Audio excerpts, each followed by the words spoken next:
Dark Hunt. Written by Grace Hamilton. Performed by Andrew Tell. Chapter 1.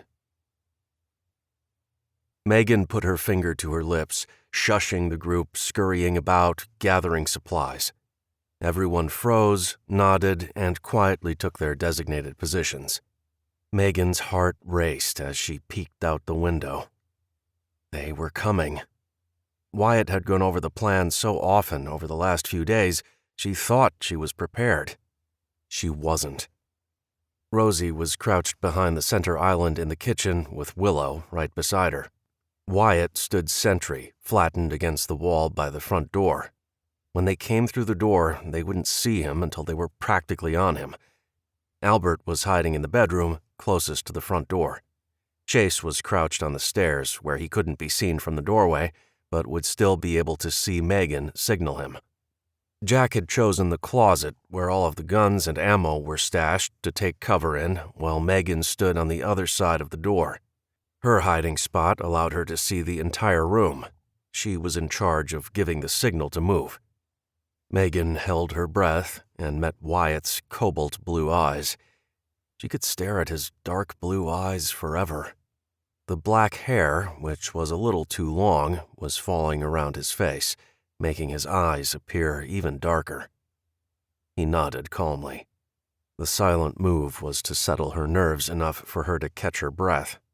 Over the past few months, she had come to rely on those looks to lift her spirits, calm her nerves, or start a fire in the pit of her belly. He was the perfect specimen of a man, she had told him one night after they had enjoyed a romantic moonlit stroll around the property.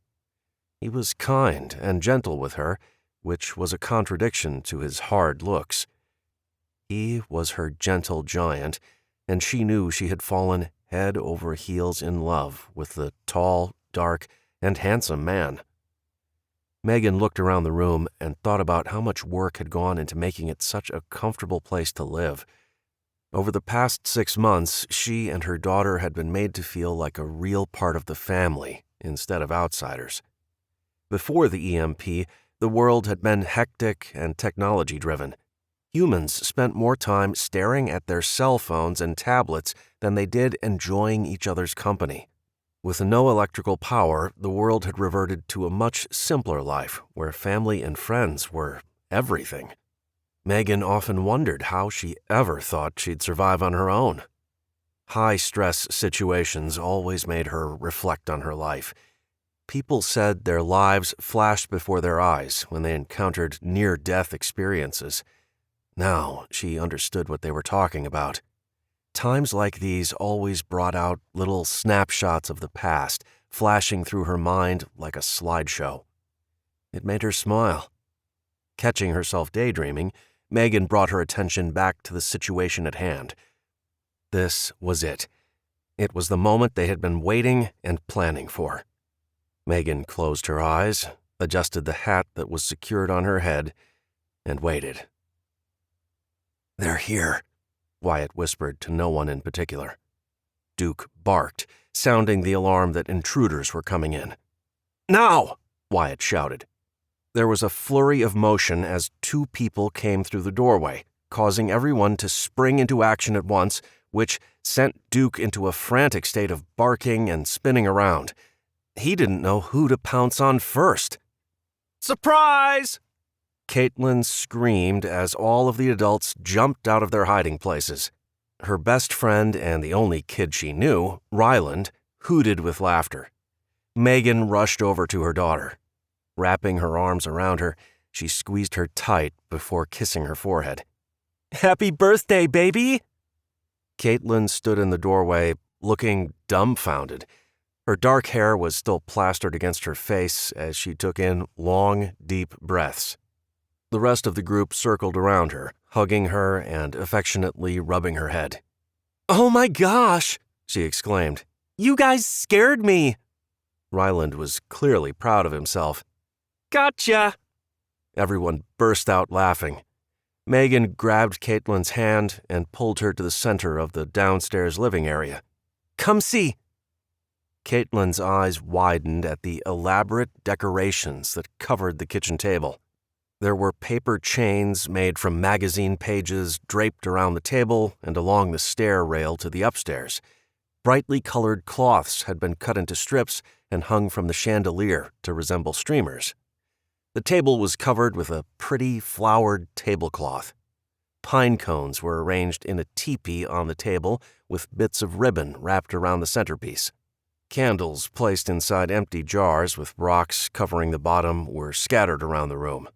2 more jars sat on either side of the pine cone centerpiece. They were filled with flowers cut from cardboard and colored with crayons in a variety of pastel colors to look like bouquets. Megan watched her daughter's face light up as she took in the elaborate display. They weren't able to find any of the traditional birthday party supplies, but together they had come up with some creative ideas. "This is so cool!" Caitlin touched one of the cardboard flowers. "I love pink!" "I made the flowers," Ryland piped up. "I told everyone we needed lots of flowers, even if the real ones were out of season." He smiled proudly. Caitlin spun around. She stopped when she saw the cake on the kitchen counter. Megan watched as the emotions crossed her daughter's face. The cake was plain. They knew it, but there was little they could do to make it look like a traditional birthday cake. "Rosie made you a cake, and we have a feast planned," Megan told her, gently turning her back to the table. The 8-year-old girl smiled. The smile was forced. Megan knew her daughter was hoping for a chocolate cake, but they had not been able to find any chocolate. The baking chocolate they had in the pantry was long gone. There had been a few birthday celebrations since Megan and Caitlin had come to live at the lodge, which depleted the supply.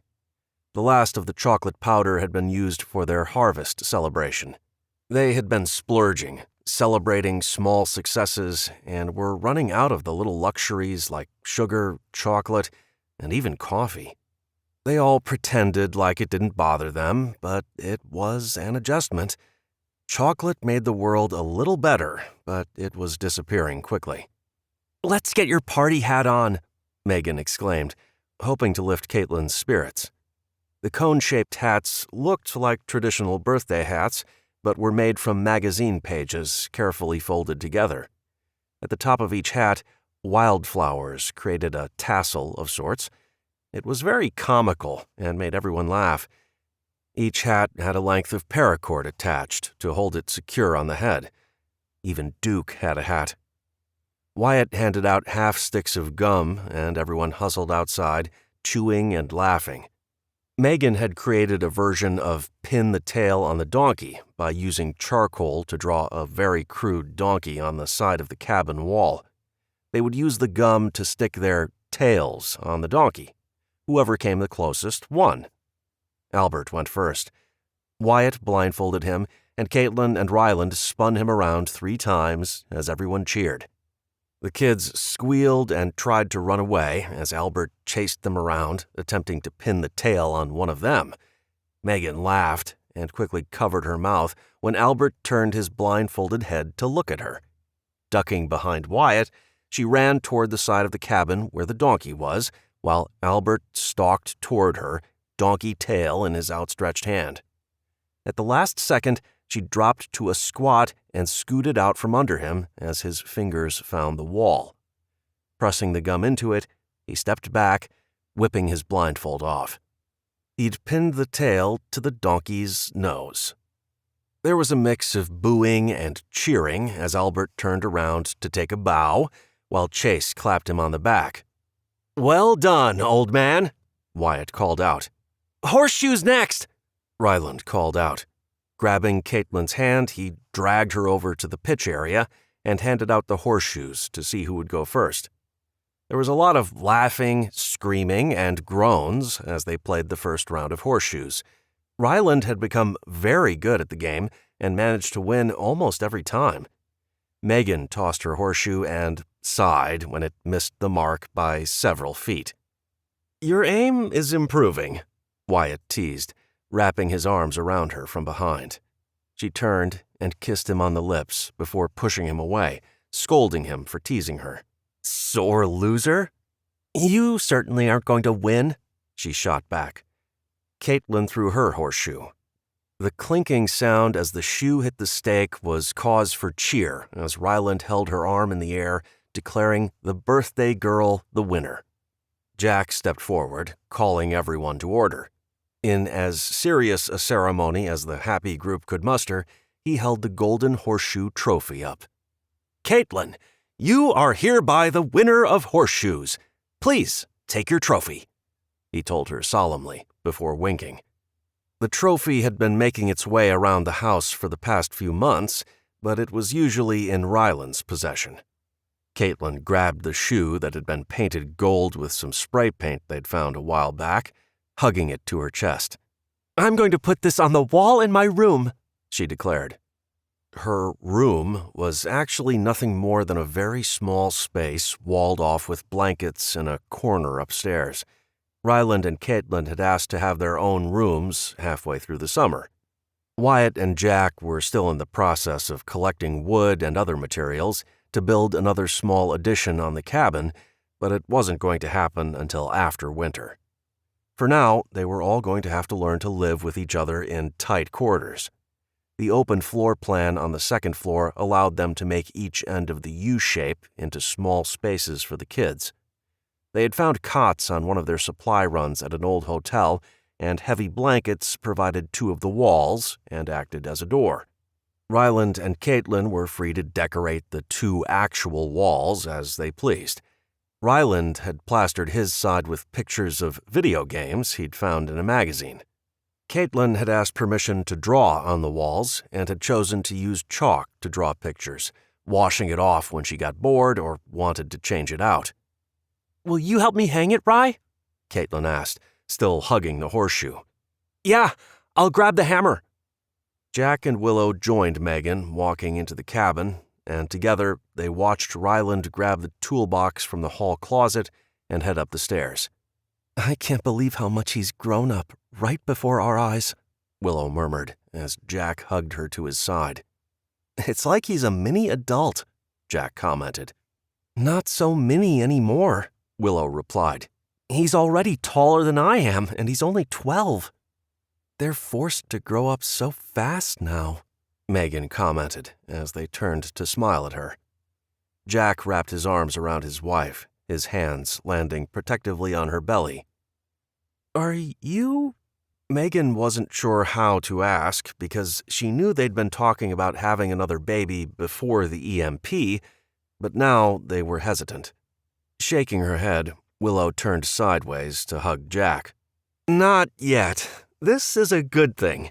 We've no idea what it will be like here once winter comes. Things could get rough fast," Jack told her as he hugged his wife tighter. It was something they had all been thinking about as the fall weather rolled in. They knew there would be a lot of snow and it would be cold. They had planned and prepped and now had to hope for the best. It would be a true test. If they could make it through their first winter on the mountain, they knew they could survive anything. Chapter 2. Caitlin and Ryland had been enjoying their own private spaces, but they usually eventually found themselves together in one or the other's. Even though Ryland was 4 years older, they found plenty of things to talk about. In 6 months, those two had become as close as siblings, right down to their squabbling. Granted, it wasn't as if they could complain about someone hogging the remote control or refusing to share a video game. No, their arguments were about the best way to trap rabbits, or if it was better to flush wild turkeys or sneak up on them. Megan couldn't be more pleased at her daughter's growing maturity level, but she often wondered if it was too much too fast. She couldn't resist following them up the stairs and peeked over the rail to watch Ryland go into his room to retrieve the jar filled with finishing nails. As he parted the curtain, she could see the small shelf that he'd managed to build using scraps of wood and small branches. Albert had taught him how to cut tongue and groove joints using the hacksaw he liked to use, so that he could piece the box shelf together without using the much-needed nails. But not all the pieces had fit snugly together, so he ended up using a few nails to make sure it stayed together. He had been collecting rocks he found while on hunting expeditions. Caitlin contributed to his collection whenever she found a rock she thought was pretty. His meager stack of clothing was neatly folded and sitting on the floor next to his display shelf. Willow allowed him to do as he wanted, but insisted he keep things tidy. Of course, it didn't always work that way. Joining Caitlin in her room, Ryland helped her find the perfect spot for her trophy. They both knew it would probably be gone after the next game of horseshoes, but for now, she clutched it to her chest while Ryland carefully picked out 3 nails to secure it to the wall. "You wanted a chocolate cake, huh?" Ryland asked Caitlin as he stepped back to let her hang the horseshoe. She shrugged. "Yeah, I really did, but it's okay. I understand. There, what do you think?" She stepped back as Ryland crossed his arms over his chest and appeared to study the horseshoe. Megan clapped her hand over her mouth to keep from saying anything as she smiled broadly. Nodding his head, "It looks good. I think it looks better in my room, but this is second best." "Ow!" Ryland rubbed his arm where Caitlin had punched him. "Come on, we should get back." Megan watched Caitlin adjust her party hat and barely made it back down the stairs before she heard her daughter shout, "I'll beat you down!" Jumping down the last 3 steps, the kids joined the adults around the table where Rosie had placed the cake, alongside a few gifts wrapped in an assortment of newspaper. Caitlin beamed. A couple candles sat in a small jar next to the cake. Rosie had learned the hard way that the candles they used for light destroyed the cake and made a huge waxy mess. Megan started to sing Happy Birthday, and the others joined in. "Blow out the candles and make a wish," Megan instructed her daughter. Caitlin squeezed her eyes shut, made a silent wish, and blew. When Ryland asked her what she wished for, she looked at him as if he was crazy. "I can't tell you or it won't come true." Everyone laughed. Megan loved that they could still have these moments. They were very fortunate. Most people didn't even know what day it was, let alone have the luxury of being able to celebrate anything. Every birthday they celebrated meant so much more than it had before the collapse. Every year they survived was a huge feat, and it wasn't to be taken for granted. Wyatt had been insistent that they keep track of the days, partly as a means to track the time of year for plantings, but also to give them a certain level of normalcy in a world gone dark. When the solar flares came, causing the electromagnetic pulse to take out the power, chaos had instantly ensued, dividing the world into us and them. Those who were prepared or had the means to take care of themselves survived. Those who didn't quickly became fodder for those willing to take what they wanted in order to survive at any cost. Megan had done the best she could with her daughter, but she wasn't sure they would have survived the last 6 months if it wasn't for the love and generosity of the Morris family. Sadly, it had come at a cost, but things were turning around, and they'd happily welcome the 2 of them into their home and their lives. "Who wants cake?" Rosie asked, interrupting her thoughts. Everyone raised their hand, and Caitlin jumped up and down, waving her hand, shouting, "Me, me, me!" Megan wasn't exactly thrilled at the idea of eating what Rosie referred to as her spin on a cake from a scratch recipe without eggs or sugar, but Willow and Rosie were convinced that with a few tweaks, they could make it into a sweet treat that would satisfy everyone's sweet tooth. Instead of using traditional cornmeal, they used 1 3/4 cup of whole wheat flour, and while they still had some brown sugar left, instead of the typical 1 cup, they only added enough to sweeten the dough. 2 teaspoons baking powder gave the cake some fluffiness, and a splash of vanilla, 1/2 teaspoon of salt, and 1 teaspoon of cinnamon added to the flavor. They had to use powdered milk for the binder instead of eggs, which would leave the cake a little flat, but it was all they had. They had used an additional cup of applesauce in place of a stick of butter and added some chopped hazelnuts they'd been able to forage to round out the treat. It wasn't a traditional cake by any means, but more of a sticky sweetbread. Rosie quickly cut the cake and handed out the plates. While everyone ate, Caitlin unwrapped her gifts. She whooped with glee when she opened the gift from Albert. It was a .22 caliber Cricket youth rifle. Albert had found the gun some months back and had carefully restored it. Wyatt had personalized the gun by carving a stylized CW in the stock. The rifle was a typical beginner rifle for a child. Megan remembered her own dad giving her a Cricket when she was Caitlin's age. She was so grateful that the tradition could be handed down, even in these difficult times. Caitlin ran her hands over the carved lettering before hugging it like a doll. "Can we go hunting?" she piped up as she bounced up and down on the balls of her feet. Megan laughed. "Not at this very moment, but we can go first thing in the morning." Caitlin clapped her hands excitedly. The group had already decided it would be only Caitlin and Megan going. They needed some mother-daughter time. Living in such close quarters meant they were rarely alone. Jack and Willow would often take Ryland out hunting or scouting.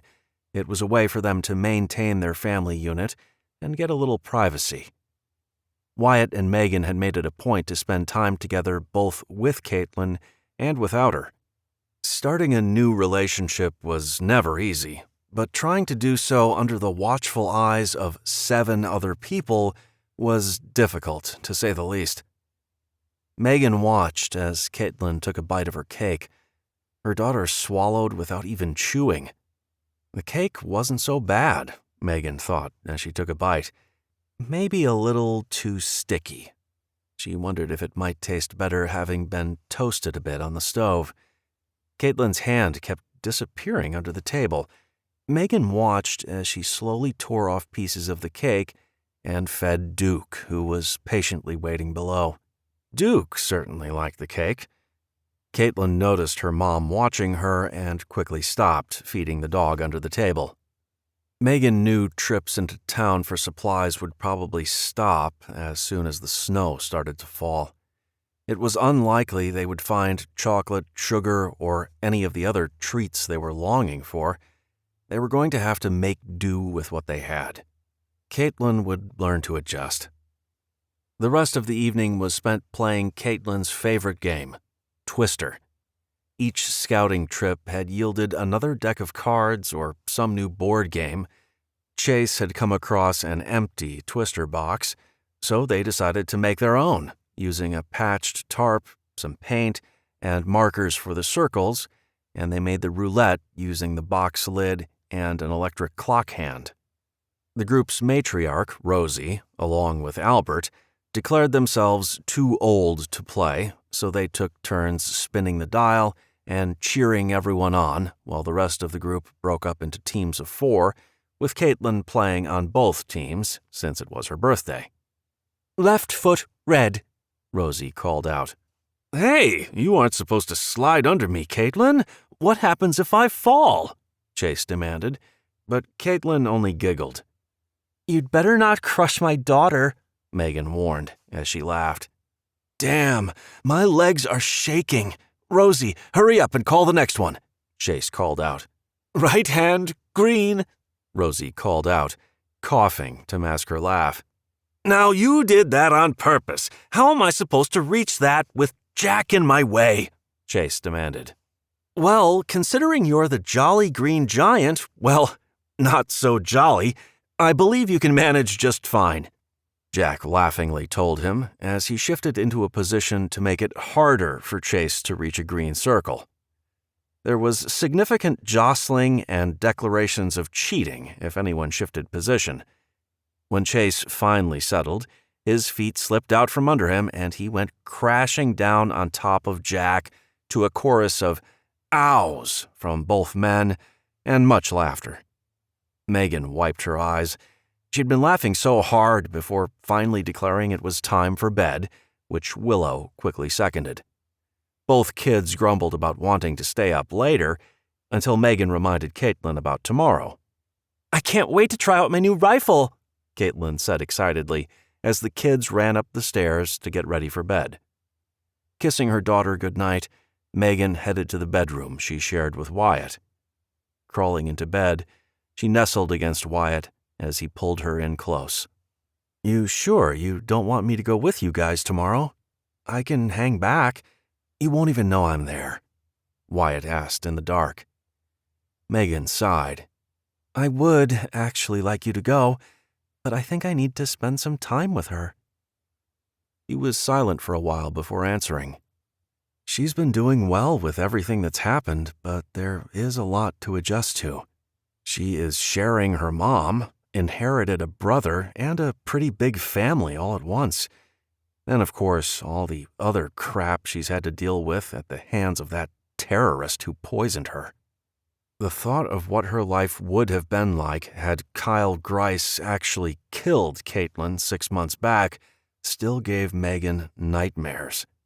They had managed to live through the EMP and the aftermath, only to be nearly killed by a fanatic intent on becoming some new world leader. If it hadn't been for Wyatt and his family, they would have been killed. She adores Ryland, and I haven't figured out if it's part crush or mostly that he's the big brother she never knew she wanted. Maybe a bit of both. There must be something wrong with me, because sometimes I miss the days when it was only the two of us. Don't get me wrong, I love it here. We both do, but there are times when it all seems so overwhelming." "You forget. I lived alone," Wyatt offered, squeezing her in a hug. "It can be overwhelming for me, too, because unless we're out hunting or scavenging, it doesn't seem like we're ever alone around here." "Thank you for understanding." Megan kissed him before rolling over and closing her eyes. Chapter 3. Megan heard the annoying sound of her alarm clock and thought about smashing it against the floor. Why did they think it was a good idea to bring those horrible vintage-style clocks home? Between the overly loud ticking and that hammer on the 2 bells. No, a hammer would be a better choice. Wyatt poked her in the side. "Better get up. She'll never forgive you." She groaned. "Oh, I want to stay right here." She had grown accustomed to waking up next to Wyatt's big, warm body every morning. She couldn't wait until winter when they could sleep in and cuddle under the warm blankets. It seemed like they never got enough time to lie in bed doing nothing. Wyatt was always up early, which got Megan up long before she wanted to. The days were getting shorter, and Megan was secretly very thankful for that. The time in their room together was something she relished. She loved having him all to herself. She didn't have to be Caitlin's mom, and he didn't have to be the leader of their group. It was just the two of them. They could let their guards down and simply be. "Mom," Caitlin whispered through the door. Megan knew there was no going back to sleep. She was surprised Caitlin was up. Usually she had to drag her out of bed. Clearly the girl was excited to go hunting with her own gun. "I'm coming, Kate. Give me a minute." Wyatt rolled back to the other side. "Have fun. I'll be here all warm and toasty." Megan stood, grabbed her pillow, and threw it at him. Dressing quickly in her cargo pants with multiple pockets and a long-sleeved green thermal shirt, she pulled a brush through her hair before sweeping it up in a ponytail. They had scored an entire wardrobe for everyone when they happened upon a warehouse. She would never forget that day. She and Wyatt had gone on an extended scouting excursion. They happened upon an industrial part of the city of Spokane. There were warehouses that looked uninviting and unappealing, but they went in anyway. She wasn't sure which stores the warehouses supplied, but they were all very well dressed now. The warm boot socks felt good on her feet. It was one thing they didn't skimp on. They didn't completely wipe out the warehouse, not wanting to hoard it all, but they did grab more than 100 pairs of socks in various weights and sizes. Their feet had to be taken care of. It was the one rule Wyatt enforced. They did far too much walking to let their feet be ignored. Megan leaned over and gave Wyatt another kiss before heading out to join her daughter, whom she found sitting on one of the bar stools, swinging her legs back and forth impatiently. "Finally! Mom, you said we had to go early." Megan laughed. "It is early. We can't see when it is this dark anyway. Do you want some oatmeal or something before we go?" Caitlin rolled her eyes. "I'm not hungry. I'm ready to go. Now." Megan looked wistfully at the coffee pot. She wasn't going to get a cup this morning. Hopefully, Caitlin would grow tired and they would be back home by 9 or 10. "Okay, got your boots on?" Waving her feet in front of the stool. "Yep, see?" Caitlin then jumped off the chair. "I'll grab my coat and gun." Megan had been working with Caitlin all summer. She knew gun safety and was comfortable holding a gun and even firing one. She had been out with the others when they were hunting for birds, and she'd become quite deft at setting both snare traps and, with some difficulty, deadfall traps, but this would be her first time hunting for larger game. With the fall rut season about to happen, she was ready. They bundled up and put on the fanny packs they had packed the night before. The fanny packs were great for keeping things like their flashlights, knives, and whistle at hand. Each of the packs had 12 pockets, which allowed them to keep their gear organized and easy to find. A small pouch on the side held their plastic water bottles. Metal canteens were a huge no-no in the hunting world. The water jostling against the metal sides was too loud and would alert the game they were hunting to their presence. Megan planned to stick close to the cabin, so she'd opted to leave her heavy pack behind, since they had the basic survival gear in their fanny packs. Megan knew it wasn't the safest idea, but she didn't plan to leave the property. The 50 acres Wyatt's family owned meant they rarely had to venture into other territories. "Okay, you ready?" Megan asked, already knowing the answer. Caitlin was getting frustrated with Megan checking and rechecking gear. "Yes, Mom. Can we go now?" "I'm good. Let's go." They left out the back door. Today's goal was more about teaching Caitlin some of the basic skills needed to hunt successfully. She doubted they would find any game, much less do any actual hunting or shooting. If they came across a flock of turkeys, that would be a good test of Caitlin's new rifle.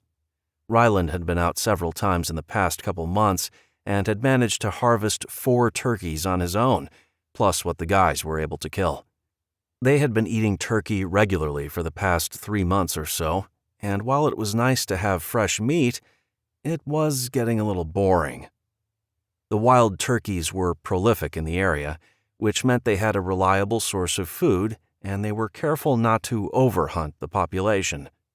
Although they were a little tired of turkey soup, turkey pie, or turkey anything, it was food. They'd discussed possibly raising turkeys for both eggs and meat, but they'd yet been able to spare the materials needed to build the coop, much less produce the crops needed to feed them.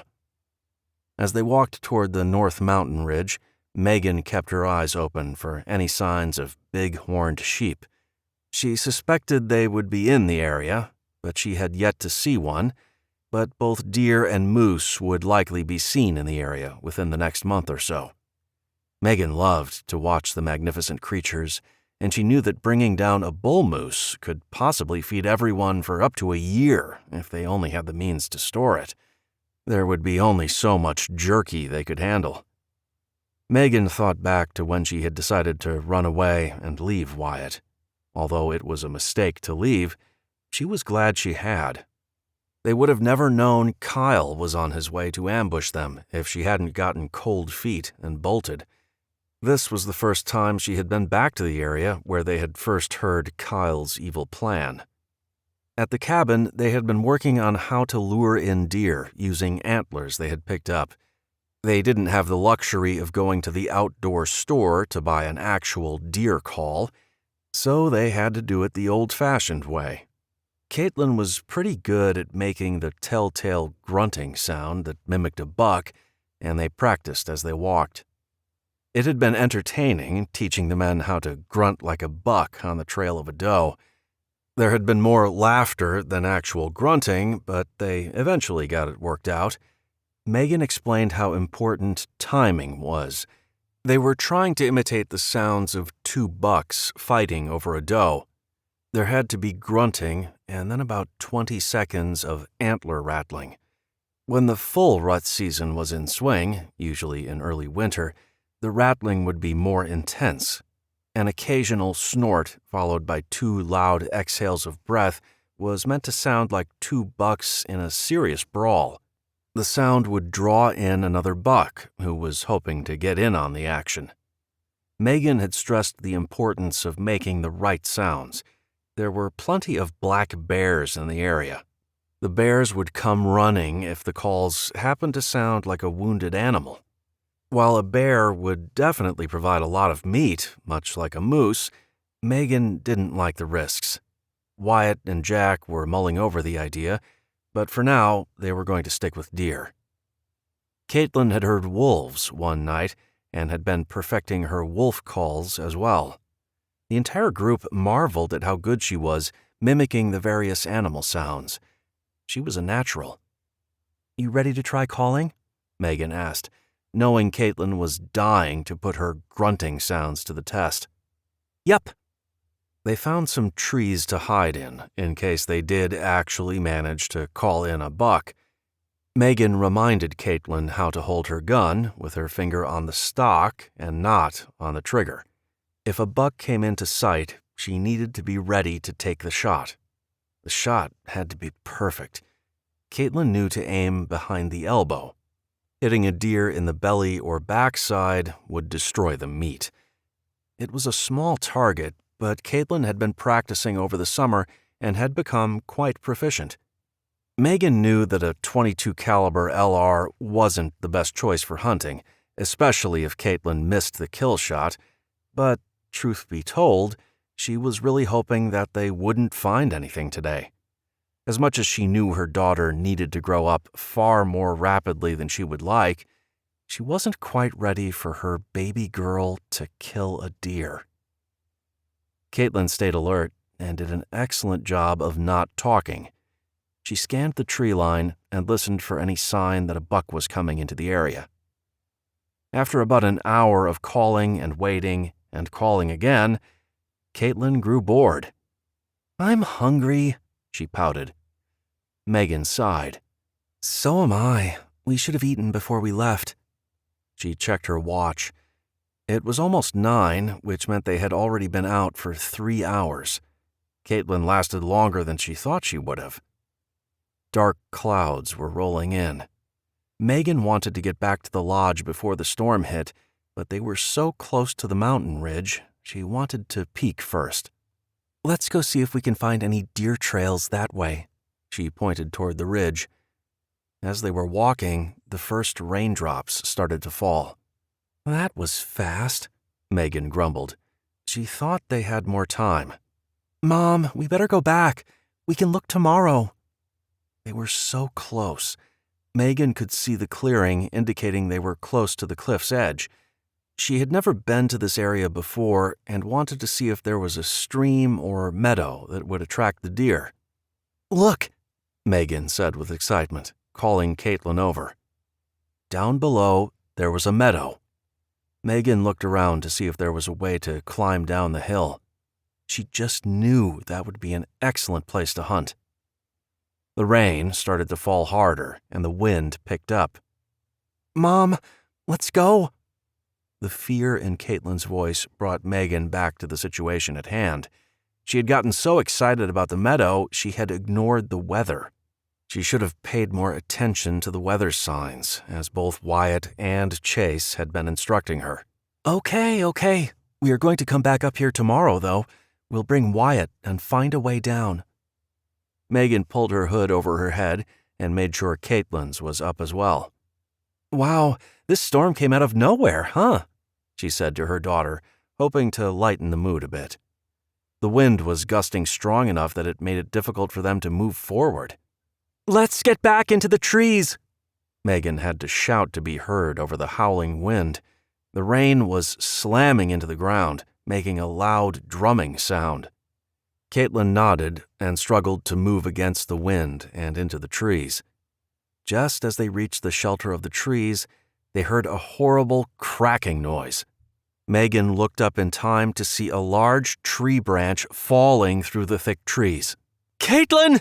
she screamed, grabbing her daughter and pulling her back out of the trees.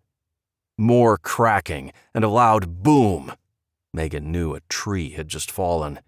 The trees were no safer than the exposed ledge. They would need to push through to get down the mountain. She was counting on the wind not being quite as strong farther down. The rain was coming down in sheets now, making it impossible for them to see anything. Megan grabbed Caitlin, doing what she could to shelter her with her own body.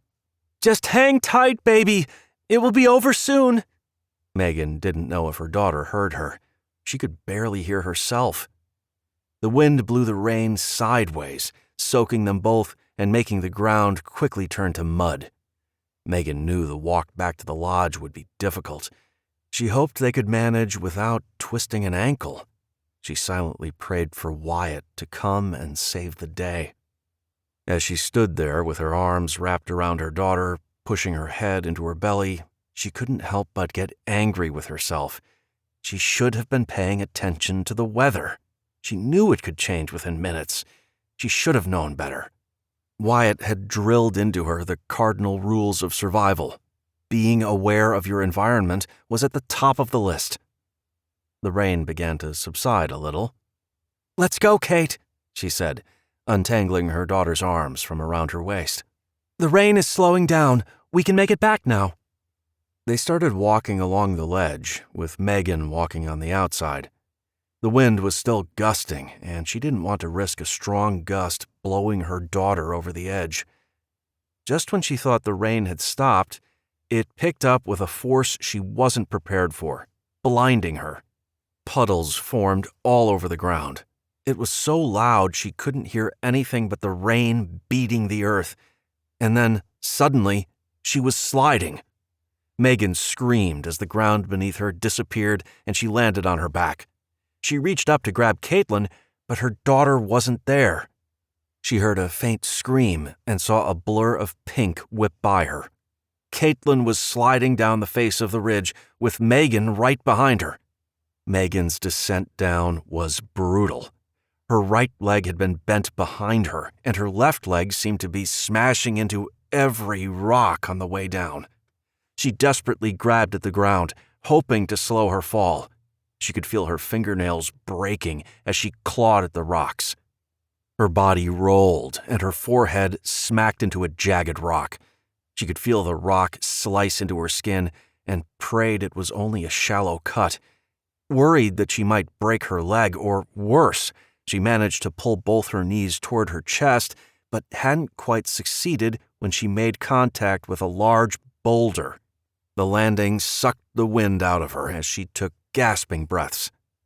At least she was no longer sliding down the hill, she thought vaguely, as she tried to take inventory of her body without moving.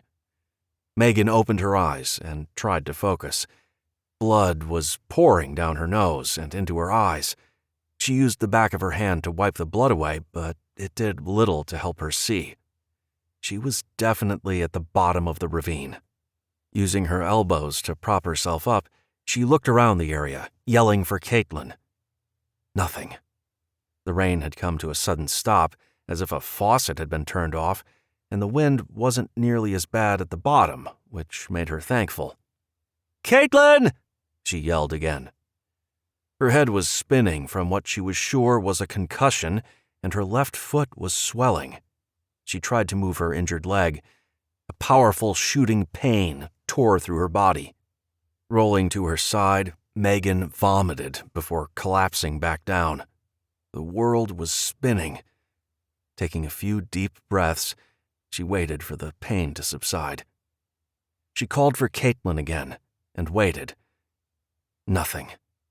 Deafening silence. Megan had to find her daughter. She took another deep breath and shifted slowly into a sitting position. The pain in her leg radiated from her toes to her hip. She had no idea where the actual injury was. Maybe it was just a badly sprained ankle. She'd torn ligaments before and knew the pain could be excruciating. In fact, the doctor told her a torn ligament could be more painful than a broken bone. "Please don't be broken." She moved her right leg and was relieved to feel no intense pain, so she could still support the majority of her weight on that leg. Megan slowly tried to stand, but even moving the injured leg was brutally painful. "You're not walking out of here, Megan." She sat on the ground and screamed as loud as she could, putting all her anguish into her cry. She couldn't believe she had been so foolish. Now her daughter was out there somewhere, possibly injured or unconscious. There was no way she was going to sit here with Caitlin out there all alone. Megan took a deep breath and rolled onto her stomach. The move jarred her foot and sent shooting pains throughout her entire body. She gave herself a few seconds to breathe through the pain before pulling her body across the rocky ground. She needed to look around the bottom before she made her way back up that rocky incline. She had no idea how she was going to do that, but she had to. Megan pulled herself at a slightly upward angle that would give her a better vantage point to see the area. Caitlin's bright pink coat would stand out. She hadn't been too worried about her daughter wearing camo on their hunting expedition. Her dad had insisted she wear the bright orange vest whenever they went out hunting so he could always see her. It was a safety thing that had been drilled into her brain from an early age. Megan had to stop every few minutes. She knew she was on the verge of passing out from the pain. Or maybe it was the concussion. At least her head had stopped bleeding. She refused to succumb until she knew her daughter was safe. She made it back to the tree line that led up to the hill. A thick branch lying on the ground gave her an idea. She could make crutches. They wouldn't exactly be comfortable, but sliding her body across the rocks and wet ground wasn't exactly a walk in the park. The branch was strong enough to hold her body weight. She used a tree and the branch as a crutch to get to a standing position. Her injured leg felt as if it was heavy as a rock and as thick as a tree trunk. She looked down to make sure it hadn't tripled in size. Nothing. It looked perfectly normal, minus the tears and mud. That was a good thing, right? "Move, Megan," she said aloud. Caitlin was out there somewhere, waiting for her mom to find her. It was a slow, painful climb back up the slippery slope. Thankfully, the trees actually provided something to hold on to. This was the path she had been looking for. This is where they would climb down the hill to get to the meadow. That is, if she ever went hunting again. Megan collapsed at the base of a large pine tree and propped herself up using the large trunk as support. Staring out at the meadow below and the area where she had crawled up from, she lost her breath. It was a long fall. Caitlin had flown past her when the ground had washed away under their feet. She didn't know whether to be relieved or terrified Caitlin was not down there. With her view of the entire meadow, she took a relieved breath. There was no pink coat, and definitely no body of a broken little girl. Caitlin must have been able to stop her fall. She had to have run for help. Did she know the way back to the cabin?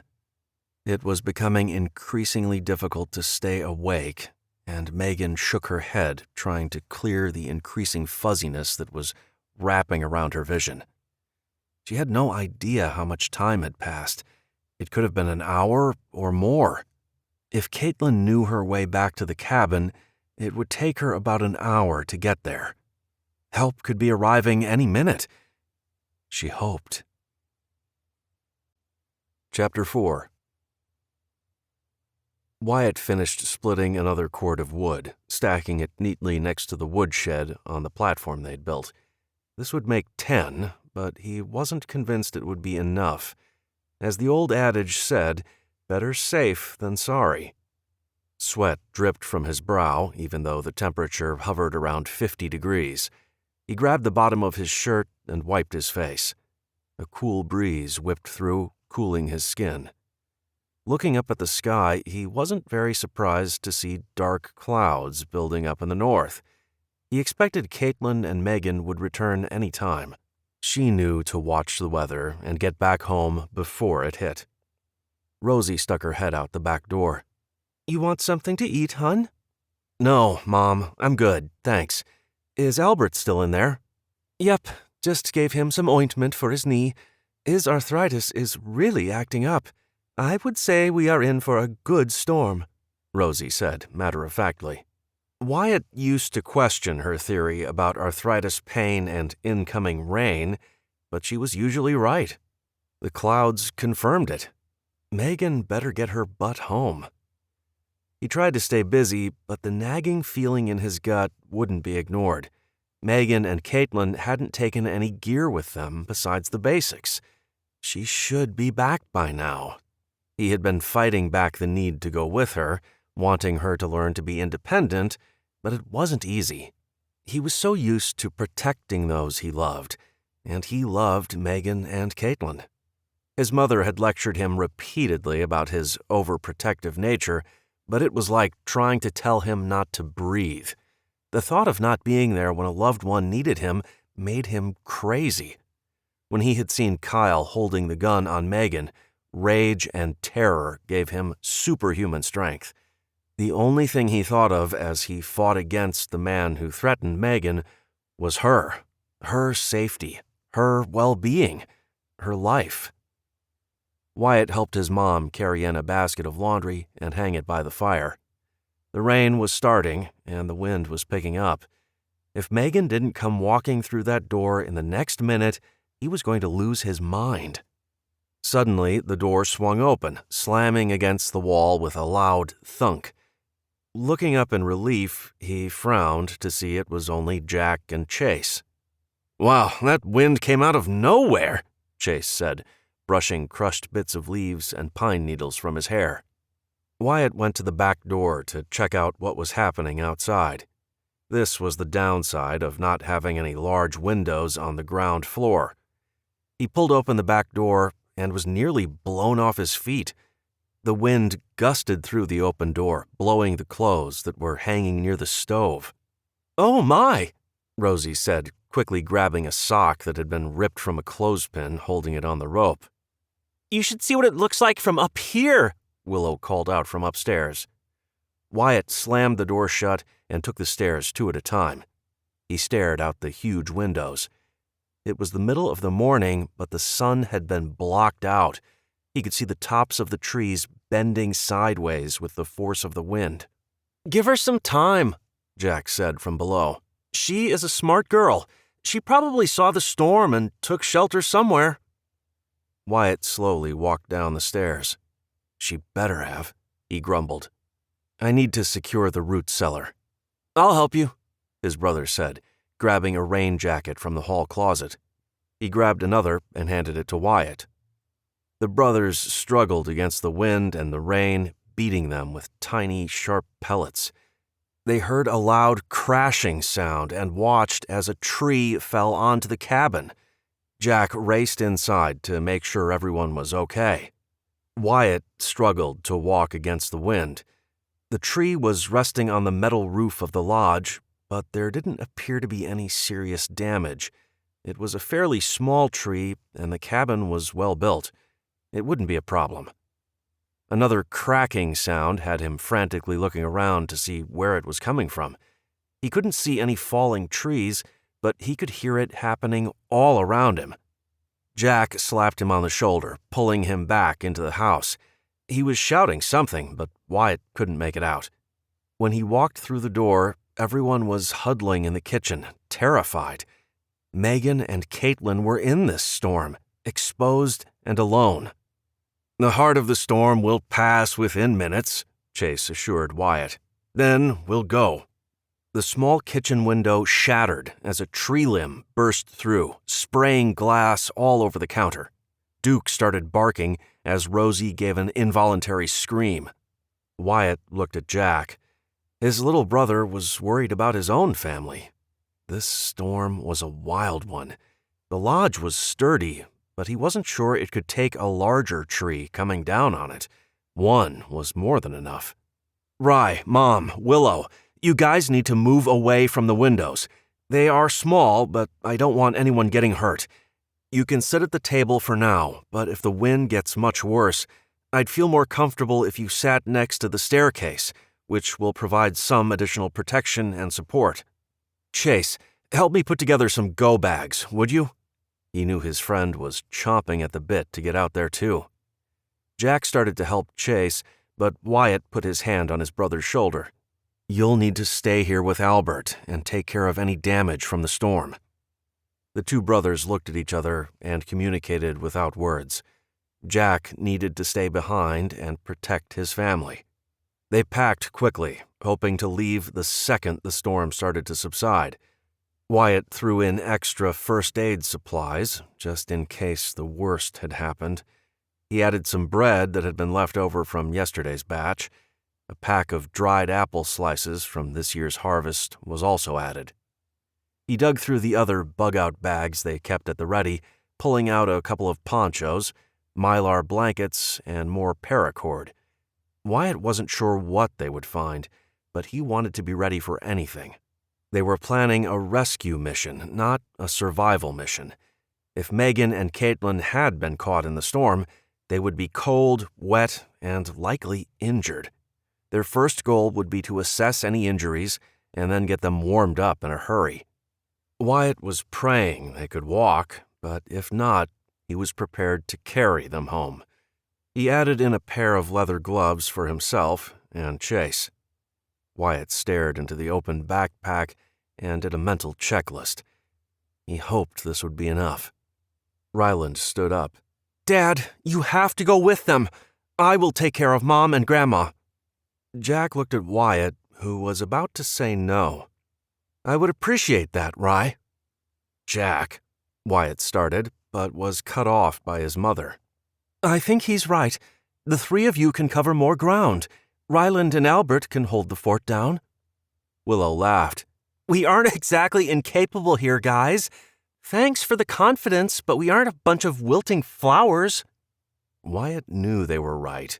His mom, and especially Willow, hated being treated as if they were fragile. "Fine. Get your bag together, Jack. I'm going to check the weather." When Wyatt opened the door again, the wind was still howling, but the rain had subsided a bit. It was still pouring, but it wasn't that violent rain that drove into your skin like nails. "Let's go," he said, grabbing his bag and heading out the door. Jack and Chase rushed to catch up to him. His brother asked the obvious. "Where are we going, Wyatt?" Wyatt pointed. "She told me they were heading up the mountain. She wanted to check out the area and look for good places to hunt in the coming weeks." "With her sense of direction, there's no telling where she might have ended up in this storm," Chase muttered. "Please tell me she has a compass with her?" "She promised never to leave home without it anymore," Wyatt told them, as they trudged through the wet leaves and mud, making their trek that much more difficult. They all knew that Megan was an excellent hunter. Her father had made his living leading hunting expeditions into both the Cascades and the Rocky Mountains. While she'd readily taught the others what she knew, this season would be the first time they would put it all to the test. The group was hoping to get several deer. With the makeshift freezer they'd built, they were hoping to have fresh meat throughout the winter, as well as make jerky. Wyatt and Megan had talked extensively about hunting and the best place to find deer. With their food supply dwindling quickly, deer, bear, elk, or whatever else they could hunt would be fair game. Megan had explained cougars could be an issue while they stalked their prey. Cougars were also on the menu if they happened to come across one. His mind was hung up on the predators. If Megan and Caitlin had been hurt in the storm, it could be an open invitation for a hungry animal. "We'll find her, Wyatt," Chase assured him. "She'll be okay." "She better be," he growled. Chapter 5. Megan couldn't stop the tears from flowing. The pain in her ankle was excruciating, but the idea of Caitlin being out there all alone nearly killed her. She cursed herself for letting it happen. She should have been paying attention. She should have gotten them to safety before the storm rolled in. Her stupidity may have just cost her daughter her life. It was like déjà vu. She had thought she had come a long way from her previous mindset that she was better off alone. Old habits die hard. Caitlin would have been perfectly fine with Wyatt tagging along. It was Megan who was being selfish and silly. She wanted Caitlin all to herself. Megan had wanted to prove to her daughter that she was still fiercely independent and the one who was taking care of them. That worked out real well. "Stop the pity party, Megan," she scolded herself aloud, partly to wake herself up and partly because she needed to hear the words. She used the tree and her makeshift crutch to stand up again. Her leg was completely useless now.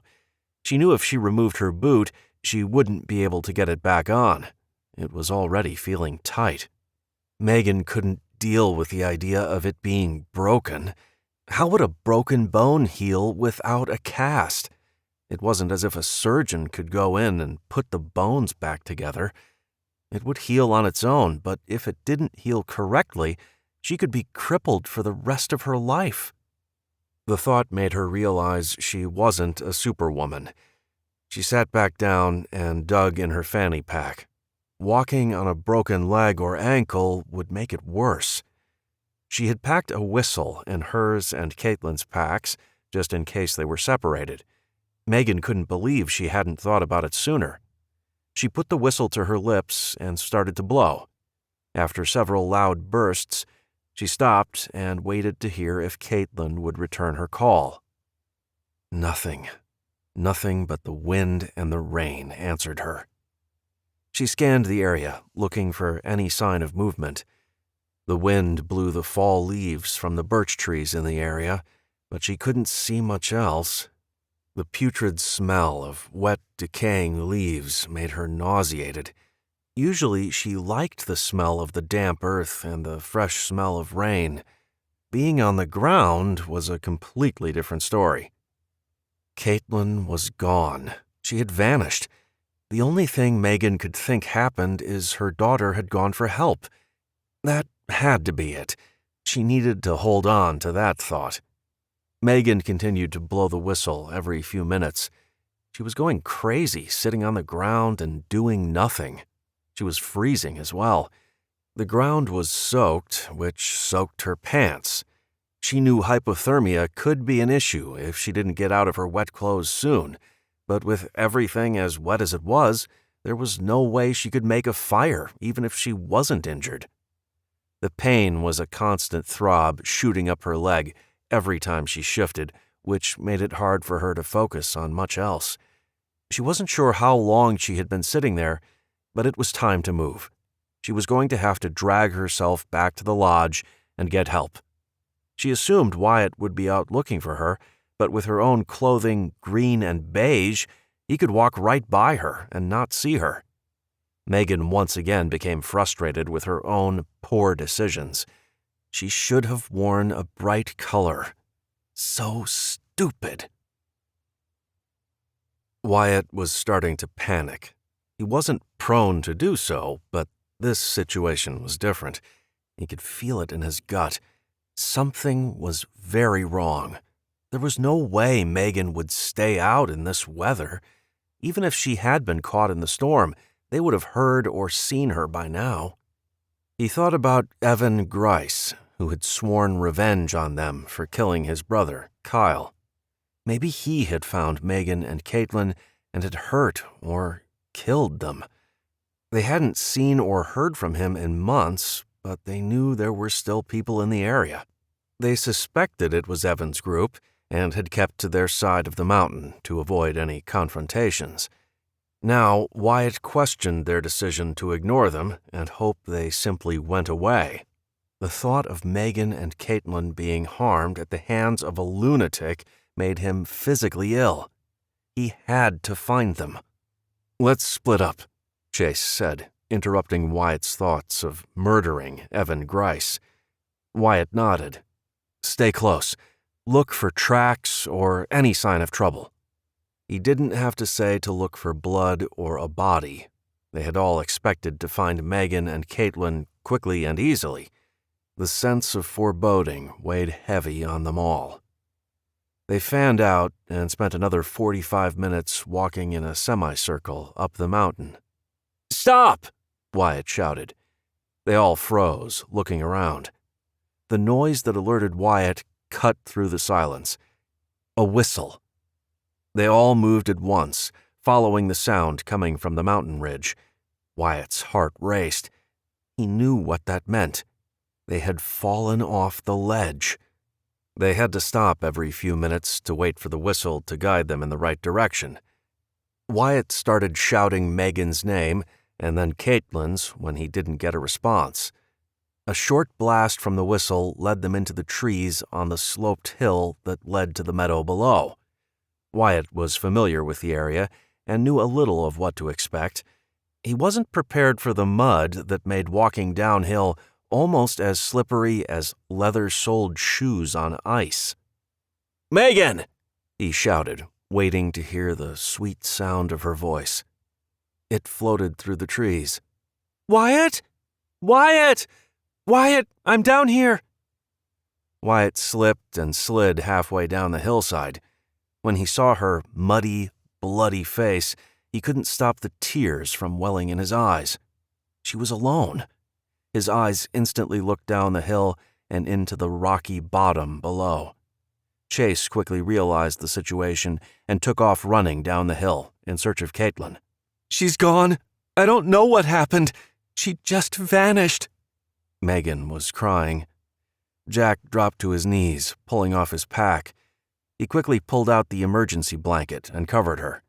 Wyatt was digging through his bag and pulled out a pack of wet wipes. "What happened, baby?" Wyatt asked in a soothing tone, hoping to calm Megan down. She shook her head. "I don't know. We fell. When I came to, she was gone. I hit my head," she said, as if she'd just remembered the injury. He grabbed her hand to stop her from touching the bloody gash. It had stopped bleeding, but judging by the blood dried on her face and the bloody trail he could see leading up the hill, it had bled a lot. Head wounds always did, but it never made it any less shocking to see how much blood a small cut could produce. Wyatt gently cleaned her face, unsure if there were more cuts under the mud and blood. It appeared to be only the one nasty cut on her forehead. "My leg," she mumbled. "I think my ankle is broken." Wyatt quickly stopped cleaning her face and looked at her legs stretched out in front of her. He didn't have to ask which one. He could see the ankle of her left leg was swollen. Jack looked incredulous. "You were at the bottom and climbed up here?" She nodded. "More like crawled." Wyatt had a broken leg before. He didn't think he would have been able to climb a steep, muddy hillside. The fact that she did said a lot about her determination. "Wyatt, you have to find her. When we fell, I saw a glimpse of her go by, but—" Her voice cracked. "It's okay. We'll find her. Chase is looking now.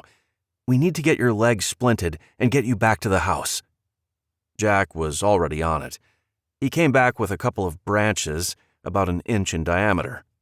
Wyatt grabbed the ace bandage and duct tape he always carried from his bag. The two of them carefully placed the branches against either side of her leg, all the way down to the sole of her boot. Wyatt wrapped the ace bandage around the leg to hold the branches in place. He then used a few strips of duct tape to secure the bandage. This will help keep your leg and ankle braced. The stretcher ride back home may get a little bumpy. We don't want to jostle your leg any more than we have to. She nodded. Wyatt could tell she was fading fast. Megan, I need you to stay with me, okay? She nodded again, but it was very subtle. She was obviously weak. He grabbed the bottle of water and put it to her lips, making her take a few small sips. Next, he grabbed the bread and fed her a few small bites. Concussion, she mumbled. My head. She put her hand to the wound on her head. Wyatt nodded in understanding. She probably did have a concussion. He quickly bandaged the gash on her head before asking about any other injuries. Jack was scouting the area for the material needed to make a stretcher. Chase had a tarp in his pack that they would use, but they still needed a couple long branches to secure the tarp. Jack returned with 2 more branches about 2 inches in diameter and 8 feet long. I'll get the tarp from Chase, he told Wyatt before rushing off down the hill. Wyatt sat next to Megan on the muddy ground. Grabbing her hand, he rubbed his thumb over her palm. You're going to be okay, and so will Caitlin, he told her in a soft voice. She squeezed his hand. I can't lose her, Wyatt. I can't believe I was so stupid. Stop. You couldn't have known any of this would happen. I am so glad you had that whistle. That was a very smart move. I was hoping Caitlin would hear it. She didn't come back. I waited. I looked. I don't know where she is. Wyatt grew very concerned. She was clearly suffering from a head injury. The leg injury would heal. He prayed it was simply a mild concussion combined with a little hypothermia. The trees provided some shelter from the rain, but it was still wet and the temperature was dropping. With the wind blowing across their wet clothing, it was dropping their body temperature. She had been out here at least 3 hours and was at serious risk of her core body temperature lowering to the point where it could threaten her life. Her hands were cold. She wasn't shivering, but he knew she was cold. There were too many red flags. They had to get her back, now. Jack came back up the hill, carrying the green tarp. We need to move, now, Wyatt said forcefully. Jack looked at Megan and nodded in understanding. Take this, and I'll get Chase. Megan's eyes popped open. Caitlin? Wyatt didn't want to tell her they had to leave without her. As much as he wanted to be with Megan, he knew she would never forgive him if he left her daughter out here all alone. Jack and Chase rushed back up the hill and took over the stretcher-making duties, while Wyatt talked to Megan. He was trying to keep her awake and conscious, even though passing out would provide her escape from the pain in her leg, but she needed to stay alert. Chase and Jack unfolded the tarp and laid it on the ground. Jack placed a pole in the middle of the tarp, folding the tarp over the pole to fold it perfectly in half. Chase grabbed the other pole and placed it a few inches from the edge. He then folded the top layer of the tarp over the second branch and began to roll it in the tarp several times until it was about 2 feet from the first pole. Grabbing the bottom layer of the tarp, he placed it over the space, reaching for the first branch. He then used paracord to tie the branches together at the top, center, and bottom of the tarp. Chase left about a foot of branches exposed at both ends, so it would be easy to hold when they carried her, or if needed, they could drag her across the muddy terrain. Jack and Chase tested the stretcher. It would work just fine with Megan's light weight. Wyatt lifted Megan and placed her on the stretcher, wrapping the blanket around her. She was fading fast. He knew she would be unconscious before Chase and Jack got her back to the cabin. He also knew his mom would know what to do. I'll be back by dark, he said, closing his pack and putting it back on. Be careful, Jack cautioned him. The rain was slowing, and he suspected it would clear up by the end of the day, but the damage was done. Trees were weakened, and the ground was a muddy mess. It wouldn't take more than a small breeze to knock more limbs and trees to the ground. "I will. Take care of her." Before Wyatt could head back down the hill, Megan reached her hand out. "Wyatt, find my daughter." Clutching her hand, Wyatt bent down to kiss her forehead. "I promise." Wyatt was a man of his word, and that wasn't going to change, especially now. Chapter 6. Megan tried her best to keep her eyes open. When it became evident that wasn't going to be an option, she conceded and closed her eyes, but vowed to stay awake. The bouncing of the stretcher jostled her leg to the point she wanted to scream in pain. The splint minimized some of the movement, but it was still pure agony. She couldn't tell if it was her ankle or lower leg or both that was injured. The pain radiated up and down, masking the true source. A sudden urge to vomit came over her. "Stop!" she croaked. Chase and Jack came to an instant halt to see what was wrong. Megan leaned over the side of the stretcher and vomited. Since she hadn't had breakfast, there was very little to throw up. Dry heaves shook her whole body, jerking her leg. The wave of pain with each jerk made her vomit more. Setting her gently down, Jack bent down to soothe Megan. "I know, sweetie, I know. Try to take deep breaths through your nose. We will go slower, okay? Shh, shh." Megan squeezed her eyes shut and embraced the pain. She had to get through this. She could do it. Jack stayed next to her for a couple minutes as she gained control of her revolting stomach. "I'm good," she whispered. Jack resumed his position and nodded to Chase. "We better slow it down." Chase agreed. No matter how slow and careful they were, the stretcher bounced with every step forward. Megan moaned. The need to give in was too much. She finally quit trying and let the blissfulness of unconsciousness take her. When Megan awoke next, she was lying in the bed she shared with Wyatt. It took her a few seconds to remember what had happened. She propped herself up on her elbows and looked around the room. It was dark. How long had she been out? "Take it easy," Rosie's soothing voice came out of the corner. She was sitting in the same chair Megan had sat in so often when Caitlin had been ill and confined to bed. "Caitlin? Wyatt is still out looking. He'll be home soon." Megan's head was pounding, and a wave of nausea swept over her as she groaned and collapsed back on the bed. "That's probably going to happen a few more times. You have a concussion. Try to relax and let your body heal," Rosie said, getting up to grab another pillow. "I'll put this behind you so you can sit up a bit more." Megan blinked several times. There was a blanket over her. She wanted to see her leg. She hadn't let herself look when she had been out in the forest. "My leg?" She looked down to see she had been put in a pair of shorts. Her leg was wrapped from toe to mid-thigh and propped up on a few pillows. Rosie winced. "Your ankle is 3 times the size of the other, but I don't think it's broken. Probably badly sprained. Did you hit it against something? There is a nasty bruise on your shin." Megan nodded. "I think I hit a few rocks, but it was my landing that probably did it. At least that is when it really started to hurt.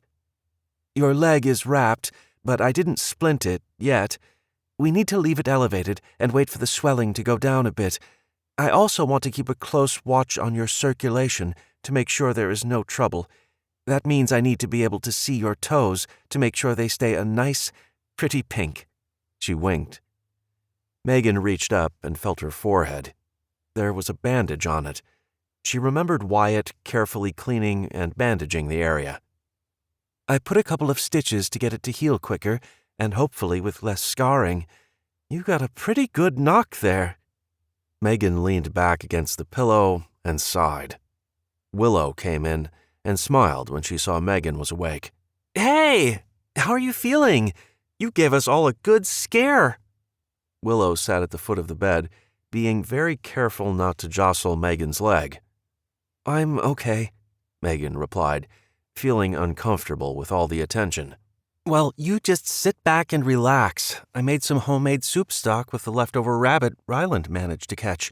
Rosie says you can start with broth, and we will see how you hold it down." Megan wasn't hungry. How could she eat when her daughter was out in the woods, starving, freezing, and possibly injured? "No, thank you. Maybe later." Rosie shook her head. "Megan, you need to get some broth down. I have some lovely nettle tea waiting for you as well. It is rich in calcium and iron, which your body needs. I also added some pine needles to give you a healthy dose of vitamin C as well. Unfortunately, we don't have any echinacea available, as it's already late in the season, so I had to make do. I would love to find some golden seal seeds to try to grow in the greenhouse, because it will definitely come in handy." Megan knew Rosie was right. She wasn't going to be of any use if she was laid up in bed, and she certainly didn't want her ankle to take its sweet time healing. "I also put together an herbal mix that we will make into a poultice to put on your leg. It is a combination of peppermint leaves and plantain. Comfrey would have been my first choice, but we don't have it around here. The peppermint will help soothe the leg, and the plantain has its own magical healing properties," Rosie explained. "I'll take your word for it. Whatever it takes to get me out of this bed," Megan grumbled. Rosie gave her a knowing smile. "I'll get the tea. You rest." Willow tried to make small talk by talking about the weather, but Megan was far too worried to think about small talk. She had been in the weather. It was the last thing she wanted to talk about. Rosie brought her the tea, and she gulped it down. It didn't taste very good, but Megan had witnessed Rosie's healing teas work in the past. She would do whatever it took to get better. Rosie laughed. "That's one way to get it down, I guess." Megan gave a sheepish smile. "Sorry, but I really want to heal quick.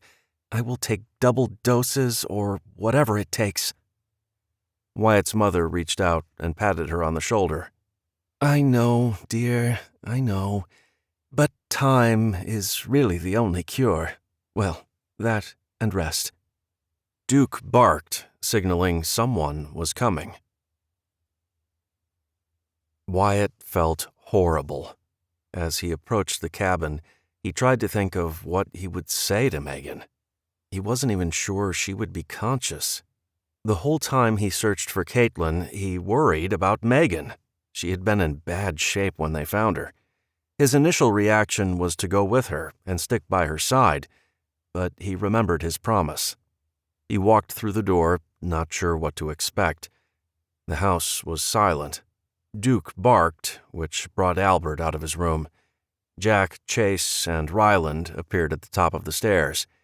Each had a questioning look on their face. Wyatt's breath hitched as he saw the look of concern and hope. He gave a quick jerk of his head, indicating he hadn't found her. The looks of shock and grief nearly killed him. Everyone had been counting on him, and he had failed. Willow had popped her head out of his bedroom and saw him silently tell the group he hadn't found Caitlin. Her mouth fell open. She went to Wyatt, wrapped her arms around him, and reassured him it wasn't his fault, and they would find her. "You need to go talk to her," she encouraged him. His voice was barely a whisper. How do I tell her?" Willow didn't offer any words of advice. Instead, she walked him to the room, gave him a quick hug, and walked away. Everyone else headed upstairs to give Wyatt and Megan the privacy they needed. This was probably going to be the most difficult conversation they ever had. Megan held her breath, waiting to hear Caitlin's voice. Instead, There was silence. She heard the door close. No excited chatter. Her heart started to race as she realized what the lack of celebration meant. If Wyatt had found Caitlin, she would have been talking a mile a minute. Unless she was unconscious. "I have to see," Megan pleaded with Rosie, who gently pushed her back down on the pillow. "He'll be right in. Just sit tight. I'll go check." Megan waited for what felt like hours. She knew it had probably been less than 30 seconds, but every second stretched on. Wyatt came through the door. He wouldn't look at her. "Where is she, Wyatt?" The panic in her voice was obvious. Wyatt shook his head. Clearly, he didn't know what to say. "Wyatt! Damn it! What happened? Where is she?" Megan was quickly moving past scared and worried, right into anger. He finally looked at her. "I don't know." Megan was incredulous. "You don't know? Seriously? How hard is it to find one little girl? She couldn't have gone far." Wyatt moved to sit beside her on the bed, but she tried to scoot away. "Megan, I searched. I did. You know I would never give up." "Why did you come back then?" She was angry. Angry at him for not finding her daughter. Angry at herself for not paying better attention to the weather. Angry at Caitlin for not being where she was supposed to be. She knew she was hurting him by putting so much pressure on him, but she was stuck in bed and feeling completely helpless. Megan needed Wyatt to find her daughter. "It's getting dark, Megan. It isn't smart for anyone to be out there in the dark, especially alone." She knew he was right, but it only drove home the point that Caitlin was alone in the dark. She was a little girl. How would she ever survive? Chapter 7. Wyatt wanted to stay with Megan and offer comfort, but she was clearly angry. "I'm gonna talk with the guys and plan our search for tomorrow. We will head out at first light and we'll cover more ground with more of us looking. We need a plan and not just random searching." Megan stared at him. "You shouldn't have come back without her. If I could, I would be out there right now." "I don't care if it is dark," she shouted. Wyatt felt as if he had been slapped. He took a deep breath, not wanting to make the situation worse by yelling back at her. "Megan, she is a smart kid. She would have taken shelter. We could search all night and not even see her. You taught her well." She glared at him, not pacified by his words. He moved to kiss her, but she turned her head. She was lashing out. He got it. He had considered staying out looking until he found her, but it was too risky. Wyatt had to weigh the needs of the group as well. If he were injured, or worse, they would have to waste more time and resources tracking him down. They couldn't afford to have two of them laid up going into winter. He was confident Caitlin would know what to do. The temperature at night this time of year was well above freezing, which was still cold, but not life-threatening if she found shelter. Over the summer, Caitlin had surprised everyone at how quickly she took to navigating in the woods. She definitely did not inherit her mom's navigational challenges. On some of the warmer evenings, Ryland and Caitlin had asked to camp outside, and the little girl was far more proficient at putting together a shelter and building a fire than Willow and his mom. The kid was a natural in the woods. "I'll let you rest. If you need anything, just holler." Silence. Wyatt walked out of the room and took a seat on one of the bar stools.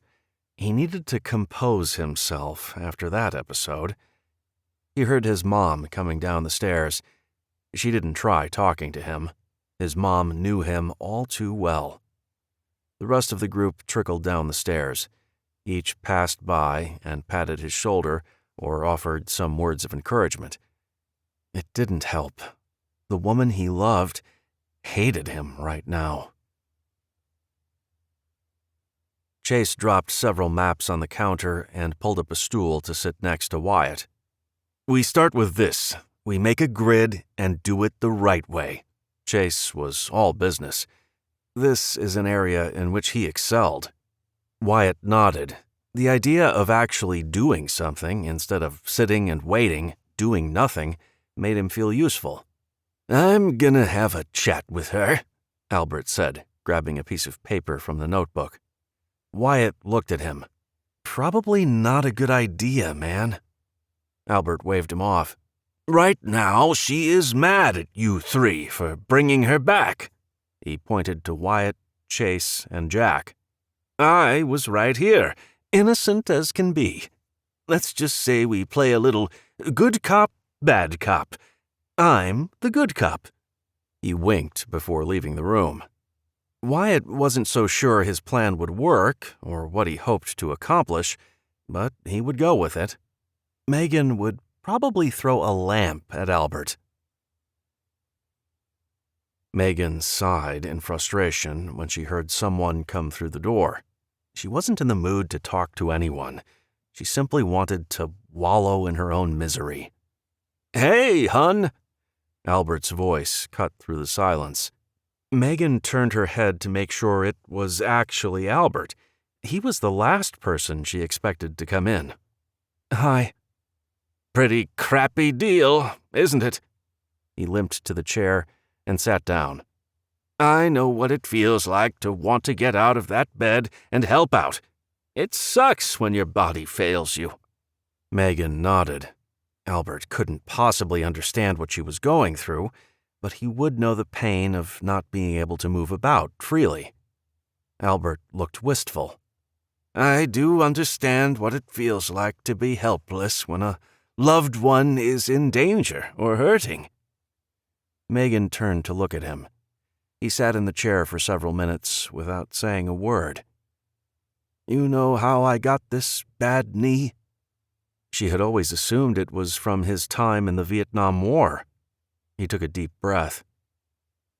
"I was driving my wife home from church one beautiful Sunday afternoon. We were talking about the potluck and what she had planned to bring. She wanted to make her usual cornbread casserole. I hated that stuff." He smiled. "I would kill for some of it right now, though." Megan didn't speak. Albert had never opened up to her, let alone talked to her for more than a few minutes about anything more important than household chores. "I had just told her she needed to get some new recipes when an 18-wheeler blew through a stop sign, hitting us on her side. Back then, we didn't wear seatbelts. She was ejected from the car. When everything stopped moving, I realized I was trapped. My legs were smashed." He paused, trying to regain his composure. Megan had a feeling she knew how the story ended. She didn't want to hear it. It was too much for her emotions. "Well, that man in the truck jumped out of his rig and took off. I could see my wife lying on that old 2-lane highway. I was trapped. I couldn't help her. It felt like an eternity before another car came along. The whole time I was in that mangled car, I grew madder and madder. I was furious at the truck driver and myself for allowing the guy to hit us." "You couldn't have known, Al," Megan quickly assured him. He shrugged. "No, I couldn't have. Could I?" Megan understood what he was saying. He was trying to tell her that accidents happen. He knew her pain of being trapped and unable to help. "Anyway," he continued, "she had been killed instantly. There was nothing I could have done, even if I had been able to get out of that car. It happened, and I had to figure out how to keep living." "She's not dead," Megan said with more force than she meant to. Albert shook his head. "No, she isn't. You know that." Maybe not the best story, but I hope you see what I'm trying to say. Some things are out of our control." Megan stayed quiet. "You also know that little girl is one smart, tough cookie. You can't jump out of this bed and go drag her back home, but," he pointed out the door, "those guys can, and you better believe they will." He was right. She knew he was right. Wyatt would never willingly give up. He loved each and every one of them, especially Caitlin. She instantly felt like dirt for making him feel so bad. Wyatt has known so much loss and carried such a heavy burden. He was convinced he was responsible for all of them. She knew Wyatt would put his own life on the line to save any one of them. "You're right." She needed to talk to Wyatt. "They are out there going over maps of the area and planning the search. I need some information from you to help them." Megan tried to sit up a little straighter. Anything she could do to help, she would. "What do you need?" "First, I need you to tell me, what is she wearing?"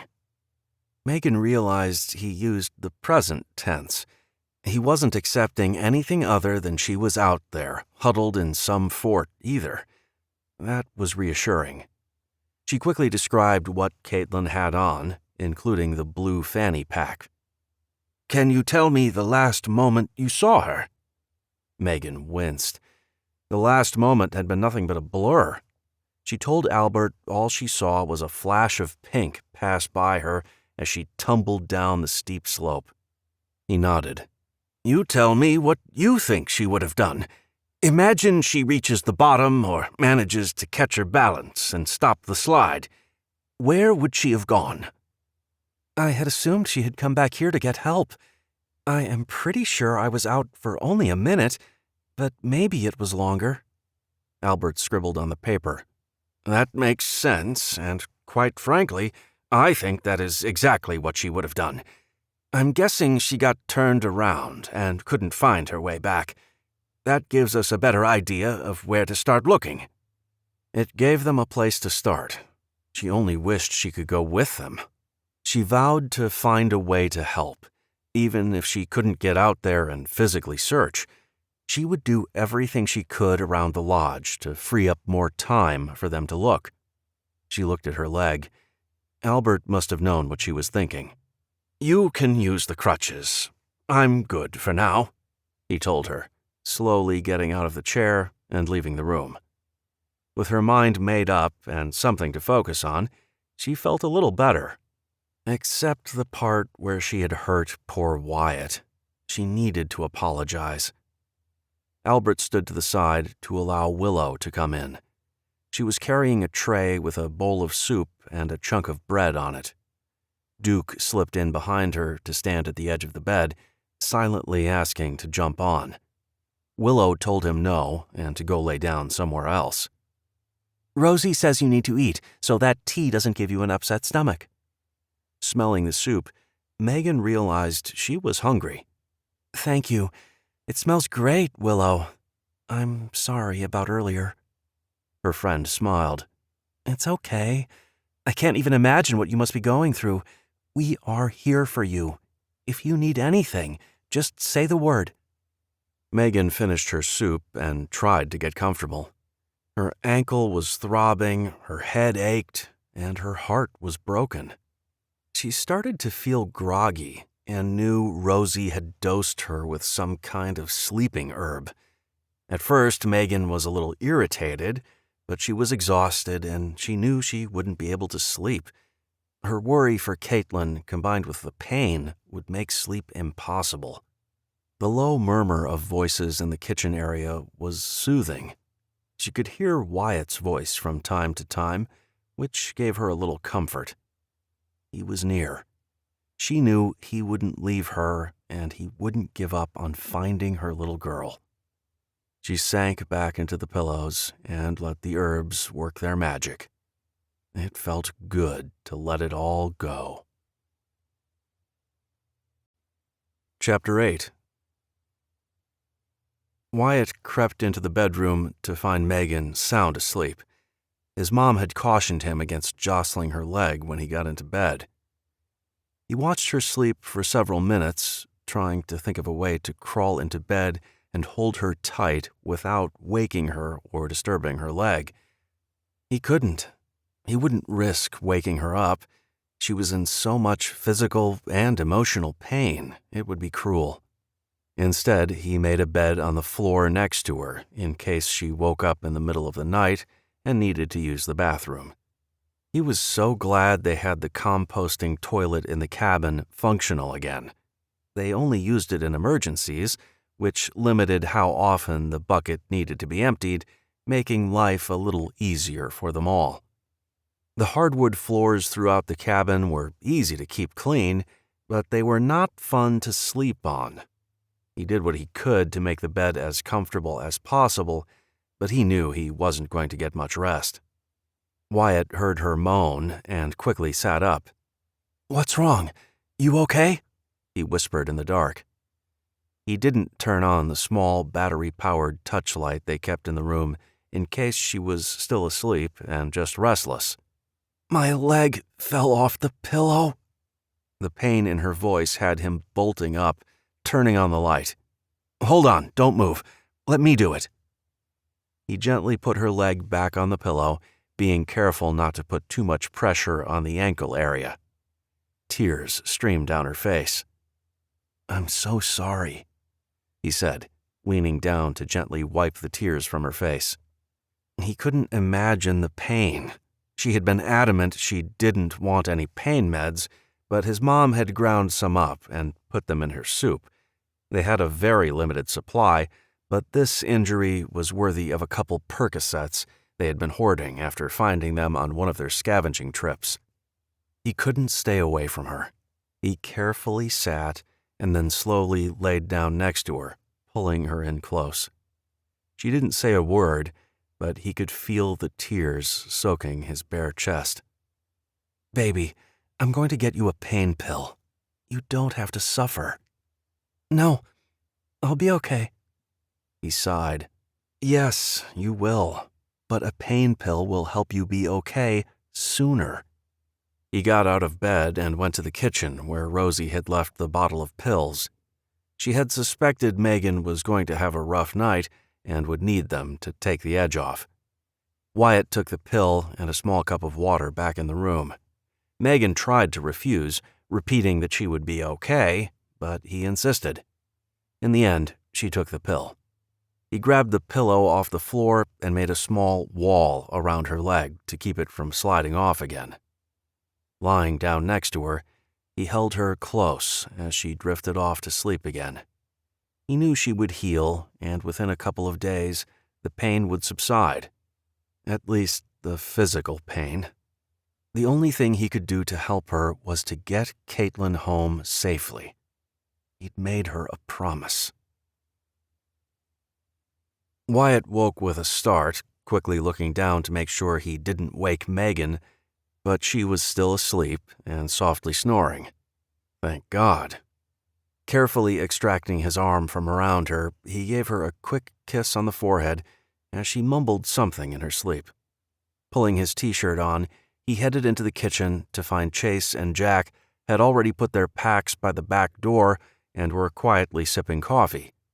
Albert, who'd insisted on being included in the search, came out of his room wearing a brightly colored shirt that looked like it came from the 70s. Chase raised an eyebrow in question.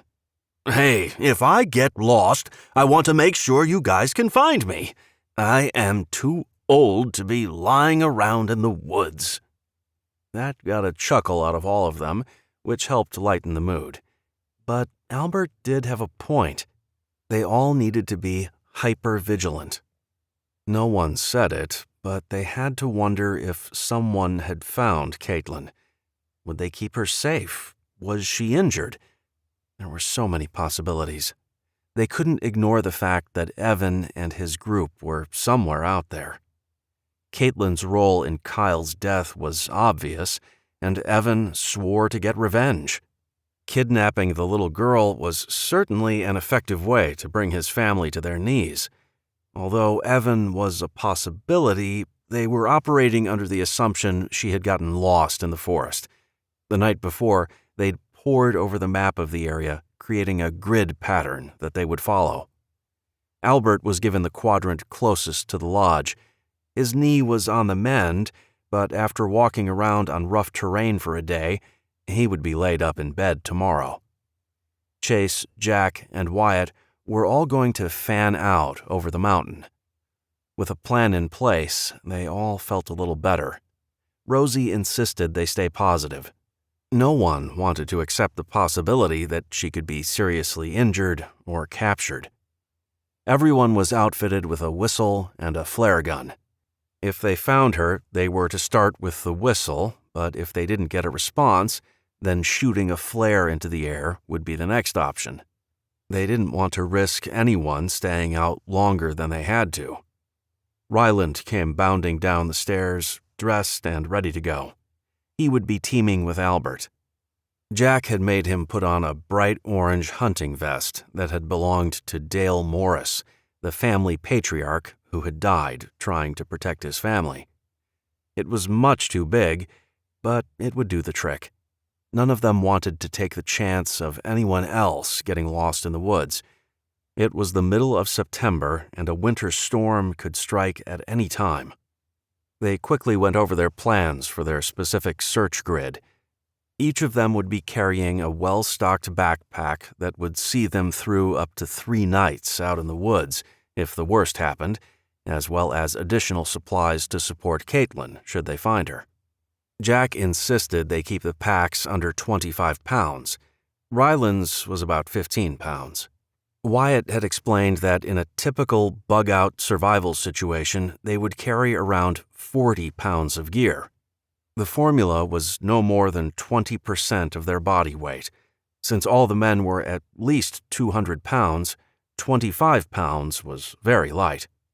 They wanted to be fast on their feet, and every pound in the pack would tax their energy.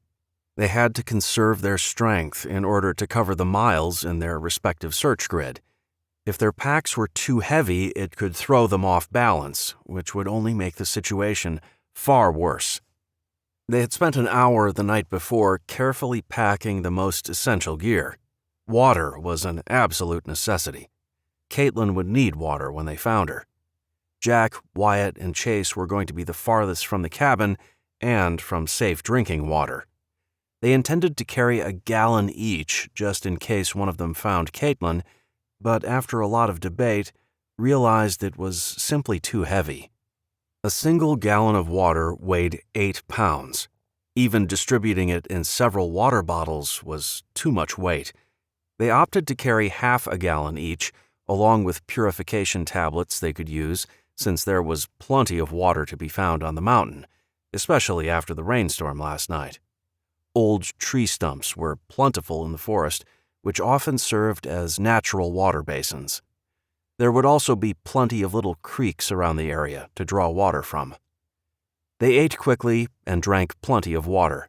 They needed to be hydrated and fueled. The oats provided plenty of B vitamins that would give them the energy they needed, and, like Rosie always said, it stuck to the ribs. Wyatt went upstairs to find his mom. She was busy looking at her medical books again. "You headed out?" she asked, looking up from her book. "Yep. I gave Megan a pill about 1 this morning. Please make her take another one." Rosie smiled. "Oh, she will get a pill, one way or another." Megan was as stubborn as he was when it came to the people she loved, but he knew his mom would do everything she could to keep Megan in bed and comfortable. "Thanks, Mom." She stood and gave him a quick, tight hug. "Be careful, please. You will find her." "Damn straight I will." Chapter 9. Caitlin cracked her eyes open before quickly shutting them again. Her arms weren't moving so well, but she managed to lift her left hand so she could rub at her face before opening her eyes again to a dark room. Rolling to her side, she sat up slowly, only to end up leaning against the wall, gasping for breath as pain shot through her. "Mom!" she cried out, hoping her mom would make it better. She cried out when she tried to shift her feet. Pulling the blanket back, she saw that her right foot was wrapped in a bandage. She reached to touch it, but her right arm still wouldn't move. Her head felt fuzzy, but she managed to look down at her arm and saw it was handcuffed to a small metal ring attached to the floor. Tugging uselessly at the cuff, she panicked, calling out for her mom as the tears fell. Where was she? Where was Wyatt? Or Ryland? In an instant, everything came flooding back. She and her mom had been hunting. When the storm came, they both fell, and her mom was hurt bad. Caitlin remembered the blood on her mom's face, which started a new round of crying. She remembered trying to walk back toward the lodge when something snapped around her ankle. It had felt like 100 knives were cutting into her skin, and she couldn't move. Falling to the ground, she tried to pry open the steel jaws that had snapped around her foot. Caitlin knew what it was. She had helped her mom set traps in the summer. The trap that had her was much bigger than anything her mom used. Caitlin knew there was a trick to opening it, but the pain had made it hard for her to remember. The memory triggered another memory. Her stomach had been cut and bleeding. Caitlin lifted her shirt and gasped when she saw the neat little row of stitches that stretched from her chest to her belly. She remembered landing on a tree stump during her fall down the hill. The cut had hurt, but her mom's bloody face had scared her too much to think about it. She knew she had to find Wyatt. Rosie would fix the cut on her stomach. While she was walking, she had stepped in the trap. She had been on the ground, trying to free her foot, when she heard a voice. Someone had bent down and opened the trap. Who? It wasn't her mom or anyone else from her family. That person must have taken her here. They would be looking for her. Caitlin wasn't sure how long she had been in this dark place, but she knew Wyatt and her mom would be coming to get her very soon. Caitlin froze when she heard a noise at the door. Someone was coming. She quickly lay back down on the bed, using her free hand to pull the covers up around her. Caitlin didn't move a muscle when she heard the door open. Footsteps crossed the tiny room. Caitlin could hear someone breathing. The person didn't say a word. Her curiosity got the best of her, and she barely opened her right eye to get a peek. It was a woman with a tray of food in her hand, which she placed on the floor. When the woman turned to get something out of the drawer of the bedside table, Caitlin got a good look. She was tall and skinny, and she could see glasses on her face. She also noticed the gun holstered at her waist. At home, they always put the guns away. No one wore them in the house. The woman stood and turned back to Caitlin. Caitlin squeezed her eyes shut and feigned sleep again. "I know you're awake. You need to try to eat something so you can get better," the woman told her. Caitlin didn't answer or move. "I'm going to take off the handcuff, okay? But it's very important you stay still. You don't want to rip those stitches out." The woman undid the cuff that held Caitlin's wrist and gently rubbed the area where the cuff had been. "Stay put, and I won't have to put the cuff back on." Caitlin laid perfectly still for several minutes after the woman left. Her mom had warned her in the past about kidnappers and what to do if someone tried to snatch her. But this was different. She was injured, and she didn't remember much of anything, including how she got here. She didn't get to use any of the things her mom had taught her, like paying attention to her surroundings and the people kidnapping her. The reality of her situation started to sink in. She was kidnapped in the woods. Her mom wouldn't be able to call the police, and no one would find her. Caitlin wondered what would happen to her. Horrible images flashed through her mind. All she could do was cry. "Please, Mom, come get me," she whispered into the room. "I'm so scared. Please don't leave me here." Chapter 10. Chase and Jack set out in their designated directions. Wyatt walked with Ryland and Albert until it came time for him to split off. Right now would have been a great time to have two-way radios. Unfortunately, while the ones they had still worked, the batteries were dead. They had been scouring every house, store, and shop on each of the trips into town, but had yet to find batteries to fit. He knew they would be hard to come by, but he thought for sure they would find some. In the spring, they were planning to head east to see what they could find. They had pretty much searched all the small towns in the area and had made it into the outskirts of Spokane on several occasions. They were all picked clean. Wyatt's mind wandered as he walked along, looking down at the ground. He was looking for footprints, but it was impossible. The rain had washed everything away. He was losing hope. He didn't care how long it took, how cold it got, or how much it rained. He was going to find her. She was going to be just fine. There was a cool breeze whipping through the trees as the sun came over the horizon. The weather was getting much colder the closer they got to winter. If Caitlin were in the woods on her own, she wouldn't survive the cold temperatures much longer. Megan woke up when she heard the men leave. The pain shot through her body, reminding her what had happened the day before, and an involuntary groan escaped her lips. Rosie appeared at the doorway as if she had been hovering nearby. "I thought you would be up soon. Do you need to use the bathroom?" Megan did, but was not looking forward to moving her leg. Rosie left and came right back carrying Albert's crutches. "I adjusted them, so they should work perfect for you. I know it's going to hurt, but getting up and moving will actually help you a little." Megan wished she could jump out of bed and be her normal self. Her ankle was preventing her from looking for Caitlin, and it was seriously ticking her off. Rosie helped her to the bathroom and then back to bed. By the time she laid down, she was breathing heavy. The pain was severe, but she refused to give in. Mind over matter is what her dad always said. After a quick check of her toes, Rosie declared all was well. "I'm going to get you another Percocet." When Megan tried to refuse, Rosie held up her hand. "You need the rest, Megan. One more pill, and then we will see how you are doing. The guys are out looking. There is nothing you can do but sit here and heal. Caitlin will not be happy to see you miserable." Megan wanted to argue, to tell her to save the pills for when they had a real emergency, but the pain really was brutal.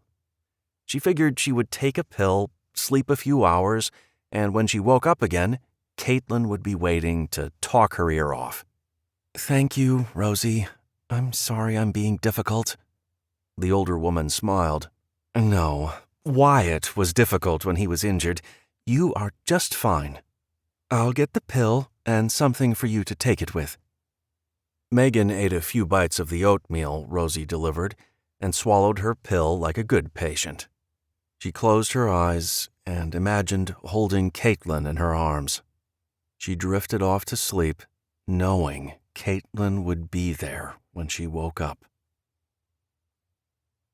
Wyatt was so frustrated he wanted to punch something.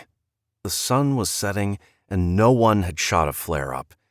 No Caitlin. He couldn't believe this was happening. How did an 8-year-old simply disappear without a trace?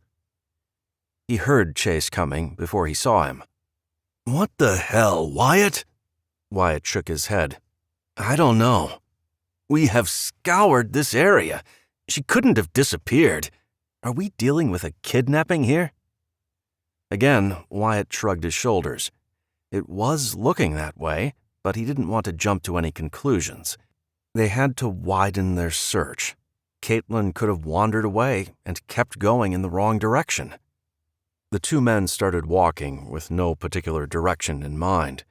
They were lost in their own thoughts when Wyatt focused on a grand fir tree that was surrounded by a group of Douglas firs. It stood out because of its height, but what drew Wyatt's attention was the shelter it created underneath its boughs. Chase followed Wyatt's stare and quickly understood. Both men jogged to the area. They found a length of gauze with blood on it. "This could be from Caitlin," Wyatt said, picking it up and scanning the area, expecting to see Caitlin. Nothing. Chase seemed confused. "I thought Megan said she didn't have a first aid kit with her." Wyatt shook his head. "She didn't." Both men took a moment to process what the bloody bandage meant. It could have nothing to do with Caitlin. Wyatt hoped it was simply a coincidence. "This could be from anyone," Chase stated the obvious. What were the chances of someone being out here, bleeding, without anyone from their group knowing? He thought about that for a few seconds. It was actually very plausible. There were people wandering all over the mountain in search of food and shelter. Wyatt squatted and carefully studied the area under the tree. He finally found what he was looking for: footprints. Walking to the prints, being careful not to disturb them, he dropped to his knees, like Megan had taught him to do when he was tracking an animal. It was best to get as close to the print as possible to identify all of the details. When tracking animals, the smallest detail mattered. Megan had told him to put the track between him and the sun. Unfortunately, the sun was going down, and the trees made it difficult for the sunlight to filter through.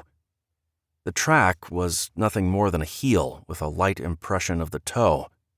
It was too big to be Caitlin's.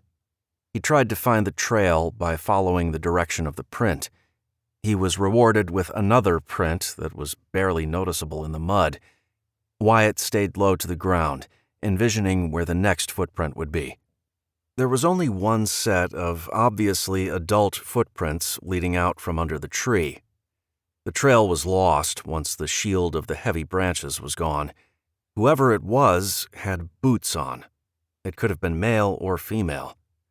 The print was small, suggesting that it was a woman, but there was no way to tell for sure. "Those are pretty small. I'm thinking female," Chase said, confirming Wyatt's own conclusion. He walked beside the tracks he found to get a sense of the person's walking pattern. The strides were much smaller than his own were. It could be a woman or a short man.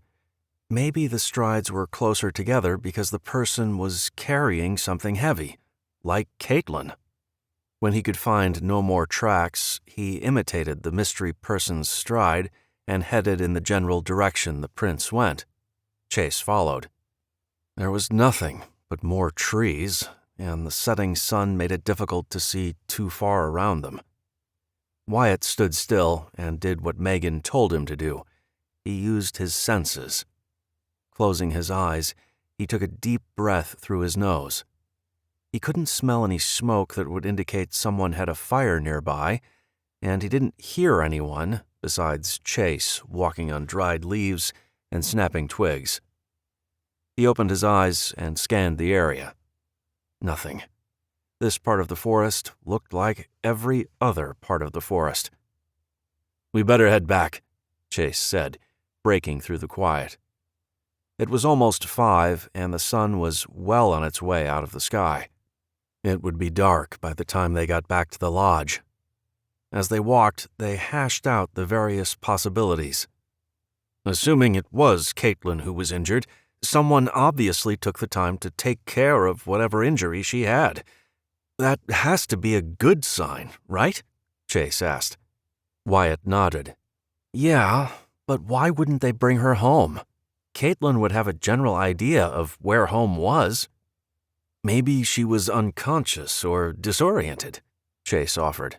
That thought didn't sit any better with Wyatt. He wasn't sure how Megan was going to take the news. On one hand, the bandage could mean Caitlin was alive. Injured, but alive and being cared for. On the other hand, someone took the injured little girl instead of trying to bring her home. Of course, there was the very real possibility it wasn't Caitlin's blood or bandage at all. The tree was quite a bit away from where the accident happened. The tracks led to the east, which was where they assumed Evan's people camped. They had no idea if the other group had left for the winter or had found shelter to ride it out up on the mountain. Ever since the situation with Kyle had gone down, they had been waiting for Evan to make good on his promise to avenge his brother's death. Could this be it? Would they actually stoop so low to kidnap an injured little girl? Wyatt realized he had voiced his concerns aloud when Chase answered. "I don't know, man. I think we need to find Evan. There is only one way to know for sure what happened." Megan would come unglued. Injured ankle or not, she would storm Evan's camp to get her daughter back. She would die trying to rescue her daughter. Wyatt flipped on the headlamp he put on his forehead. "Let's not assume the worst yet," Wyatt said aloud, trying to calm his own fears as well as his friends. Chase nodded. "Got it. We'll go over the maps again and come up with another search area. At least we have a general idea of where to go." Wyatt saw the lodge looming through the trees. There was a faint glow in the windows on the second floor. He imagined his mom working on her puzzle by candlelight, waiting for everyone to come home. It looked so peaceful and welcoming. He dreaded walking through that door empty-handed again. He felt like a complete failure. Megan was furious yesterday when he returned without her daughter. He could only imagine what she would do the second time. Chapter 11. Megan felt like she was on pins and needles. She was so restless. It was a struggle to stay in bed where she had been ordered to spend the day. To say she was uncomfortable was an understatement. She had refused to take any more pain pills, and her ankle actually did feel as if it were being stabbed with 1,000,000 pins. She was either sleeping or complaining about being stuck in bed. Rosie had been very patient with her, but Megan knew she was being a serious pain in the butt. She couldn't help it. Being laid up in bed while everyone else searched for her daughter was driving her mad. Every time the door opened, she held her breath, waiting to hear Caitlin's voice, only to be disappointed each time. Duke had been in and out of the room to check up on her. Megan knew he wanted to hop onto the bed, but she didn't want to risk him jostling her leg. Instead, she invited him to stand next to the bed so she could rub his head. She quietly talked to Duke, telling him not to worry. Caitlin would be home soon. Duke was a very intelligent dog. His ears always stood straight up when someone was talking to him. He would tilt his head to the side and maintain eye contact. The dog was an excellent listener, and Megan took comfort in being able to say what was on her mind without worrying about hurting anyone's feelings. Duke wasn't going to repeat a word she said. Albert and Ryland were the first to return. "Hey," Albert said, popping his head into the room. "Nothing?" "Sorry, hon. We searched our area, but the others are still out there. Don't you worry. She'll be home by dinner," Albert assured her before leaving her to her own thoughts again. Jack came in just before the sun started to set. Again, Megan got her hopes up, only to be let down again. She wanted to pace, clean, do anything to take her mind off her missing daughter. Chase and Wyatt had yet to come home. Megan didn't know what that meant, but she was staying hopeful. When she heard the stomping of boots, she tried to sit up in bed, but it pulled her foot, causing her to wince in pain. She waited, not breathing, not moving a muscle. Rosie's sigh of disappointment nearly made her vomit. They hadn't found her. "Wyatt!" she shouted. She was furious. terrified, really, but her fear wasn't something she wanted to deal with. It was easier to be mad. Wyatt's large frame appeared in the doorway. Megan took a second to look at him. He was pale under the mud he was covered in, and she could see circles forming under his eyes. The man looked exhausted and defeated. She could see it on his face by the way his shoulders drooped and the look in his eyes. Her anger instantly deflated. "Wyatt?" she said softly. He shook his head. "I'm sorry." She leaned against the pillows, holding her up. Wyatt slowly walked to the bed and dropped to his knees on the floor beside her. He reached out and grabbed her hand. "We'll go back out tomorrow," he promised. "We will find her, Megan." She looked at him. There was no stopping the tears streaming down her face. The thought of Caitlin alone in the forest for a second night was too much to bear. She remembered hearing miracle stories of kids surviving in the forest alone before all this EMP stuff happened. She hoped Caitlin would be one of those miracle stories. She had to. Megan refused to believe her daughter wouldn't be okay. "Megan?" Wyatt started softly. She jerked her eyes back to his. "What?" "We found something." Megan's heart raced. It didn't sound like this was something she wanted to hear. She started shaking her head. "Don't you dare tell me anything bad, Wyatt Morris!" No, I don't think it's bad. It may be nothing at all." "What?" she said, louder than she had meant to. He took a deep breath. "We found a bloody bandage underneath the canopy of a big fir tree. There were some footprints, but it looked like it was only one person." Megan processed the information. "And?" Wyatt squeezed her hand. "We followed one set of tracks, but they disappeared once we got out from the protection of the trees. They were too big to be Caitlin's. It could mean the bandage didn't come from her, or it could mean someone found her, cared for an injury, and then carried her out of there." "Carried her where, Wyatt?" The hysteria in Megan's voice was hard to miss. "We don't know yet." Megan yanked her hand away from him. "Did you follow the tracks like I showed you?" He nodded. "Yes, and we have a good idea of where to look, but it was already dark. We couldn't see anything under the canopy. Chase is going over the maps, and we are going to focus our search in that area tomorrow. We'll find her, Megan. I promise." Megan pressed her head against the pillows and closed her eyes, willing her anger and frustration to calm down. She knew they were doing the best they could, but a part of her was convinced that if she were out there looking, she would find her. "Thanks. You better go get cleaned up." Wyatt knew that he had been dismissed. She was angry with him again, and he couldn't blame her. He'd made a promise to her, and so far he hadn't come through. Going into the bathroom, he quickly cleaned up. They had found his dad's camp shower and had been using it the past few months, which had improved morale tremendously. He longed for a hot shower, but he was too tired to go through the process of heating water and filling the bag. Jack and Albert had hung a tarp to create a nice little shower stall. A rubber mat, the kind used in restaurants where the cooks would stand for hours, made a perfect floor to stand on. It was the highlight of the summer in Wyatt's eyes. An outdoor heated shower was luxurious even in their old world. When the weather turned cold, they had moved it inside the house, but that meant he had to heat the water on the stove. He would go without, for now. The rest of the night passed in relative silence. No one was up for idle chit-chat. Caitlin's absence left a huge hole in their blended family unit. Even Duke was having a hard time.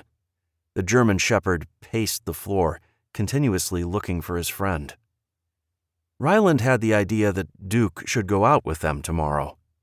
Wyatt wasn't about to turn down any ideas, and agreed to take the dog. Chase, Jack, and Wyatt once again went over the maps and planned a new search grid. Albert was going to stay behind. His knee was swollen, and they couldn't risk him being injured out there. There was still plenty to do around the house to get ready for the rapidly approaching winter. It was nearly 10 o'clock when Wyatt crept back into the bedroom. His mom had folded the blankets and left them on the floor next to his dresser. He didn't want to disturb Megan and quickly made his bed on the floor again. As he lay there, wide awake, staring into the darkness, he could tell by the change in Megan's breathing that she was awake as well. Neither of them said a word. Wyatt hoped she would invite him into the bed, but she didn't. He fell into a fitful sleep. The sound of footsteps woke him up. He blinked several times, trying to orient himself. Lifting his head to make sure Megan was still asleep, he rose and folded the blanket over, pushing it out of the way, before heading out to meet whoever was up. It was Jack. He stretched and arched his back, trying to work the kinks out. That floor was way too hard to sleep on every night. If she didn't want him in the bed, she probably didn't want him in the room. He was going to take the couch tonight if he didn't bring Caitlin back. They quickly went over their plans for the search. Ryland and Duke were joining Jack, while Wyatt and Chase split up again. They wanted to cover as much ground as possible. He walked outside, appreciating how peaceful it felt. Taking a deep breath, he could feel the moisture in the air. Fluffy gray clouds had rolled in, which could mean rain or even snow. That would be a very bad thing. "We better get moving," Chase said. The men headed out in silence once again. The tree where they had found the bloody bandage was more than 2 miles from the lodge. The men covered the ground in no time and went their separate ways. Wyatt was determined to bring Caitlin home today. Megan woke up feeling better than she had the day before. She hated taking pain pills. They always left her feeling foggy and drained. Her last pill had been yesterday afternoon, and she felt much clearer. The pain was still in her ankle and lower leg, but it wasn't nearly as bad. She had heard Wyatt leave, but pretended to be asleep. She knew she wasn't being fair to him. They were doing everything they could to find her daughter, and yesterday was their first potential clue. It was killing her that she couldn't be out there too. Under normal circumstances, they'd have to tie her down to keep her from searching for her daughter, and Megan's frustration had turned her into an absolute grouch, but she couldn't seem to get it under control. The crutches were leaning against the wall next to the bed. Megan didn't want to ask Rosie for help and figured she could manage on her own.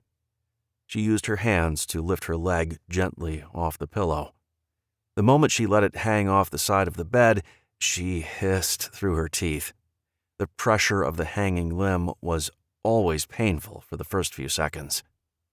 She breathed through the pain, grabbed the crutches, and stood up. It felt good to do something without anyone helping. Megan slowly moved out the door and to the bathroom.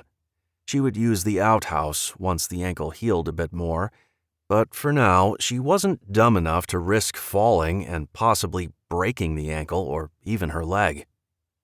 When she came out of the bathroom, Rosie was standing there, hands on her hips, looking very displeased. "I could have helped you," she scolded. "I needed to do it on my own. I feel a lot better today, and if I don't get out of that bed in that room, things are going to get ugly." Rosie smiled. "Thank God. I was hoping you would be back to your fighting self." Megan grinned and then wiped it away as quick as it appeared. She shouldn't be smiling when her daughter was alone and scared. "Since you are feeling better, why don't you have breakfast at the table today?" Megan tried to turn down the offer of food, but Rosie wouldn't listen. She had lost her appetite. The stress over her daughter missing made her stomach turn at the very thought of eating. Rosie insisted she eat a little to help keep up her strength. Megan sat at the table for a long time, watching as Rosie went about doing her typical chores. Willow was upstairs, cleaning, she imagined. The woman liked a tidy home and was constantly dusting, rearranging, and tidying up. Even before the EMP hit, Megan didn't spend that much time cleaning, but she could understand how it'd help pass the time, not to mention how helpful it was with so many people living under one roof. "What can I do to help, Rosie?" Her adopted mother didn't answer right away. "Well, I do need to darn the socks. If you could do that, it would help me out." Even though they had hit the mother load on warm socks, they couldn't afford to throw any away simply because they had a small hole in a toe. It was an old-fashioned trick that most people didn't even know how to do, but since Rosie's mom was old school, it was something that had been passed down to her. Megan was happy to help. Anything to take her mind off of what was happening somewhere in the forest. Rosie brought her the small basket of socks that had been building up over the summer. Every time someone got a snag or small hole, they dropped it in the basket for mending. The little wood chunk they used to stretch the sock was on top, along with a little package that contained a needle and thread. They weren't picky about what color thread was used. It was about being functional, not pretty. Megan got to work, sticking the wood block in a sock, making a few stitches to close the hole, and moving on to the next one. It was tedious work, but the time was mercifully flying by. "You feel like helping me with dinner?" Rosie asked. Megan had finished her sock duty and was sitting at the table, staring off into space. "Sure." Megan peeled the potatoes they had dug from the garden. They had an excellent potato crop. Willow had planted a variety of red and yellow potatoes, and while both did well, it was the red potatoes that really produced the best. The potatoes they harvested earlier in the season were already forming eyes, which meant they would be in good shape for planting in early spring. They had plenty of corn as well. That had been another successful crop. Their tomatoes and peppers had not fared quite as well. The growing season was too short, and they didn't get the heat needed to make the plants thrive. Their dinner tonight would be a combination of fried potatoes with some freeze-dried beef cubes and some freeze-dried pepper slices. Megan was instructed on how to make tortillas from scratch. It was essentially a fajita without all the flair. Then it was shucking corn and getting it ready to boil in a pot of water that was already heating on the wood stove. Megan knew Rosie was keeping her busy for a reason. Each of the jobs she was assigned allowed her to sit down and keep her leg up. The scene at the end of the day was a repeat from the day before. Each of the guys returned, looking downtrodden. Even Duke had his head low. The hope that his dog senses would be what found Caitlin was quickly dashed. Megan excused herself and went back to the bedroom when Wyatt came home without Caitlin. She couldn't deal with seeing him come back without her daughter. How could life be so cruel? Wyatt was quietly talking to Rosie in the corner of the great room as Megan strained to overhear what they were saying. "I can't believe you didn't find her. Someone has to have taken her," Rosie told him. "Whether she's being held against her will or doesn't know how to get back home, I just don't know. But I'm not giving up." Rosie prepared a plate and took it to Megan. When she came out of the bedroom, Wyatt looked at her, silently asking how Megan was doing. "She's grieving, dear. I don't know how to help her. It is one of those things that each one of us has to get through on our own. Be there for her, support her, encourage her." Wyatt felt helpless. "She blames me, Mom. I don't know what else to do. We've looked everywhere. I just don't know where she could be." Chase slapped him on the shoulder. "We will search again tomorrow, and we will find her. That's not even a question in my mind. She is holed up with someone who is keeping her safe. We find them, we find her. We need to refocus our search. We aren't looking for Caitlin. We are looking for Evan and his band of misfits. That's assuming it's Evan that has her. Wyatt wasn't sure they could assume that was the case. There were many variables. For now, they would work that theory until they found her or determined it wasn't the case. "Let's go over the maps," Chase started. "If there is a group of people living up here, we should be able to find them on the map. They will need to grow food, be near water, and have easy access to hunting. Or at least you would hope they would know they needed that." "I don't know," Wyatt started. "They didn't seem all that self-reliant or ready to live off the land. I think they may be in town or close to it." "We'll search this entire mountain until we find her, Wyatt. Let's start at the top and work our way down." With tomorrow's search grid laid out, they all sat down to dinner. It was another quiet meal with very little conversation. Wyatt didn't bother going into the bedroom. He went straight upstairs and collapsed on one of the couches, exhausted. They must have walked close to 60 miles in the past 2 days. He felt every one of those miles. The next morning was the same routine. Megan waited until Wyatt, Chase, and Jack had left before she emerged from the bedroom. Wyatt had crept in and gave her a quick kiss on the forehead before leaving, but they didn't talk. Albert and Ryland were going to be sticking around the lodge to catch up on some of the chores that were falling behind. Megan knew the wedge between her and Wyatt was growing with each day of Caitlin's absence. It wasn't Wyatt's fault.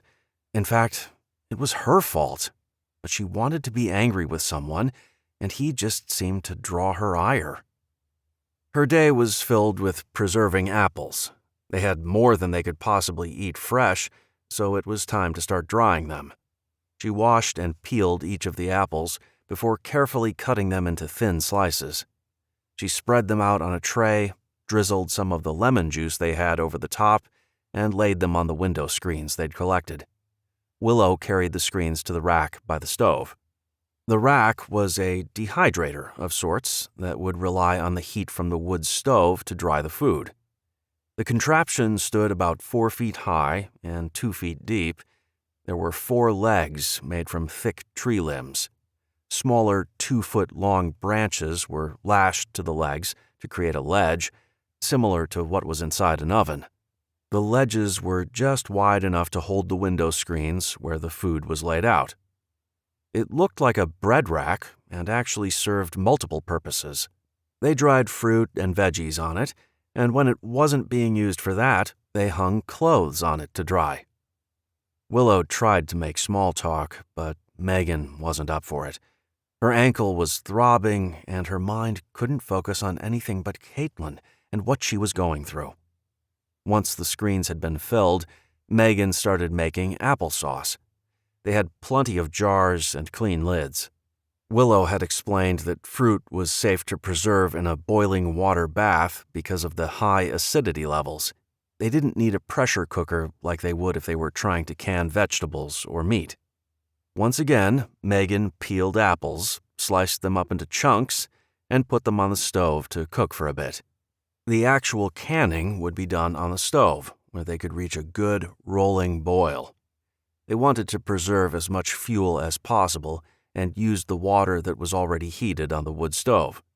Putting a lid over the pot would also help trap the heat and bring the water to a boil in no time at all.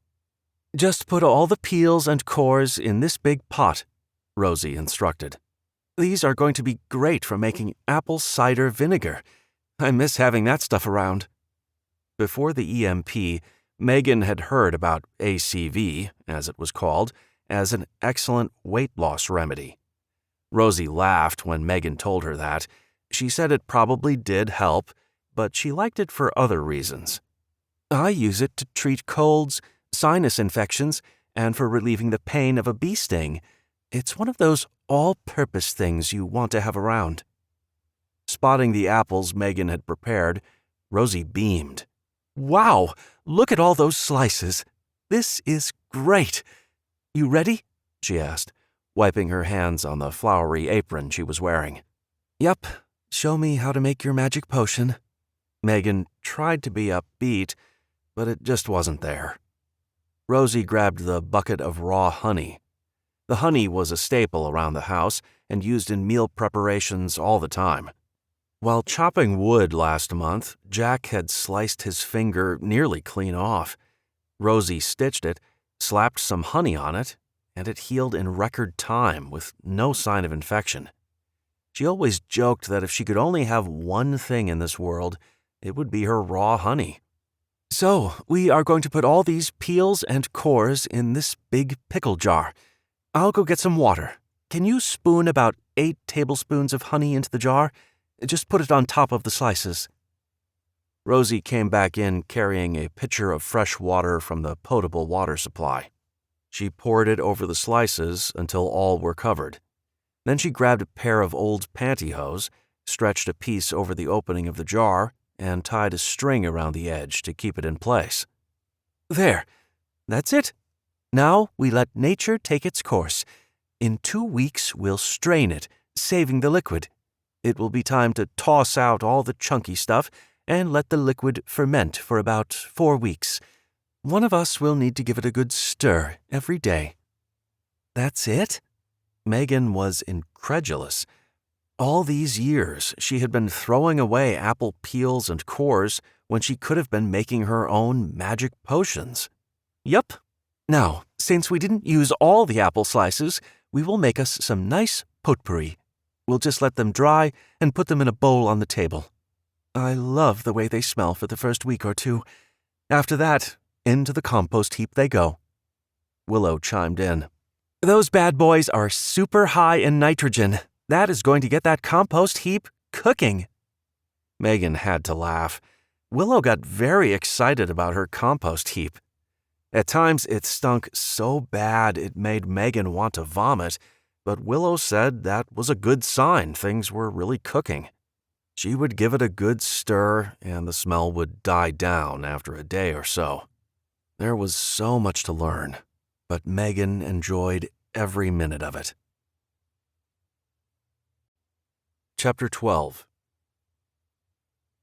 The steady rain and dropping temperature added to Wyatt's diminishing confidence in finding Caitlin. Under normal circumstances, the first 48 hours was critical, but this was the new normal, and he was at a loss. Sighing, a puff of steam in front of his face reminded him of just how cold it was, as he'd gone numb hours ago. Numb to the miserable cold, wet, and the blister that had decided to show up on his heel earlier that day. Over the last 5 days, they'd covered more miles than they had in the 6 months they'd been living on the mountain full-time, and each new day dawned with hope, only to end in failure. Caitlin simply wasn't out there. Maybe the person who found her was on the move, which could mean that they were 60 miles away by now. He had no idea which direction to look. During his time with the Chicago PD, they would have used social media and Crime Stoppers to help find a missing child. Out here in the woods, there weren't enough people out here to make putting up signs worth it. Plus, it would draw unwanted attention. Their only option was to keep searching, but deep down, Wyatt knew that when the weather did turn, that would become impossible. As it was, the chores around the house were being ignored. They still needed to finish the preparations for winter. He had wanted to get another storage bin built to hold the potatoes and carrots. They had also planned to attach a mudroom of sorts onto the back door. A mudroom would allow them to keep their snowy boots and other gear out of the house. It would also cut down on the drafts and bursts of cold air that came in every time the back door was opened. He had no idea what this winter would hold, but he knew it would be a struggle to keep the entire cabin warm. They were already burning through their wood supply quickly. Wyatt felt more alone than he ever had in his life as he stared up at the lodge looming before him. It felt as if he was stuck in a horrible, repeating pattern. Every morning he went out with the intention of bringing Caitlin home, and every night he returned empty-handed. He couldn't stand the look of disappointment on Megan's face when he came through the door without her daughter. Wyatt knew this would destroy their relationship, There was a very good possibility Megan would leave the group if Caitlin weren't found. He knew what it was like to run away from the place where there were so many reminders of what had been lost. It was one of the reasons why he joined the Navy. The loss of his little sister was too much to cope with, and while his parents never blamed him, he should have been able to stop her from running in front of that car. He was the big brother. He should have known better. Wyatt walked through the door, hoping everyone was busy so he wouldn't have to see the disappointed looks on their faces. Again.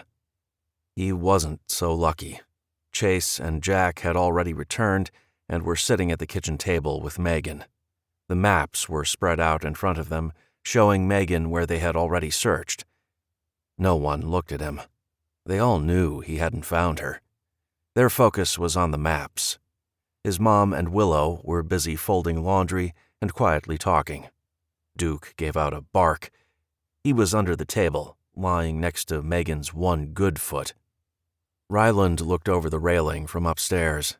When he saw it was only Wyatt, he shook his head, apparently telling Albert, who was also upstairs, that he had failed again. It was a relief not to say anything, and he went about cleaning up and repacking his gear to leave by the door for when he went back out in the morning. After another quiet dinner, they had to have a conversation about the search for tomorrow. Megan was certainly trying to pick up the slack, but she wasn't exactly mobile. She couldn't haul wood or help remove the plastic from the greenhouse. No one wanted to make her feel any worse about the situation, but they had to think of the needs of everyone in the house. It was decided Wyatt and Chase would go out. Willow insisted she go along. Jack was at first hesitant, but her eyes and ears were as good as anyone else. Jack had to stay behind and get that mudroom put up. Albert would split wood, while Ryland stacked it. The following morning, everyone got to work, including Megan. She was down to using only one crutch and was moving around much better so long as she didn't overdo it. Placed on laundry duty, the women worked as a team. Rosie took care of dumping the bucket of water and hauling the clothes to the wood stove for Megan to hang on the rack. Then it was more candle making, before it was time to show Megan another new skill: how to make soap. This one intrigued Megan the most. Prior to the EMP, she knew people who made all kinds of pretty soaps and sold them at a high price in specialty shops and craft fairs. Apparently, Rosie had done that kind of thing too, but didn't see the cost-effectiveness of buying all the expensive ingredients and going through the hassle of making her own. Today, it was a necessity. When Rosie had explained why she'd saved all the fat from the animals they'd harvested recently, Megan was appalled. Despite her initial reaction, Rosie promised her she would never know she was washing her body with the fat of an animal by the time they were done. Megan wasn't convinced, but figured she would go through the process and see what she could learn. "Grab that big stainless steel pot," Rosie instructed. Megan did as instructed, although it was a bit awkward carrying anything while trying to maneuver on crutches. Her ankle was still too sore to hold her weight. "Now, you cut the fat chunks into small pieces while I grab the bucket of ash from the stove." Megan learned long ago not to question her new family, no matter how absurd some of their choices tended to be. They seemed to know what they were doing. She chopped the fat, trying not to think of rubbing it all over her body or in her hair while watching Rosie. Wyatt's mother had made one of the old freeze-dried food buckets into a strainer of sorts. There were tiny holes punched through the bottom. Earlier, Rosie had heated ash mixed with fresh rainwater on the wood stove in an old enamel cookpot. Now that it was cool, she poured it into a big glass bowl covered in a square of cloth cut from a cotton t-shirt. Since they didn't have cheesecloth to use, the t-shirt would have to do, she told her. "What is that for?" Megan asked, unable to hold back her question. "This is lye," Rosie said, holding up the smaller bowl of liquid that had just been strained through the shirt. "Really?" Megan had heard of lye, of course. It was the stuff they used in soaps and detergents. Rosie nodded. "Yep. If we were making larger batches, I would let the ash water sit overnight, but considering how much ash we end up with and will have by the end of winter, I'm not worried about having enough to make soap with." "I'm all done with this part." Megan pointed to the pot that contained the chunks of fat. "Great. We will put this on the stove to melt down. It will probably take an hour or so. Once it's melted, we can strain it through another cloth so we only have the clear liquid left. Once everything is ready, we can then marry the two together and start to make soap. Do you have anything else you wanted to do while we wait?" Rosie asked her, covering the pot with a lid to trap in the heat. Megan shrugged. "Not really. I'll go see if Jack needs any help. Holler when it's time to do the next step. I want to see how you are going to make that into soap." "I will, dear. Be careful. You don't need to overdo it." "Yep, I know." Megan was able to walk around inside the lodge without the crutches, but she still used them when she went outside. Navigating over the bumpy ground was becoming easier, and she couldn't wait until she was back to normal. Thankfully, her leg didn't feel like a lead ball dragging her down. The pain was still there, but not nearly as bad. The key was keeping it elevated as much as she could. Standing upright still made it throb. "Hey, Jack," she said when she saw him standing outside the back door. He was staring at the ground, which was littered with wood and various construction supplies. "Hey," he said without looking up. Megan waited. She knew that look. He was thinking. "Okay," he said, looking up and clapping his hands together. "Got it." She smiled. "Got what?" "I was trying to do a little math to figure out how many of these branches I would need to frame the walls." She nodded. Jack was an intelligent guy and was always working out problems in his head. He rarely had to sit down and use pen and paper to get through an equation. Megan was not quite so blessed in the math department. All that arithmetic to come up with spacing made her head hurt. She usually left it to Jack and then happily followed his direction. "Can I help with anything?" she asked, hoping he would say yes. He thought for a moment. She knew building was typically something a person did while standing on both feet, but figured she could hold the wood while he nailed or something. "Sure," he finally said. "I'm going to lay out the frame. As I move along, it would be great if you could hold the wood up while I nail it to the bottom board." Megan was thrilled. She needed to help, even if it meant doing something as simple as holding a piece of wood upright. They worked together in silence until Rosie popped her head out the back door. "Megan, are you ready for the next step in our soap making?" Megan was secretly thrilled to be getting back inside and, hopefully, into a chair. The throbbing had become a little too much to bear, and she knew she'd been on her injured leg too much today. It didn't matter how good she felt, she still needed time to heal. Rosie gave her a knowing look as she hobbled by, trying not to wince. Rosie quickly pulled out a chair, ordered her to sit, and disappeared into the bedroom. "You have to take it easy for a few more days," she lectured, gently lifting Megan's wrapped ankle and placing it on another chair with a pillow cushioning it. Megan sighed in relief. Rosie pulled off the sock that was stretched over her foot. "You see this?" she said angrily. "Your toes are very red, turning purple. When you feel your heartbeat in your toes, sit down." Megan winced as the woman fussed over her. Rosie took her doctoring duties seriously and did not tolerate uncooperative patients.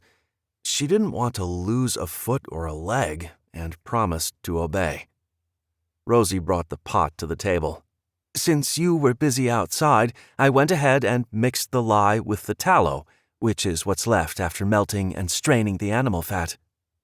Megan peered inside. It was a creamy color, thick, and looked a lot like Crisco, only not as white. Rosie brought 2 old bread pans to the table. They didn't use the bread pans for baking because they were too thin to handle on the heat of the wood stove. "Use the ladle and spoon the soap into the pans," Rosie instructed. Megan did as she was told. "Now we will let this sit overnight. In the morning we will cut it with a knife to make bars." Once again, Megan was thoroughly impressed. "That is amazing! Next spring, we need to collect some lavender and other fragrant flowers. We can mix it into the soap and get some nice, pretty colors and smells." "Oh, that would be awesome. And some mint," Megan added.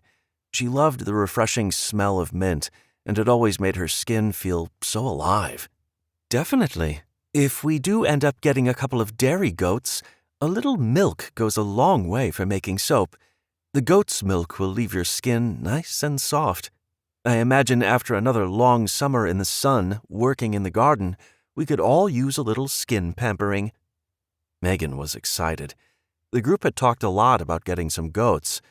It was the next step in their sustainable living. They had to keep moving forward, and chickens and goats were definitely on the agenda. Wyatt stopped and stared out over the area that stretched out below him. He was back at the very spot Caitlin had vanished. The steep, rocky hillside that led to the meadow below was inches from his feet. He imagined Megan standing in this same spot, captivated by the beauty below. She had told him she just knew deer would be down there.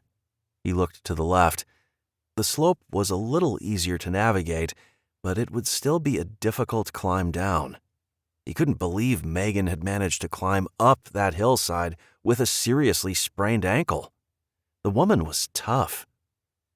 Wyatt took a few moments to try to see beyond the tree line in the distance that surrounded the meadow. That is where he needed to go. It wasn't on his search grid, but the maps didn't give them too many details about the land itself. If he were living off the land up here, he would want to be close to the meadow. There was likely a camp on the other side. Checking his watch, it was already afternoon. Leaning back, he looked at the sky. It was cloudy, but the weather was mild. He could make it across the meadow. He needed to see what was beyond those trees. The journey down the hill was slow. Wyatt spent a long time looking for any signs of Caitlin. Megan had told them she saw Caitlin tumble down past her. Wyatt stayed close to the tree line on the left.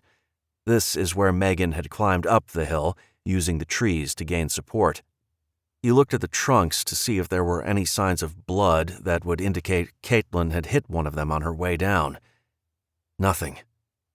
He kept moving, keeping his eyes on the ground and scanning the area for a sign Caitlin had been there.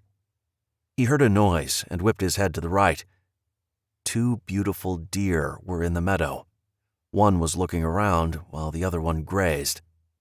As he watched the deer, his subconscious started nagging. He had seen something. What was it? He slowly turned his head back to the left. There! Up ahead, he saw pink.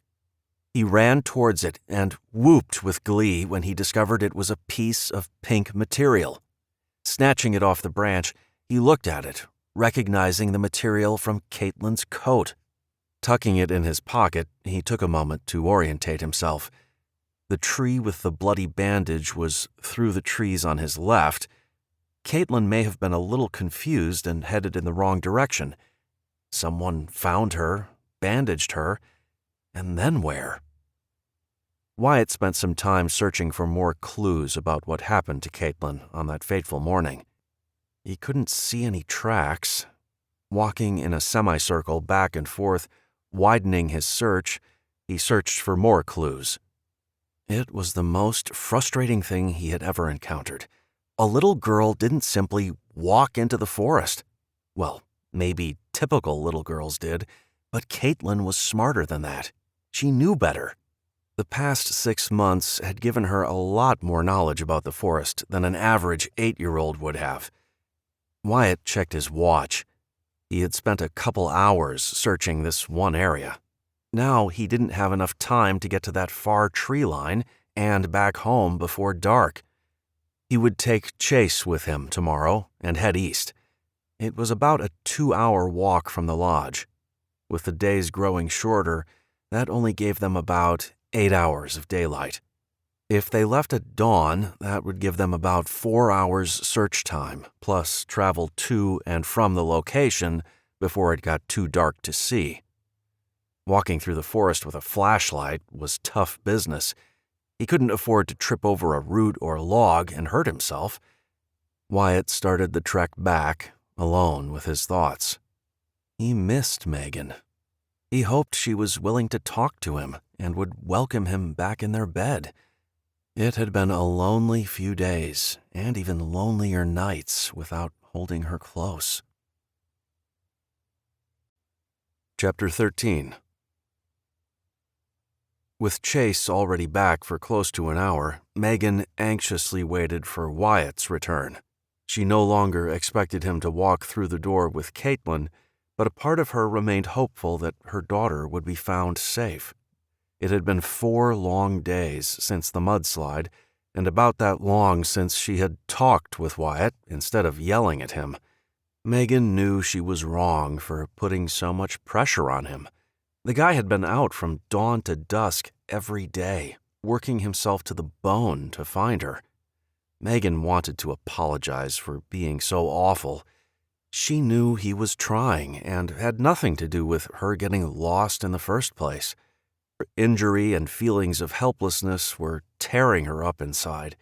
If she were able, she would have been out there, side by side with the guys, searching for her daughter, and probably forcibly returned home in the evenings, but at least she would be doing something. While the Morris family had welcomed both her and Caitlin into the family, and she'd slowly come to accept that working as a team was far more beneficial than going it alone, at times like this, it killed her to rely on others. She was the one who was a total mess, and poor Wyatt happened to be the one person in this new world she could lean on and be a total bitch to. Her heart skipped a beat when she heard his footsteps. Even when she was mad at him, she always felt a little zap of electricity race through her veins when she saw him. He came through the door, looking like a man with the weight of the world on his shoulders. Megan waited for him to look at her. When he finally lifted his eyes, he scanned the room. She knew he was looking for her. Rosie and Willow had been standing in the kitchen, preparing dinner, but suddenly decided they heard Ryland calling them from upstairs. Albert decided he was in need of some time outside and needed Jack and Chase to help him as the men quickly left the room. Megan stood up with the help of her crutches. When Wyatt finally looked at her, she gently tilted her head, motioning for him to go in their bedroom. At first, she thought he was going to say no, but instead he crossed the room, stopping in front of her. She stood there, unsure what to expect, when he kissed her. Instead of waiting for her to hobble into the room, he picked her up and carried her, knocking the crutches to the floor, breaking the silence that had settled over the house. Striding into the room, he kicked the door shut and carefully laid her on the bed. Joining her, they laid together, not saying a word for several long minutes. "I should have taken my boots off," he finally said. Megan laughed, propping up on her elbows and looking down at their feet. There was dirt all over the pretty yellow bedspread she had hand-picked on one of their outings to town. "Oh, well, it will wash." They both started to talk at the same time. Megan held up a hand to silence him. "Let me. I'm sorry. I've been awful these past few days. It isn't your fault. You've been amazing, and I appreciate that. You have to be the most patient man on this earth." Wyatt started to disagree, but she shushed him again. "Seriously, Wyatt, I do appreciate all that you're doing. I am mad at the situation. Frustrated I can't get out there and help search." "There isn't anything you can do that we aren't doing," he assured her. "I know, it's just, I hate being stuck here. I hate that she isn't here. I hate that I feel so helpless." "I get that. I do. It's part of what I love about you. Now, don't get too excited, but I wanted to show you this." Reaching into his pocket, Wyatt pulled out the bit of pink material. Reaching for it excitedly, "This is from Caitlin's jacket! I'm sure of it!" Megan exclaimed. "Where did you find it?" "Where we think she landed after the slide. I realize it isn't much, but at least we know we're looking in the right area," Wyatt told her as she hugged him. "Thank you, Wyatt." Not bothering to hide his yawn, he looked at her in surprise. "For what?" "Giving me a little more hope."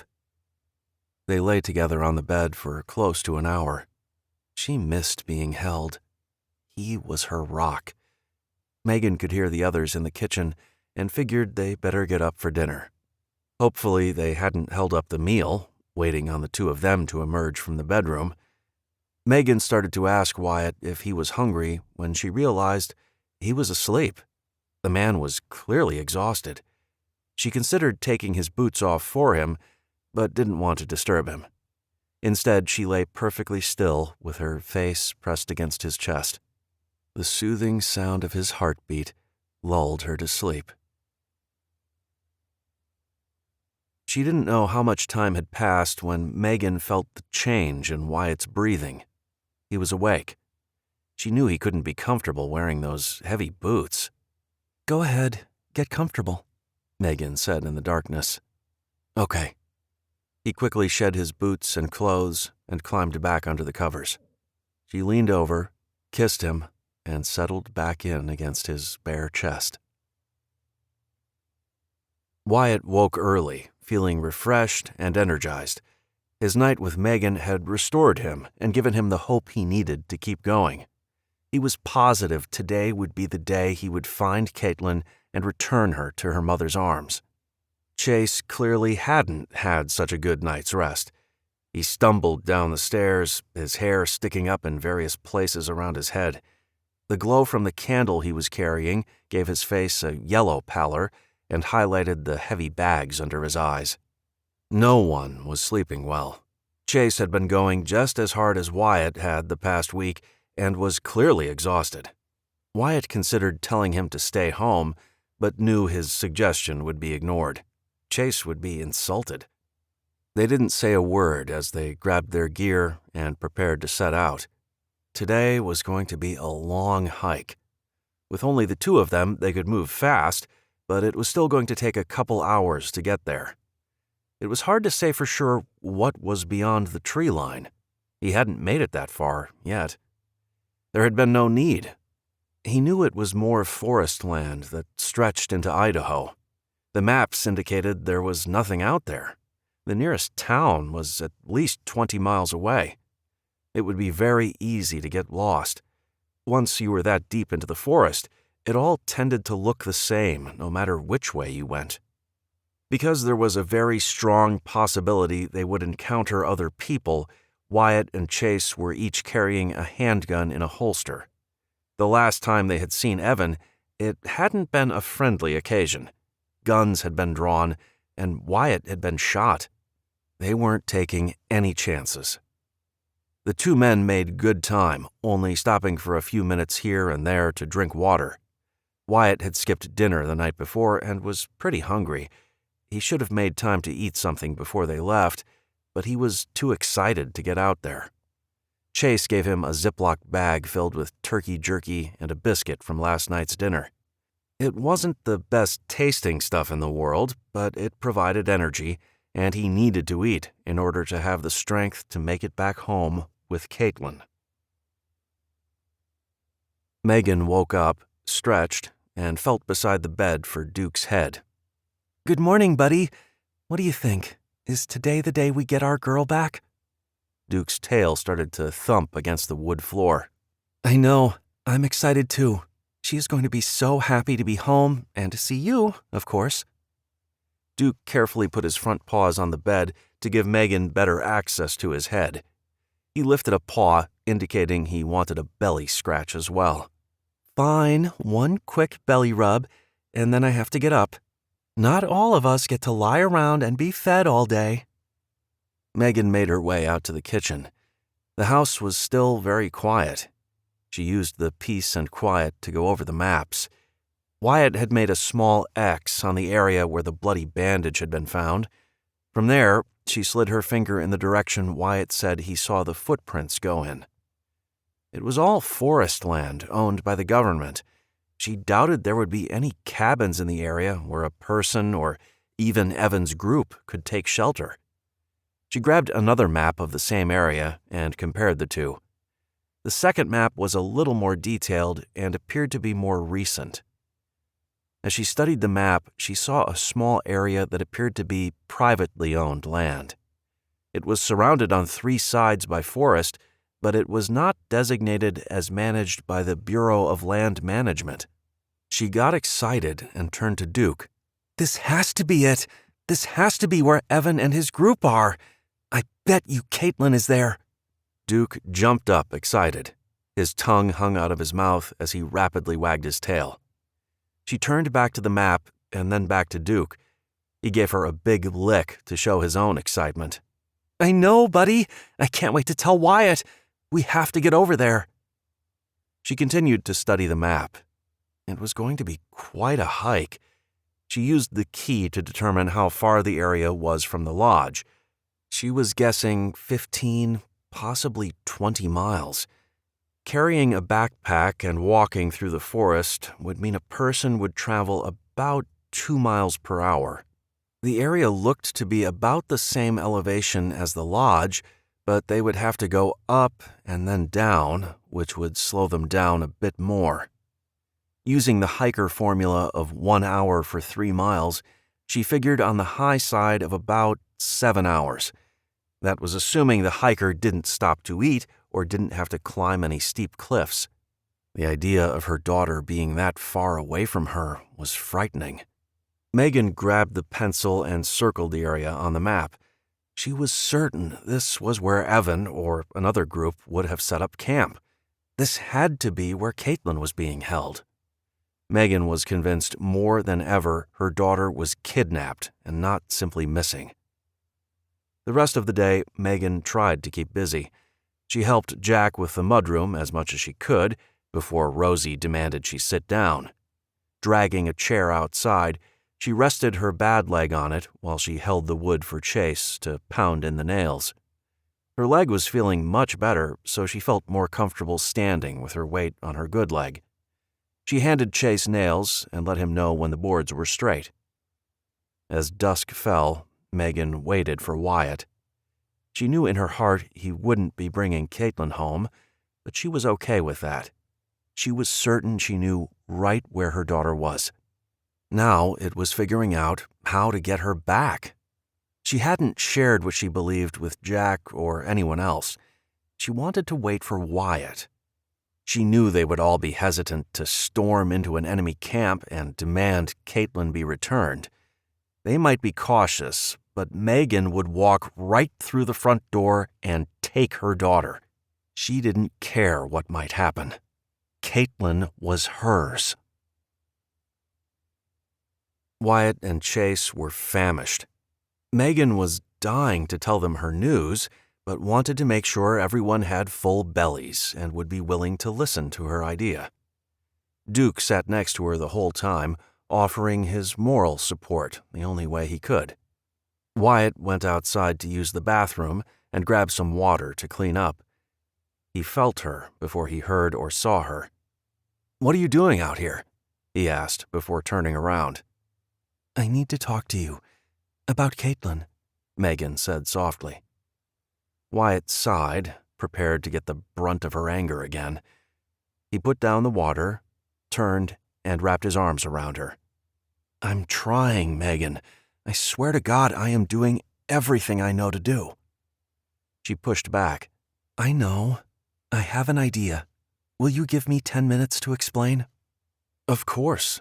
Let me clean up, and I would love to hear what you have to say." Megan kissed him and hobbled back inside. She sat at the table, waiting for Wyatt. Jack, Albert, and Chase all sat down as well.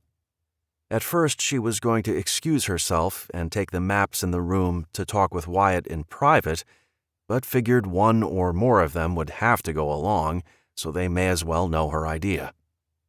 Wyatt sat down in the chair next to Megan, stretched his arm out behind her, and nodded his head, giving her the go-ahead to share her plan. Megan unfolded the two maps, putting the one where she had drawn the circle on top. "I think she is here." Wyatt raised an eyebrow. "Why there?" She excitedly explained how she came up with the idea. The rest of the men nodded, seeming to agree with her. "You think Evan's group has her?" Megan shrugged. "I think someone has her. It seems logical that others would be living up here. That area is where I would set up a camp. It's close to hunting, water, and would provide plenty of shelter. I'm guessing there are some cabins already in that area." Wyatt nodded. She was right. The problem was the distance. He watched as she pulled out a little scrap of paper with a bunch of numbers and calculations on it. "I think it will take 6 to 7 hours, depending on how fast you can move." Chase whistled. "One way?" Megan grimaced. "Yeah." Wyatt looked at each of the men. Albert couldn't make the hike. There was no way. Jack and Chase would insist on going. If they did this, that would mean they would have to spend the night in the woods, leaving the others behind for at least 2 full days. Leaving the women alone bothered him. What if Evan was like his brother and was using this as a way to get them away from the cabin? Chase was the first to object to the plan. Jack and Albert had their own concerns. "She's right. This is probably where Evan is set up. It would be smart for us to know where our enemies are. We've been waiting all summer for the other shoe to drop," Wyatt explained. Albert wasn't convinced. "So you think it is better to walk into enemy territory and ask nicely? Do you really think that is going to end well?" Wyatt shrugged. "I don't really see any other options. We are wasting time scouting the same areas day in and day out. No one here is willing to give up on finding Caitlin, right?" The silence was telling. Wyatt could feel the anger radiating off Megan. He put his hand on her back to calm her down. "Guys, we need to do something. I would rather know my enemy. Sitting here waiting and hoping isn't doing anyone any good." Albert stood up. "Wyatt, you aren't being objective. You aren't thinking clearly because you are thinking with your heart rather than your brain." Wyatt stood up so fast his chair went flying behind him. "Don't even question my motives, Albert. This is about a little girl. This is about making sure we are all safe. How can we be prepared to defend against something that we don't know? What if they aren't even there at all? I'm tired of waiting for them to exact that revenge they think is due." Jack grabbed Albert's arm, pulling him back down to the table. He looked at Wyatt, waiting for him to grab his chair and sit back down as well. Chase came up with a compromise. "How about we continue searching around this area first?" He used his finger to cover areas to the east and south that hadn't been searched yet. "While we are searching, Megan, Rosie, and Willow can put together some things that we could use to barter with Evan's group." "What?" Megan asked. "Are you serious? You want me to trade a can of corn for my daughter?" Chase held up a hand. "No, I'm saying if we don't find her, we go to their camp under the guise of wanting to trade goods before winter. It will appear neighborly. This will give us a chance to mend fences between our groups and for us to check the place out. We will look for Caitlin while we are there." "Why wait another week? I don't want to wait another day," Megan shouted. Wyatt once again put his hand on the small of her back to calm her down. "This is a good plan, Megan. We need some time to put stuff together," Wyatt said in a soothing voice. She rolled her eyes. "It won't take a week to do that." "I'll get the distiller fired up and make some moonshine. That stuff will have them begging for more and giving us whatever we want," Albert stated. Albert's moonshine was stout. The group had been thrilled when he made the first few batches, but had quickly realized it was very potent. After a particularly painful hangover, Chase had suggested reducing the proof by adding more fresh water, but Albert wouldn't hear of it. So it was decided the moonshine would only be brought out for really special occasions. The group talked a bit more about what they could feasibly carry that far and what would earn them the most points with the other group. Megan was quiet for the rest of the conversation. She excused herself from the table and went to bed without saying another word. Wyatt knew she was frustrated and a little hurt that the others weren't willing to rush over there. He could see both sides of the argument. Heading out without being fully prepared wasn't smart. He would try to push up the timeline. A week was a little too long, but he didn't want to get Megan's hopes up.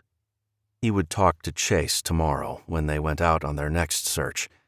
For now, he would do his best to assure Megan it would all work out. It had to. Chapter 14.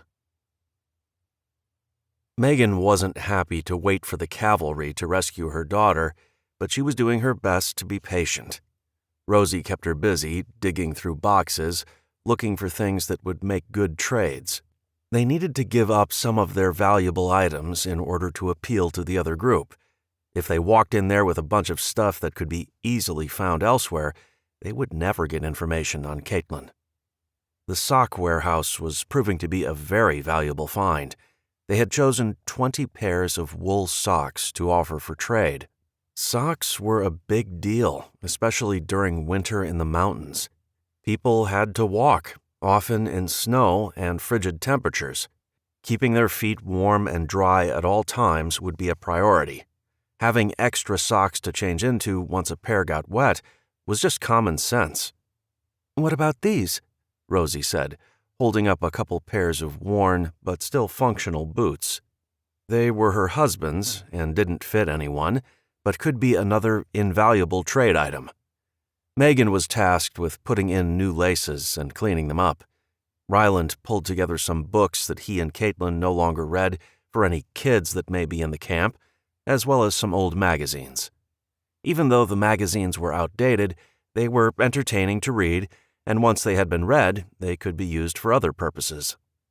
Willow and Rosie put together some dried apples, Ziploc bags of applesauce, and a bag of the potatoes they harvested from the garden.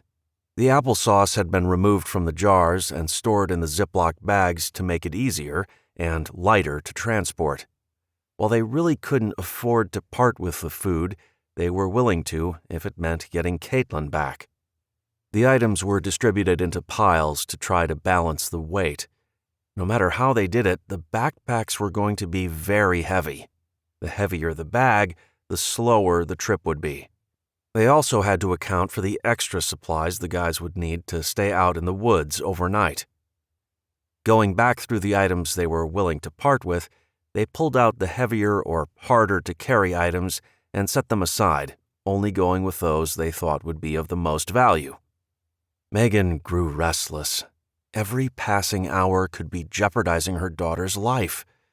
She hobbled outside, needing a few minutes to herself. Duke followed.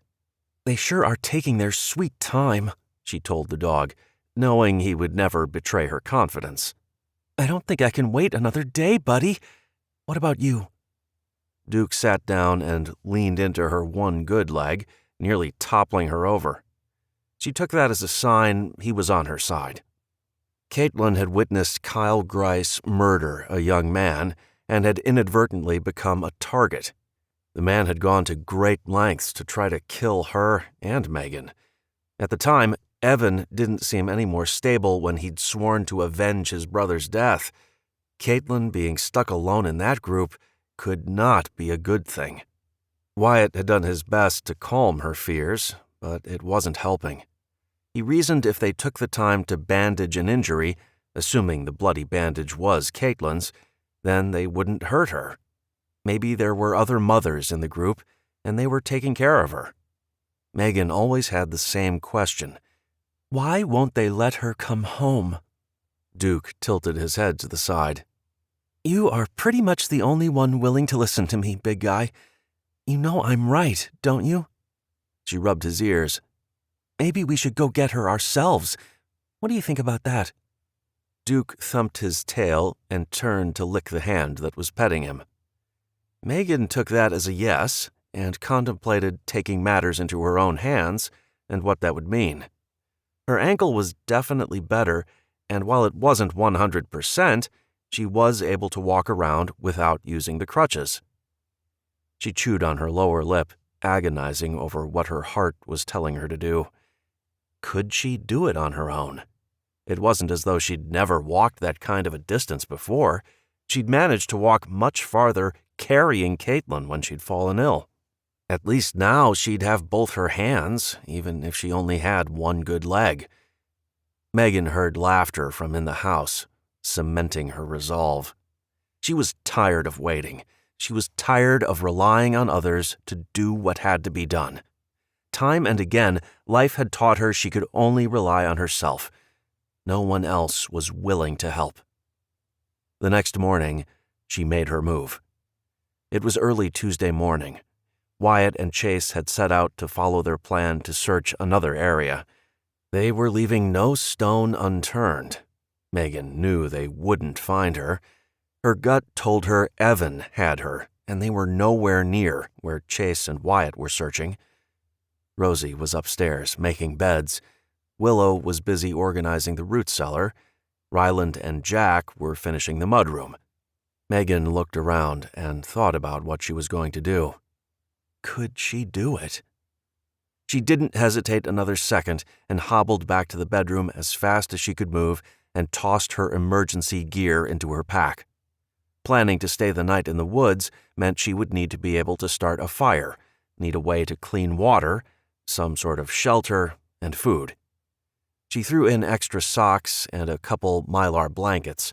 While she would have liked to take an actual blanket, she didn't think she could handle the weight and bulk.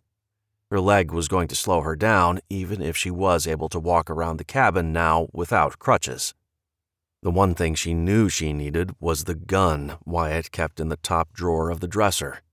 It was the same gun he had left for her in the bag hanging in the tree. The same gun that saved her life and took the life of Kyle Grice. Checking it for ammunition, she vowed that if she had to, she was willing to kill again if it meant saving her daughter. She grabbed a handful of the .45 caliber cartridges out of the drawer and put them in the pocket of her backpack. Making sure the safety was on, she put the gun in the bag. A holster would have helped lighten the load, but she would make do. She wished there was a cane to help her across the terrain, but they didn't have one. She knew walking would be slow, but she was done with sitting around waiting for others. You want to go with me, Duke? The dog had followed her into the bedroom and was watching her. Megan figured he would not only provide her with companionship, but could also help protect her. He would hopefully be able to sniff out Caitlin should she be at the camp. Megan considered the dog's needs. She would need water for him, as well as food. She went back to the kitchen and grabbed some more of the jerky and some leftover bread. It wasn't much, but it would keep them going until they could get back. With her mind made up and a goal set, Megan felt a sense of relief. She was finally doing something to bring her daughter back. It gave her strength and a burst of energy. She was going to need both to make the hike. When she opened the door to go outside, she took in a long, deep breath. The air was slightly chilly and damp. She looked towards the forest. The mist gave the trees a sinister yet beautiful look. You ready? She asked Duke, who, for the first time, seemed a little apprehensive. Megan ruffled the fur on the back of his neck and started forward. The pack on her back was light, but she could already tell it was going to be difficult to maneuver. She thought about her decision and considered waiting. Then she thought about Caitlin and what she was probably going through. Megan resolved to deal with the discomfort if it meant saving her little girl. She knew Wyatt would be furious, scared, and hurt at the same time, but Megan was thinking about the group. Wyatt needed to be there to take care of them. She couldn't have him traipsing into what could be a dangerous situation. If Wyatt were to be hurt or captured, she wasn't sure the group would continue to thrive. It would destroy them if they lost Wyatt. Megan felt she was expendable. If she didn't make it back, the group would still go on. She wasn't stupid. She knew this was a dangerous mission and even a little foolish, but she couldn't let Wyatt put his life in jeopardy. She was the one who strayed too far and didn't pay attention to the weather. She was the one who had lost Caitlin. This was her mess, and she needed to clean it up. Chapter 15. Wyatt slammed his fist against the outside of the cabin in fury. When he returned to the lodge, he'd been told that Megan had left. He couldn't believe she actually thought she could make it to the other side of the mountain with her ankle in such bad shape. The woman drove him absolutely mad with her constant need to prove herself. Checking the nightstand drawer, he was relieved to see that the gun was missing, along with some ammunition. At least she had the sense to realize the danger she was putting herself in. "Stupid!" he shouted to no one in particular. He should have known she would do this. She had made it quite clear she wasn't okay with waiting another week. He had thought she was coping. His mom had told him Megan had been staying very busy, putting together supplies and helping around the house. When Wyatt got home at night, she was perfectly normal. They talked, they laughed a little, and she seemed to be looking forward to the day when Wyatt and the other men would make the trip to Evan's camp. It was all a ploy. That's what infuriated him the most. She should have trusted him. She could have talked to him, and he could have forced the issue a bit more with Jack and Chase. The fact that she didn't think she could tell him what she was really thinking stung. They each had their own issues, but she had to learn to trust him. He would never do her wrong and would never do anything that would jeopardize Caitlin. After all this time, why was she so insistent that her way was best? The more he thought about it, the madder he got. "Damn it!" Rosie appeared at the door. "Sorry, dear. I didn't even hear her leave. I just assumed she was sleeping in. When I couldn't find Duke, I had a feeling something was up." Wyatt shook his head. "It's not your fault, Mom. I think we all know by now the woman is the most stubborn, hard-headed person on this planet." His mom smiled. "And that is one of the main reasons why you love her. It's why we all love her. She doesn't give up. She's tenacious. She would walk through fire for any one of us, which is why I think she decided to do this on her own." "What do you mean?" Rosie sat on the bed, patting the space next to her. He sat down. "I'm sure she thinks that we weren't acting fast enough. I know if one of you boys had been missing for more than a week, I'd be going out of my mind with worry, and you're both adults." "She understands we're doing the best we can," Wyatt interjected. "How could she not?" "If you were in her place, stuck in bed and forced to convalesce, would you be cooperative?" Rosie questioned. "Of course not, but I'm a—" "Don't you dare say man, son. It's been a long time, but I would be more than happy to take you over my knee and show you exactly how strong a woman can be when her children are in danger," Rosie vowed. Wyatt rolled his eyes. "You are probably right, but it still ticks me off." She laughed. "Maybe it wasn't the best decision to make, but it is her way. We all know that by now." "I'm not going to let her do this alone." "I think she probably knows that, too. She knows you will come save her." Wyatt stood. "If I leave right now, I could catch her before she gets there." "Dear, you could leave first thing in the morning and manage to catch up to her. She isn't exactly swift on her feet these days. Maybe that was her plan all along." Rosie winked. That idea made sense. Megan wanted to go, but knew he would never let her. Now she had sped up the timeline and got to go along. He smiled. Megan was full of surprises. He was secretly a little proud that she had managed to get out of the house without anyone noticing. He loved that she was so dedicated to saving her daughter. "I'm coming, Megan, and you are so gonna be in trouble." Megan sensed the animals, even though she couldn't see them. Duke had been very uneasy for a while, too. The closer it got to sundown, the more worried she got. They had heard wolves in the area these past few months, but had never been too concerned with them coming around the lodge. Now that she was out in the woods alone, she could easily be prey. Or worse, bears. They were preparing to hibernate and were busy fattening themselves up. What would happen if one came upon them while they were sleeping? There was no way they could defend themselves against more than one predator. There weren't that many people living on the mountain, and without some sort of refrigeration, they were careful only to hunt what they needed. So long as the animal population continued to grow, Megan was confident they would have a consistent food source, as long as they didn't hunt in the same area every time or kill too many does. They had to make sure the deer could repopulate. Killing all the does would not only devastate the population, it would leave the fawns to fend for themselves, and they would die too. It was the circle of life, and if that delicate balance were upset, they would all starve. Realizing she was dead on her feet, she looked down at the dog. "You ready to call it a day, Duke?" The dog had his nose in the air. She was convinced they were more than halfway to the area she believed Evan's camp to be.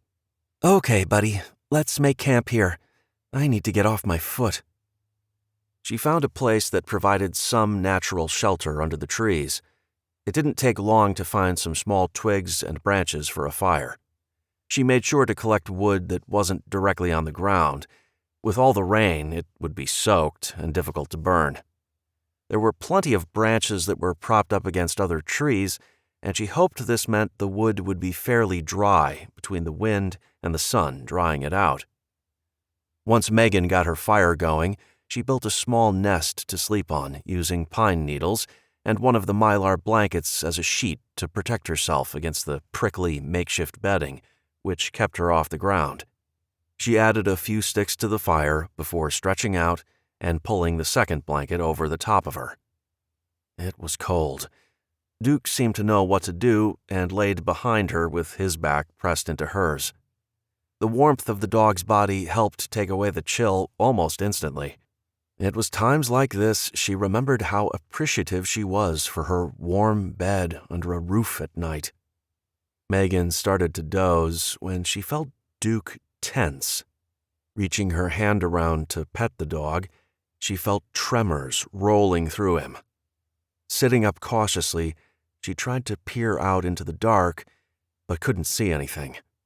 Duke's ears snapped to attention, and his hackles went up right before she heard it. Twigs snapped from somewhere on her far right. Reaching for her gun, she held it at the ready while she added some small twigs and branches to the fire, being careful not to look directly into it. She didn't hear anything else. "It's okay, Duke. Maybe it was just the wind," she told him quietly. Duke growled quietly, which made her hands shake as she looked down at the tense dog who stared off into the night. Just then, she heard what sounded like chuffing, followed by scratching, but it was still at a distance. She knew that sound. Bear! Megan quickly extinguished the fire and backed up until her back hit the tree, dragging the dog with her. Not good, not good, not good. Holding on to Duke's collar, she stared into the dark, praying she wouldn't have to use her gun. She spent the rest of the night shivering and on high alert, tensing up every time she heard a noise or Duke shifted, but thankfully, no predators entered their camp. Megan decided to get up and moving when it became obvious she wasn't going to get any sleep.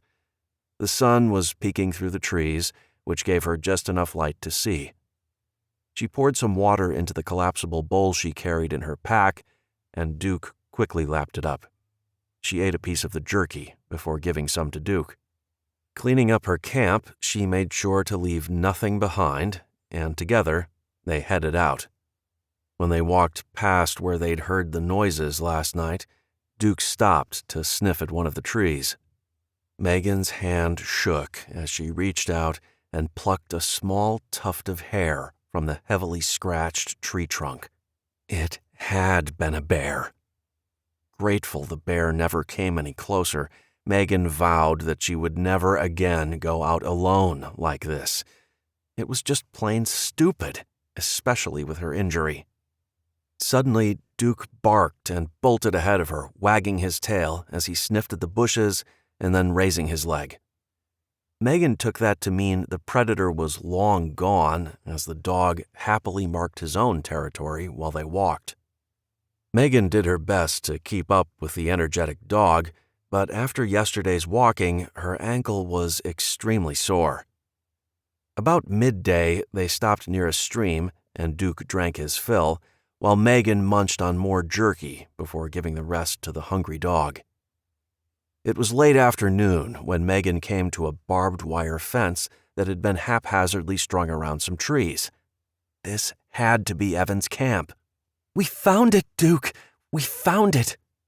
Duke's tail began to wag, and he looked ready to take off towards the camp. "We need to do some checking first. Shh," she told the dog before putting her pack down. She carefully walked along the fence line. She could see a cabin in the distance. It was very small, and there were tents positioned all over the area beyond the fence. Megan shook her head. "Those are not going to hold up this winter," she told the dog, who was sticking close to her side. She saw a woman building a fire outside one of the tents. A few men looked to be building a cabin with some logs. In total, she saw 10 people. She had to assume there were more.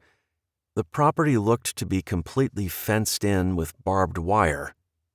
"This isn't going to stop much," she said, grabbing some of the barbed wire. "It's spaced too far apart. A person can easily get through with very little damage." Megan made her way back to where she had left her bag. She was debating her next move. Did she go in, playing dumb and needy, or did she sneak in and try to go undetected while she looked for Caitlin? She watched the people working.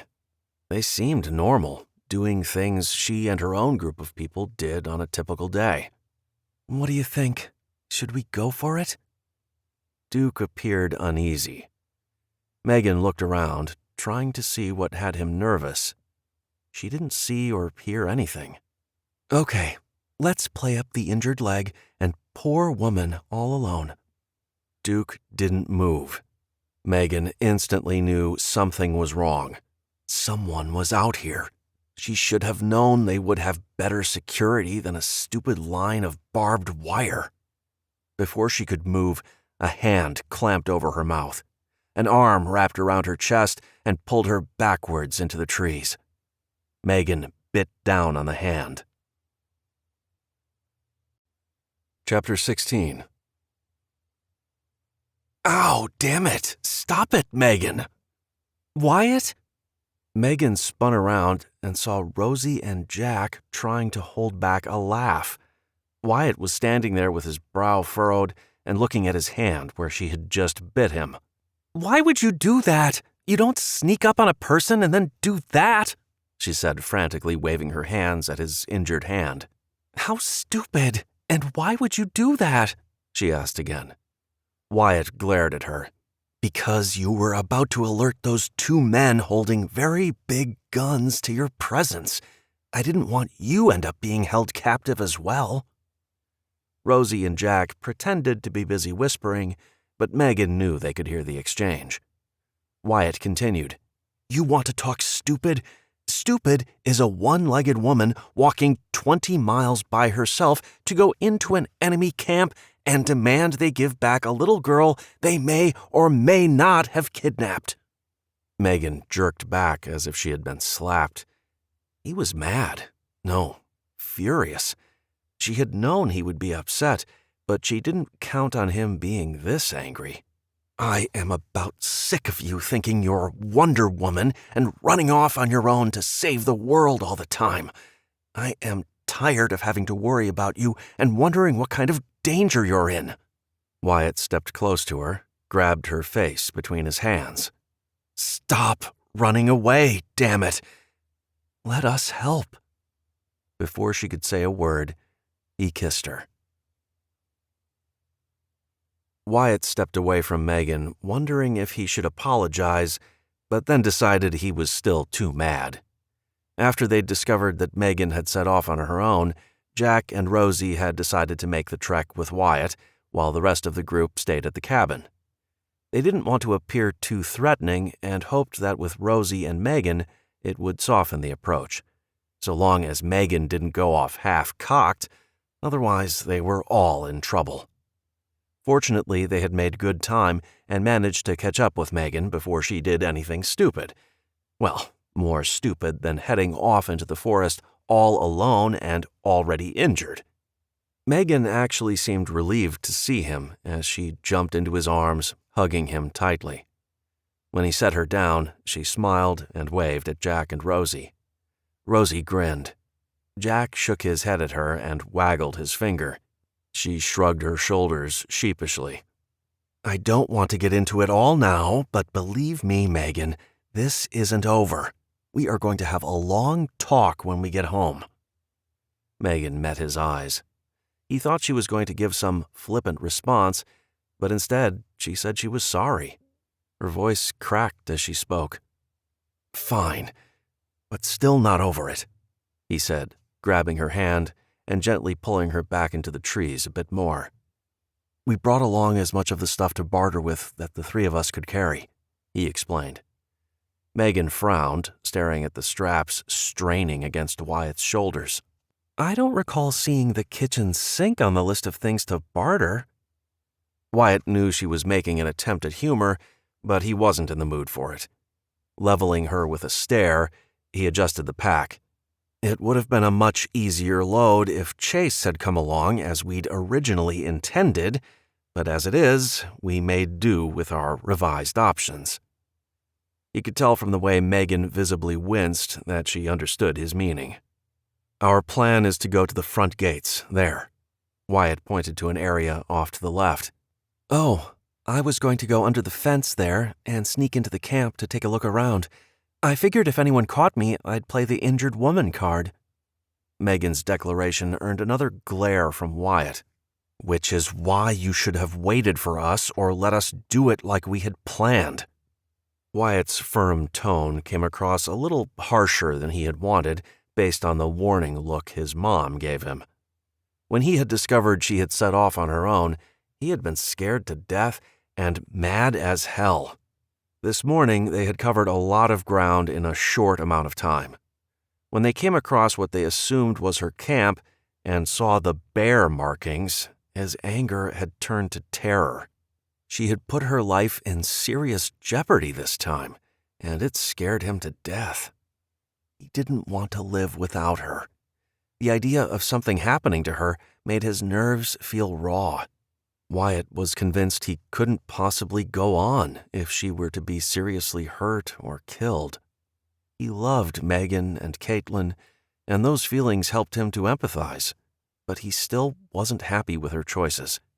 She had to learn to trust him and lean on him and on the rest of the group.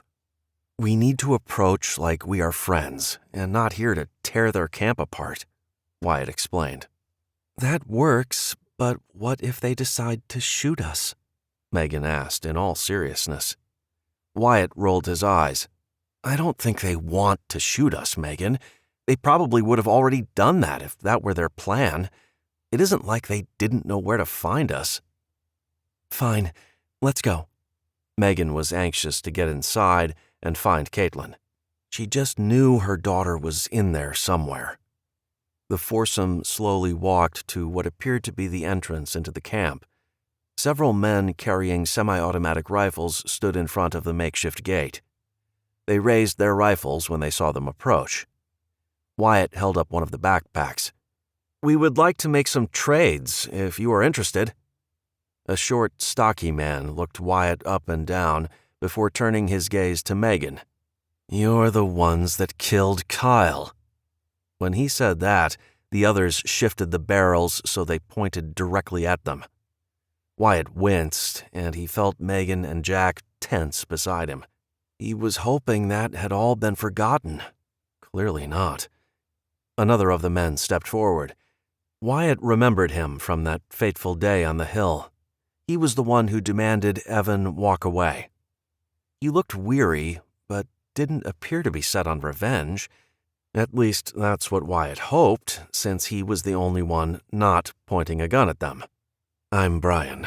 I'm sure you remember me," he said, extending his hand to Wyatt. Wyatt shook his hand, and he felt Jack relax his stance. "I do. I'm Wyatt. This is Megan, my brother Jack, and my mom, Rosie. We wanted to see if we could exchange some goods. We brought what we could carry." A small crowd of people gathered behind the gated entrance. People were clearly interested to see the newcomers. Megan smiled down at a little boy clutching his mother's leg. Wyatt watched her scan the area, knowing that she was looking for Caitlin. They were invited inside the camp, and Brian led them to a picnic table that sat next to a large fire pit where both Megan and Rosie gratefully sat down. There were several tents set up not too far from the fire pit, as if they thought the heat from the fire would actually keep them warm through the cold winter. He did his best to study the camp without looking too obvious. They didn't want to offend their hosts. Evan emerged from the small cabin that was tucked between some trees. He held Wyatt's stare as he approached the table. "What are you doing here?" His tone was harsh as he stared at the group, his hands balling into fists. Megan spoke up. "We wanted to see if we could exchange some things before winter sets in." Evan looked at her, focusing on her outstretched leg. "What happened?" She looked to Wyatt, and he debated how to answer, but decided she'd better tell the truth if they wanted to make friends and find her daughter. Giving her a reassuring nod, she turned back to Evan. "Hunting accident. I fell down a hill," she said sheepishly. Brian focused on her. "You hunt?" His voice revealed his surprise. Megan nodded. "Yes." "We need food and guns," Brian quickly stated, before Evan could say another word. Evan glared at Brian. Wyatt and Megan looked at each other. The last time they had encountered these two, it was a similar situation. Brian was the voice of reason. Evan was clearly the leader of the group, but he didn't seem in control. Thinking it would be better if he did the talking, Wyatt reached his hand out to grab Megan's, giving it a little squeeze. If they were going to find out anything, they needed to get on Brian's good side. Evan may have thought he was in charge, but Brian was the one who called the shots. "We can probably work out a deal," Wyatt said, looking directly at Brian, cutting Evan out of the conversation. "What do you have to trade?" Brian turned to a boy who looked to be in his late teens.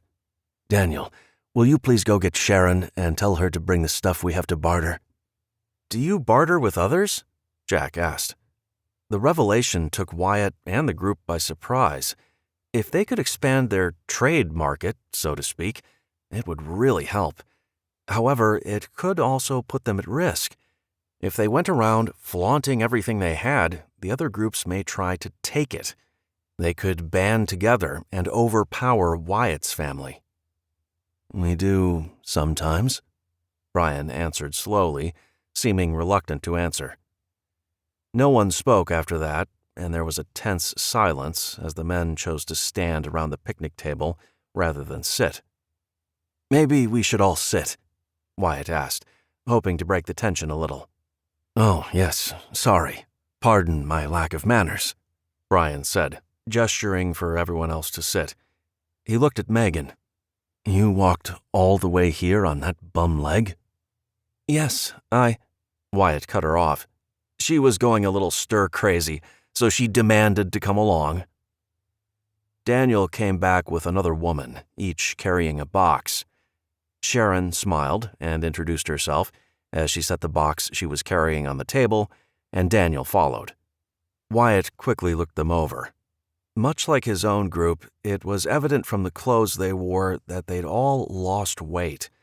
A few of the men were sporting beards in various stages, from long and scraggly to trimmed short. Evan was the only one who was clean-shaven, and he had a few nicks on his chin for the trouble. Of the women standing there, one had opted to cut her hair short, while the others were wearing what he'd come to refer to as the traditional hairstyle, a ponytail. "We don't have a lot, but I'm guessing you don't need a lot," Sharon told them as she looked from one to the other. Wyatt decided the woman wasn't quite as naive as she looked, but he also had to admit that based on appearance, they were definitely the better off of the two groups. "So, we have some toothpaste," Sharon said, reaching into the box and pulling out a couple boxes of Crest. "We also have some tomato seeds and a lot of herbs." Rosie perked up. "Oh, yes, I would love some of those herb seeds." Wyatt looked at his mom, but she was all business now. "We have some moonshine, home brewed, and it is sure either to peel paint or get a person fabulously drunk," Rosie offered. Everyone laughed, and some of the tension of the exchange dissolved. Humor was always a great way to oil the wheels of any deal. Rosie opened her backpack and pulled out several pairs of wool socks. Brian reached out to touch them before withdrawing his hand. "Oh, yes, we really need some clothing, especially socks." Wyatt looked at the wistful look on his face. There was no way these people would survive the winter if they were sleeping in tents. Megan stayed quiet as they all talked about what they needed, missed the most, and what they had to trade, chatting as if they'd bumped into old friends in line at the grocery store. She wasn't here to chat or make friends. While none of them seemed suspicious, maybe they were simply hiding it well. As they talked, Megan took advantage of the attention being drawn away from her. Looking around the area, her eyes settled on a large outbuilding set farther back behind the cabin where Evan came out.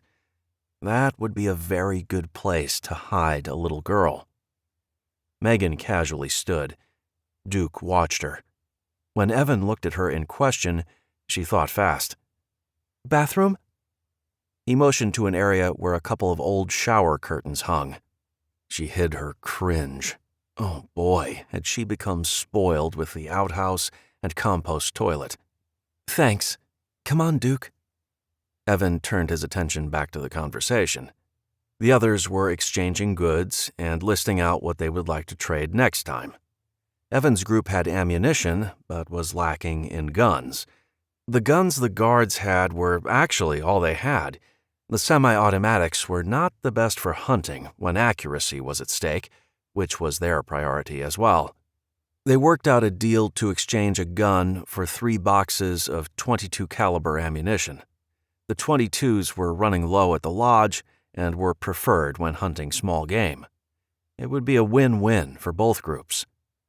The conversation faded in the distance as Megan focused her attention on the barn. She was going to have to go behind the curtain and into the trees to stay out of sight. "Let's go get our girl, Duke." Chapter 17. Megan slowly opened the main door that led into the barn, squinting as she stepped into the darkened interior. The barn was old, dilapidated, and the roof looked like it would cave in at any time. Loft windows shed some light inside, but given how dirty they were, it wasn't much. "This isn't creepy at all, is it, Duke?" She doubted the dog understood sarcasm, but she felt better that he was with her. "Do you smell her, boy? Is she in here?" It was eerily quiet. Megan wished she had brought along her headlamp. Instead, she was forced to rely on the windows high above that did little to illuminate the dark corners of the barn.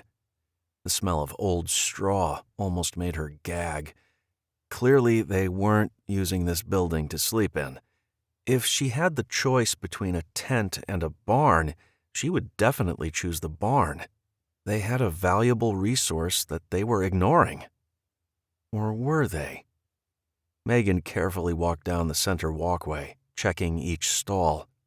Spotting something in the back of a stall, she scurried in, expecting to find Caitlin cowering inside.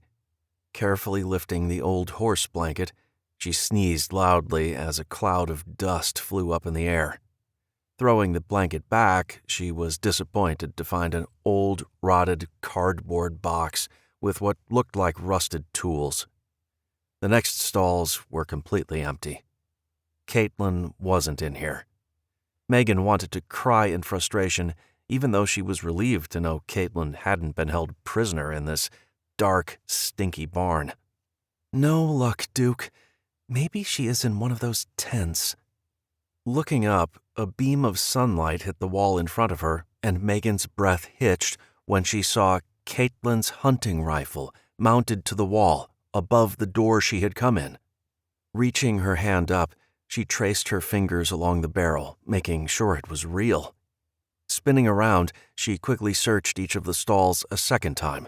This time she used her foot to kick the straw around, just in case she was hidden underneath.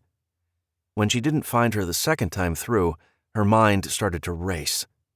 There was no loft. Maybe there was a trap door. Usually barns had some kind of storage space. Megan dropped to her hands and knees, crawling along the floor, looking for a secret door. "Caitlin! Caitlin! Answer me, baby!" Duke started barking in response to Megan's shouting. Wyatt froze when he heard Megan shouting. Looking around, he suddenly realized that she'd never returned from using the toilet. What the hell had she done now? He looked at Jack, who was about ready to spring up as well. "What's going on?" Evan demanded. "Let me explain," Wyatt began, but Megan shouted again. Evan glared at him before jumping up from the table and running towards the barn, with Wyatt in hot pursuit. Everyone that had been at the table quickly followed. Something was wrong. They arrived in the barn to find Megan standing in the center of the walkway, shouting Caitlin's name. Evan grabbed her arm and started to drag her out of the barn, and Wyatt saw red. He lunged at him. Evan fell backwards without releasing his grip on Megan's arm, and all three went down like a pile of bricks. Megan cried out in pain, bringing Wyatt to a dead stop. "What is it? What happened? Are you okay?" Wyatt asked when he realized she was hurt. Megan was lying on her side, curled into a ball, rubbing her ankle. She was groaning, but not speaking. Rosie ran in moments later. "What happened, dear? Point to where it hurts." Megan hissed and pointed to the injured ankle. "I knocked her down, Mom," Wyatt admitted. "You did what? Why would you do that?" Wyatt rolled his eyes. "I didn't do it on purpose, Mom." Megan rolled into a sitting position. "I'm okay. The fall twisted my foot. It will be okay. It just kind of hurts." Rosie made a tisking sound. "Well, I imagine it does. We need to get you off that leg for a bit." Wyatt helped Megan stand up, keeping his arm around her waist to support her. She drew her shoulders back, pointed a finger at Evan, and gave him a look that would send anyone running. "Where is she?" Her voice was low, but there was no hiding the anger bubbling beneath the surface. Wyatt tried to calm her down. She pushed him away, advancing towards Evan. "Where is my daughter, you creep?" Evan held up his hands. Brian stepped in front of Evan. "Megan, I don't know what you are talking about. We don't know where your daughter is." "Liar!" She screamed the word. Rosie touched Megan on the arm. "Hun, I don't think she's here." Megan looked at her, tears in her eyes. "Really? Then why is that here?" She pointed to the rifle on the wall. Looking up, Wyatt stiffened when he saw the cricket rifle with Caitlin's initials. Stepping around Megan, Wyatt grabbed Evan by the shirt and pushed him into a wall. "You better start talking real fast, man." Brian grabbed Wyatt's shoulder, which resulted in Jack grabbing Brian. Sharon stepped into the barn, waving a rifle. "Everyone put your hands down and keep them to yourselves." When Wyatt refused to let go of Evan, she turned to point the gun at him. "Now!" Her voice was firm and left no room for argument. Wyatt let go of Evan and went back to Megan's side. The two groups ended up lining up, facing each other. It was a standoff, similar to what they had done that day on the hill. Brian spoke first. "We don't have your daughter. Why would we kidnap a little girl? We can barely feed the kids we have. The last thing we need is another mouth to feed." Evan jumped in to explain the gun. "I found it when we were out hunting. It was at the bottom of a steep hill in the meadow between our two camps." Taking it down off the wall, he handed it to Megan, who clutched it to her chest. Megan and Wyatt looked at each other. The story was very plausible. "It was covered in mud. I figured it had been out there for a while and would probably need to be taken apart and cleaned," he explained. "I swear, I know what my brother did, and I'm not him. I would never hurt a little girl," Evan pleaded with Megan. Megan believed him. Caitlin wasn't here. Looking at the gun she held, how could it be that her daughter felt so close, yet seemed so very far away? Wyatt looked to her, silently asking her what she wanted to do next. "She's not here. I'm sorry. I'm just so worried about her. She's been gone close to 2 weeks," Megan explained to the people who seemed now very wary of her. "Since no one was paying attention, I decided to take a look around, and when I saw her gun, I thought I'd finally found her." Sharon stepped forward and hugged her tight. "You poor thing. I can't imagine what you're going through. Let's get you back to the cabin, and we will let you rest that ankle." She turned to Rosie. "Would you like to go with me and help get her settled?" Rosie smiled, stepping forward. "She makes the worst patient." She's right here, and I'm not a patient. I'm fine, really," Megan responded, looking at the two women in frustration. "Okay, dear. Wyatt, help us get her back down there without her falling on her face," Rosie ordered. "Hey," Megan protested. "It wasn't me who fell on my face. It was him." She poked Wyatt in the side. Wyatt grunted. "Stop it. You have done enough for one day. Can we please get you somewhere you don't move for at least 5 minutes? I need a break." Megan stared at him, seeing the anger roll off him. Anger directed at her. Deciding it was best to say nothing, she nodded her head curtly. Between Wyatt and Rosie, they managed to get Megan back to the cabin where Evan was staying. It was clearly an old hunter's cabin and not meant for actual permanent residency. It was maybe the size of a shed. Megan estimated that it was maybe 200 square feet. The single room had nothing more than an old chair, a bed, and a small countertop inside. Her opinion of Evan and the rest of the people at the camp changed. They didn't have Caitlin. They weren't intent on revenge, which explained why they hadn't seen them all summer. She was convinced they were good people doing what they could to get by. On the way down, Wyatt chatted with Evan about the larger cabin that was being built. "We lucked out on finding lumber, so we've been using that to build, but we've yet to put the roof on. None of us here has any construction experience, and we're stuck on how to build it so it won't collapse under the weight of the snow." She caught Jack and Wyatt exchanging a look. She could already see their wheels turning. "Maybe we can help you there," Wyatt offered. "My brother is a whiz at design, and we can probably draw up a plan to show you how."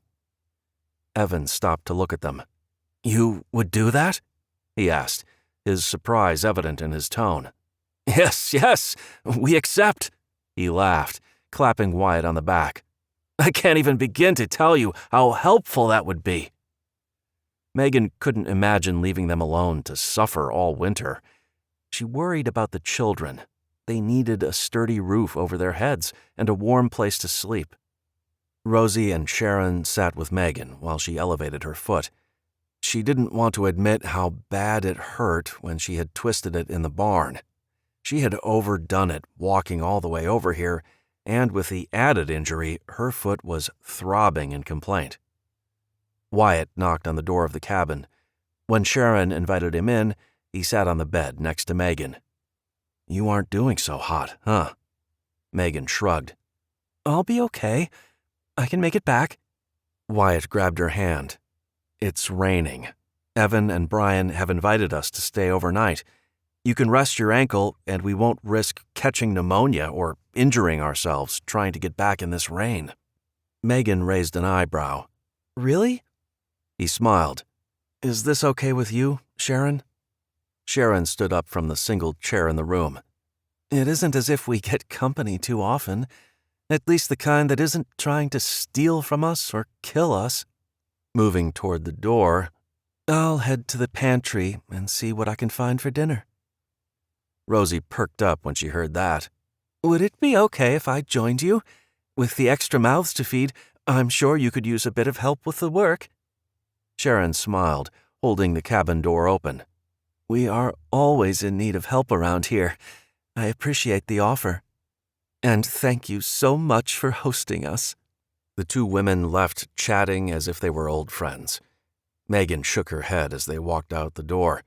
Apparently, group matriarchs were the same all over. Once the women were gone, Wyatt and Megan sat alone in the cabin, neither speaking. Unable to take the silence, Megan spoke up. "We're staying the night here?" She couldn't keep the nervousness out of her voice. It wasn't as though she'd been nice to them. "I think it will be okay. I don't think anyone is going to be murdering us in our sleep," Wyatt assured her. "We will be in a tent, though." Megan crinkled her nose. "That'll be fun." He shrugged. "Well, better than sleeping under a tree. It's already late, and with the overcast sky, it's going to be dark much sooner than normal." "So, what do you think?" She knew Wyatt would understand what she was referring to. "I think they are basically just like us. Evan is nothing like Kyle, and Brian is actually a decent guy. I'm not sure of the dynamics of this group, but I did meet a couple of other guys. There is a woman with 2 kids around as well. I guess they picked her up on their travels north." Megan thought about what he said. If they were willing to take in survivors, they couldn't be all bad. After Kyle was killed, quite a few of the guys left. Evan and Brian said they were not the kind of people they wanted to live with, and they were glad when they decided to move on. Well, if they were anything like Kyle, I can understand that. Reaching her hand out for him, she grasped it, holding it tight. "Wyatt, where could she be? I was so sure that she was here, and now I'm lost without her." Wyatt dipped his head down to kiss her on the forehead. "I don't know, but we won't stop looking. They mentioned that they trade with others, so I'll find out who else is on this mountain and if they've seen any little girls around in the other groups. I have to say, it's kind of weird no one has come to the lodge to trade." Megan laughed. "Well, we did kill one of their people, even if he did deserve it, so it isn't as though we rolled out the welcome wagon for them. Maybe they warned the others away." Wyatt agreed. "That's true, and it's probably for the best. If we want to start bartering, we will go to them. That way we can avoid having people stop by for a visit. It's too risky." "Definitely. Will you help me go to wherever it is everyone else is? I don't want to be in here alone. It feels weird, and I want to be with you when you talk with the others." Wyatt stood and helped her to a standing position. He waited while she took a few deep breaths. The rush of blood to her ankle took her breath away. "They have a gazebo-type thing where they all gather behind that new cabin, so we didn't see it when we came in. I'll help you over there." He half carried her to the gazebo, which had been haphazardly covered with wood to serve as a windbreak. The cabin that was being built blocked the wind on the other side. It wasn't exactly a cozy spot, and she couldn't imagine trying to eat a meal out there when it was snowing. Megan was impressed by the large outdoor wood-fired oven that had been built under the gazebo. It was a really good idea, and she was going to talk to Wyatt about building one back at the lodge.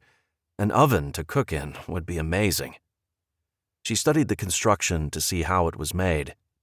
They had used cinder blocks to create a box on the bottom. From her perch on the bench, she could see red bricks lined along the inside of the box. She knew from friends who'd had an outdoor pizza oven that the red bricks were called fire bricks. The cinder blocks would crack in the heat, but the fire bricks would keep them from overheating and the oven from collapsing. A small fire was burning in the cinder box below. On top of the box, more bricks were used to create the oven. There was a crude door on the front that looked to be some sort of metal. It wasn't the prettiest outdoor oven, but she imagined it made cooking casseroles, breads, and even cakes a lot easier. The warmth from the fire and the heated bricks helped take the chill off. It was a lot like having a patio heater. Now she understood how they managed to eat meals in the gazebo. The woman she had seen earlier came over and introduced herself as Tara. Her 2 children were Amy and Donovan. They chatted for a few minutes before the young woman left to go take care of chores. Megan sat at the picnic table by herself with her bad leg stretched out across the bench. She watched as Wyatt and Jack spoke with Brian. She could tell they were talking about the roof on the new cabin by the hand gestures. Jack had become an excellent builder over the past few months, and Willow had told her that he enjoyed the challenge. She was content to watch everyone for the next hour. Every once in a while, someone would come over and introduce themselves. They were actually very nice people who'd been hit just as hard or possibly harder than her group had. At least with Wyatt's group, they'd been prepping in anticipation of something bad happening. These guys had been forced to make do without any sort of advantage. The smell of baking bread made her stomach growl.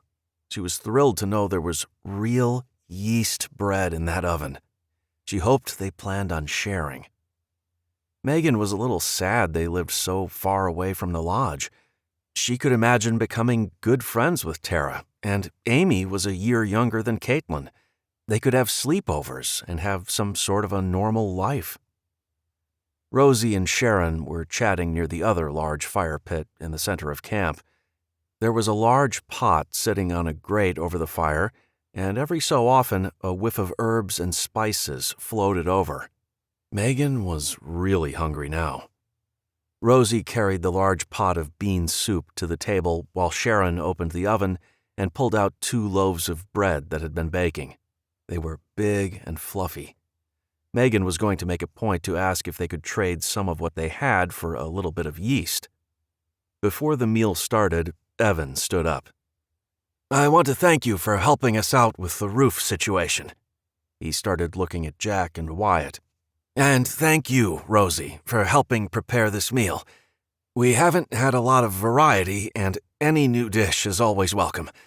I know you didn't come here with the intention of breaking bread, and you have every right to hate us, but I'm glad you're here." Everyone in Evan's group looked a little embarrassed, even guilty. Evan started to speak again. "On behalf of everyone here, I want to say I'm sorry.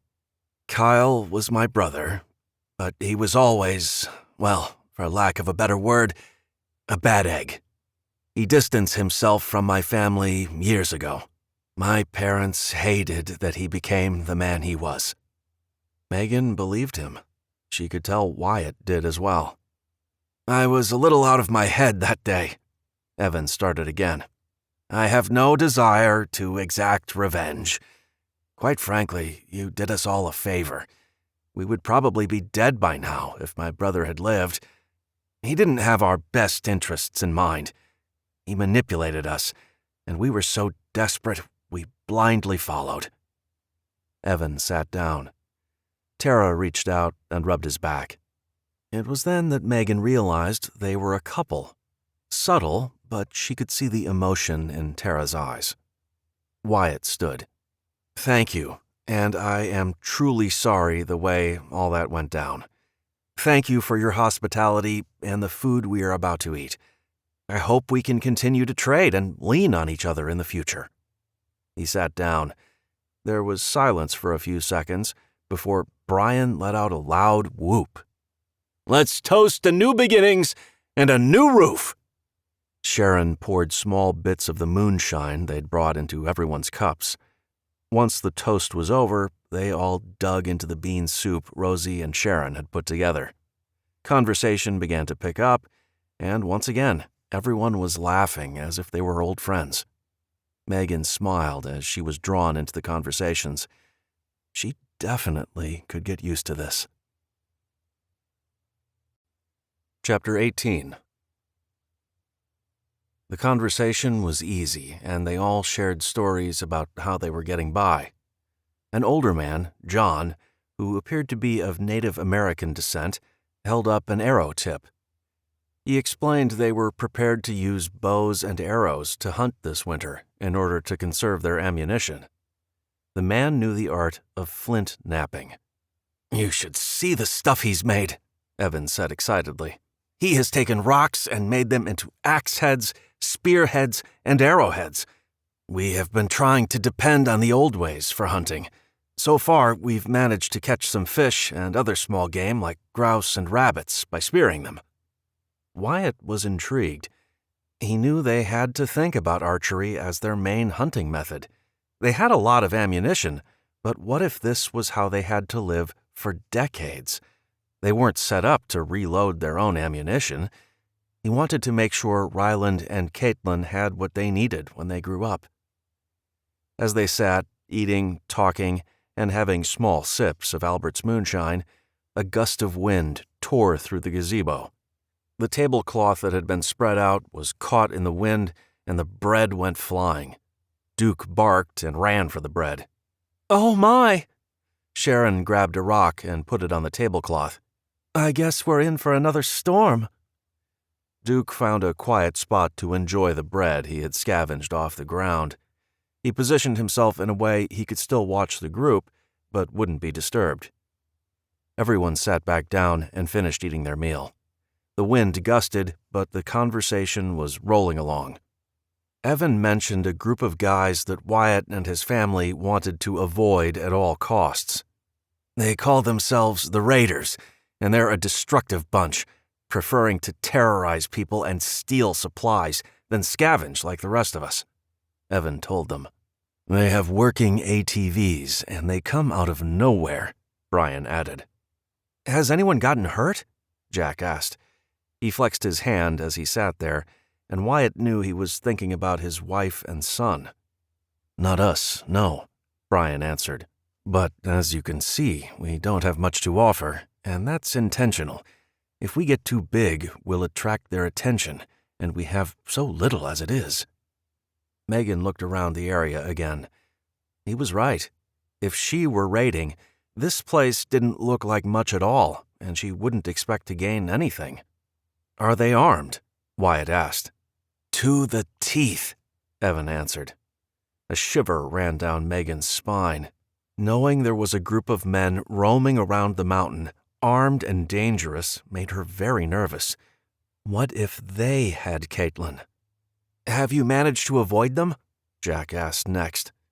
Evan shook his head. "Oh, we haven't avoided them, but we've done a very good job at looking destitute. When we see them coming, we hide the weapons. We have some secret caches. You'll forgive me if I don't tell you where they're hidden." "Not a problem. I don't blame you at all," Wyatt answered. "So, has anyone tried to track them down? Do they have a camp on the mountain?" Brian shrugged. "We honestly don't know. There is a group in town who are excellent trackers, but they've never been able to find the raiders. Once they raid, they vanish. There are a lot of people who would really like them to disappear, if you know what I mean. The raiders don't have any friends around here." Megan was uneasy. How did you fight off an enemy you couldn't see and didn't know anything about? Wyatt asked the question that Megan had been too afraid to ask. Would they take a little girl? No one answered for several long moments. I honestly don't know, Brian finally said. I can't imagine them taking care of a kid. They look like a bunch of militants. They wear camo and carry enough guns and ammunition to take on a small army. I can't see them wanting to deal with a kid. It would slow them down. Although the description of the marauders was only slightly terrifying, it did give Megan some comfort. They would hopefully ignore Caitlin. What about the green woman? Evan asked, no one in particular. The green woman? Megan asked. What is that? Like an actual person? Her mind instantly went to some comic book character. Sharon quickly explained. We call her the Green Woman because she is always dressed in army green. She never says a word, but she draws her gun quicker than any person I have ever met. She has never actually said she was going to hurt one of us, but she makes it clear she doesn't want you near her. We've seen her a few times, but we keep our distance. I'm pretty sure she has a home around that big meadow, which is where we usually run into her, Evan explained. She seems harmless, just a little on the odd side. Always alone. Megan reached into the leg pocket of her cargo pants and pulled out the map she had used to find Evan's camp. Where? Can you show me where you've seen her most often? The meadow was huge, and considering it was a giant square, the green woman could live anywhere. Evan walked around the table and stood over Megan. He pointed to a section. That's the area where we fell! Wyatt jumped up to study the map as well. Are you sure? We covered that area during our initial search for Caitlin. Wyatt couldn't believe he could have walked right past this green woman. We'll check there on our way back tomorrow, he told Megan.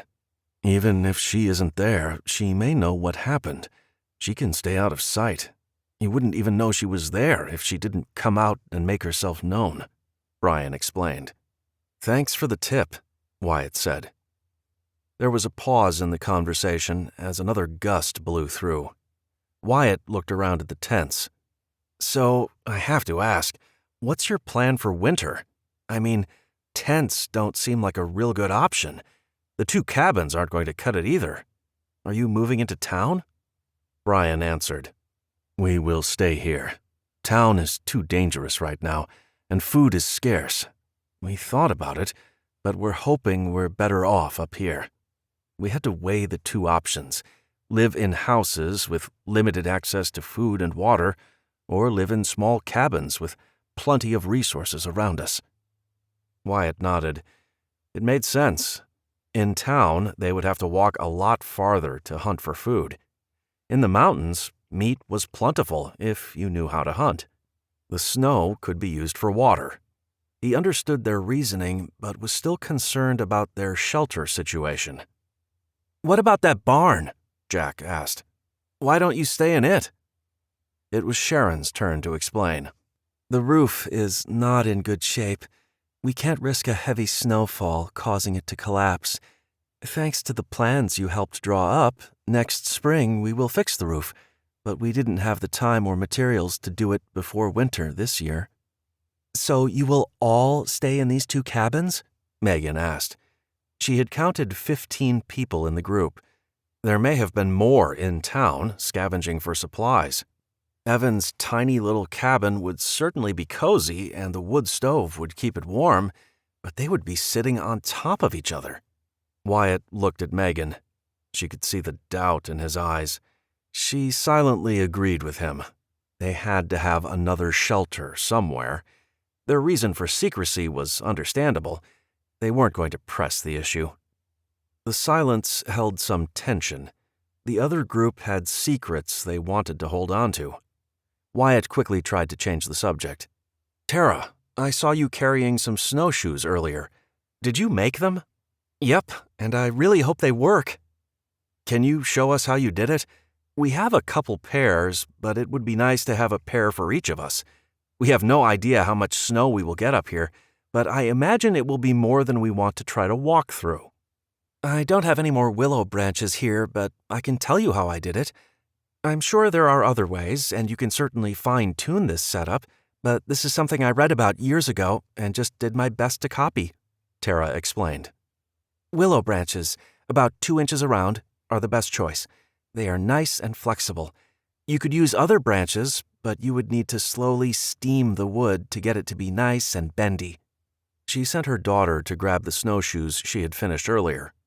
Basically, each shoe should kind of look like a tennis racket with a rounded toe and a pointed heel. The width needs to be a few inches wider than the boot you will fasten to the shoe. I like to make mine about 30 to 40 inches long. They are easier to manage and provide the support you need to walk on the snow. Her daughter returned with the snowshoes. Tara held one up. I stripped similarly sized branches to make the frame and used smaller branches to create crossbars where the ball of the foot will go. You'll definitely want the toe hole so you can drag your feet across the ground. Without it, you'll have to pick your feet up each time you take a step, and that gets exhausting. Since we don't have a lot of paracord or leather to spare, I mixed both strips of bark with the paracord in a weave pattern across the shoe frame. I used leather straps to tie them on, but you could use anything, even duct tape if you had to. Now, technically, you could use them at this point. The key is making sure you tie your boot to the shoe really well. Tara handed Wyatt the snowshoes. And, well, that's it. I don't know how durable these will be, but I figure they will last through this winter at least. Bit of trial and error, so we will see where we went wrong and go from there. This is really impressive, Tara, Wyatt said, carefully examining the shoes. Thank you. The wind and rain really started to pick up. Megan involuntarily yawned and quickly covered her mouth. Wyatt knew she had to be exhausted. He stood, indicating they were ready to turn in for the night. Sharon, Brian, and Evan all exchanged a look that confirmed Wyatt's suspicions that something was up. He began to feel uneasy. Whatever it was they were hiding couldn't be good. He second-guessed his decision to stay at the camp overnight. He wasn't about to put his family in danger and figured if someone's feelings got hurt, too bad. You couldn't trust anyone, and while these guys appeared to be all nice and hospitable, maybe that was their plan. Maybe they were lulling them into a false sense of comfort and would attack when they were asleep. Wyatt put his hands on his hips and stared directly at Brian and then Evan. What's the deal? Something is up. I would appreciate you being straight with us. Megan tensed. Jack moved to stand beside his brother. Rosie casually moved behind her sons and rested a hand on Megan's shoulder. There was a very long, tense silence as the other group looked at each other, seeming to have a silent conversation. Wyatt's heart raced as he considered the possibility they had walked right into a trap. Tara looked incredibly nervous. She motioned for her kids to leave the gazebo, which increased the feeling of doom. We'll go. Just keep what we gave you. Wyatt reached down to grab Megan's elbow. He would take his chances in the forest with a storm brewing. These people weren't being straight, and he didn't know what they were hiding. He didn't like it one bit. Megan stood with the help of Wyatt and Rosie. Wyatt kept his arm around her, prepared to shelter her if things got ugly. Jack moved to grab the packs that had been propped in the corner of the gazebo. The foursome backed out of the gazebo. The others stood and watched, not making a move to stop them. They turned, and Wyatt held onto Megan as they covered the distance to the fence line. With every step, Wyatt expected to be shot in the back or ordered to stop. Megan leaned into his side. It's okay. None of us could have known. He looked down at her. I should have known. We need to get as far from here as possible. Can you make it? I have to. I'll be fine. Just get us out of here. They reached the makeshift gates that led out of the camp. The 2 guards they encountered earlier stood at the gates. We're leaving, Wyatt said. He kept moving forward. One of the guards held up his hand. Doesn't look like it. Evan wants to have a word with you. Wyatt turned enough to see behind him. Evan was walking towards them with long, purposeful strides. He turned back and whispered in Megan's ear, "When I say run, grab my mom and push your way through those guards. Do whatever it takes to get out of here." Megan froze. "We can't just leave you and Jack." Wyatt gave her a look that made it clear he wasn't in the mood for a discussion. He had decided, and she had better obey. Evan approached, his gaze never leaving Wyatt's face. "You aren't leaving." Chapter 19. Wyatt pushed Megan behind him. He stepped towards Evan, using his size to intimidate the smaller man. It wasn't exactly working. Evan had a smirk on his face that irritated and worried Wyatt. "You aren't leaving," Evan repeated. "There is no reason for you to head out in the dark in this storm. We have shelter for you. And no, we aren't going to kill you in your sleep." "Why would we trust you?" "Because we are your only friends," Evan stated. He said it in a way that Wyatt couldn't tell if it was a joke or a threat. Wyatt could see Brian approaching behind Evan. He debated ordering Megan to run, but something made him hesitate. Brian had an easy gait, not the walk of a man who was about to execute the people he had just shared a meal with. He walked as if he hadn't a care in the world. Wyatt didn't know if that was a good thing or a sign of trouble. He walked up, slapped Wyatt on the shoulder, and chuckled. "You are one intuitive guy, man. Seriously, are you ex-military or special forces or what?" Wyatt eyed him. "Something like that." "Well, Mr. Paranoid, we would like to show you something. And it isn't anything crazy or evil." Brian looked at Jack. "Please, come with us." Wyatt wasn't getting any bad vibes. He looked past the fence line into the dark forest. He thought about what it would be like trying to walk through the rocky, uneven terrain in complete darkness. With Megan's injury and the coming storm, Evan and his people seemed to be the lesser of two evils. Jack looked at Wyatt and nodded his head, giving his agreement to see what it was they had been hiding. Wyatt hoped he wasn't leading his family to their doom. "Okay, any funny moves, and I will break your neck," Wyatt told Brian. It could have been taken as a joke, but Wyatt was very serious. Brian laughed. "Got it." They made their way back to the gazebo, walked past the two tents that were set up next to Evan's small cabin, and kept going. They were headed into the forest the camp backed up to. The area didn't look very inviting. It was heavily treed and the undergrowth grew wild. Evan pressed on, telling the others to watch their step. Wyatt brought Megan up beside him again so he could help her navigate the uneven terrain. They walked about 100 feet when they saw what the big secret was. There was a large cabin with another small outbuilding not too far away. Wyatt smiled. He knew they had been hiding something, but he didn't suspect it would be this. This was amazing. He looked at Megan. His arm was wrapped around her waist, supporting her. She had gone completely stiff. "What's wrong?" he asked so quietly that only she could hear. "What if she's here?" Wyatt shook his head. "They would have told us." Evan walked to the cabin. "It's an old forest ranger station. We don't want anyone to know it's here. The tents are a decoy. The raiders haven't discovered this yet. If they knew it was here, they may decide they want it and the supplies we have inside." "Smart. Very smart." Wyatt nodded in approval. "We make sure to take a different route through the woods each time to avoid making a trail. Walking through the heavy brush and trees isn't fun, but it helps maintain the natural barrier between the camp and the cabin," Brian explained. Wyatt looked at the cabin. He would personally add some more defenses to it, but the simple fact that it was completely out of sight was a very good offensive move.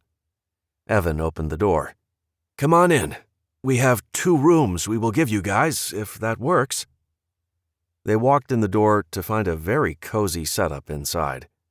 2 couches in an L shape designated the living area, with a pot-belly stove putting off plenty of heat. There was a pot on the wood stove with steam rising out of it. The cabin had a full kitchen with a small dining table and chairs in the middle.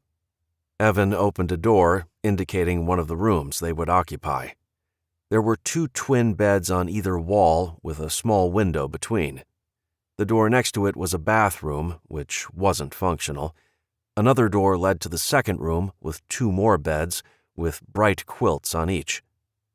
Megan stayed on the ground floor as the rest of the group walked up a flight of narrow stairs to a loft area. Duke stood beside her, leaning into her good leg. Upstairs was a 3rd bedroom. There were 2 twin beds in the room, along with a couple of mattresses on the floor. The area could easily sleep another 6 to 8 people. "Most of us sleep in here," Evan explained. "Whoever is on guard duty sleeps in the small cabin in the main camp. During the summer, we did use the tents, but it's too cold to do that anymore.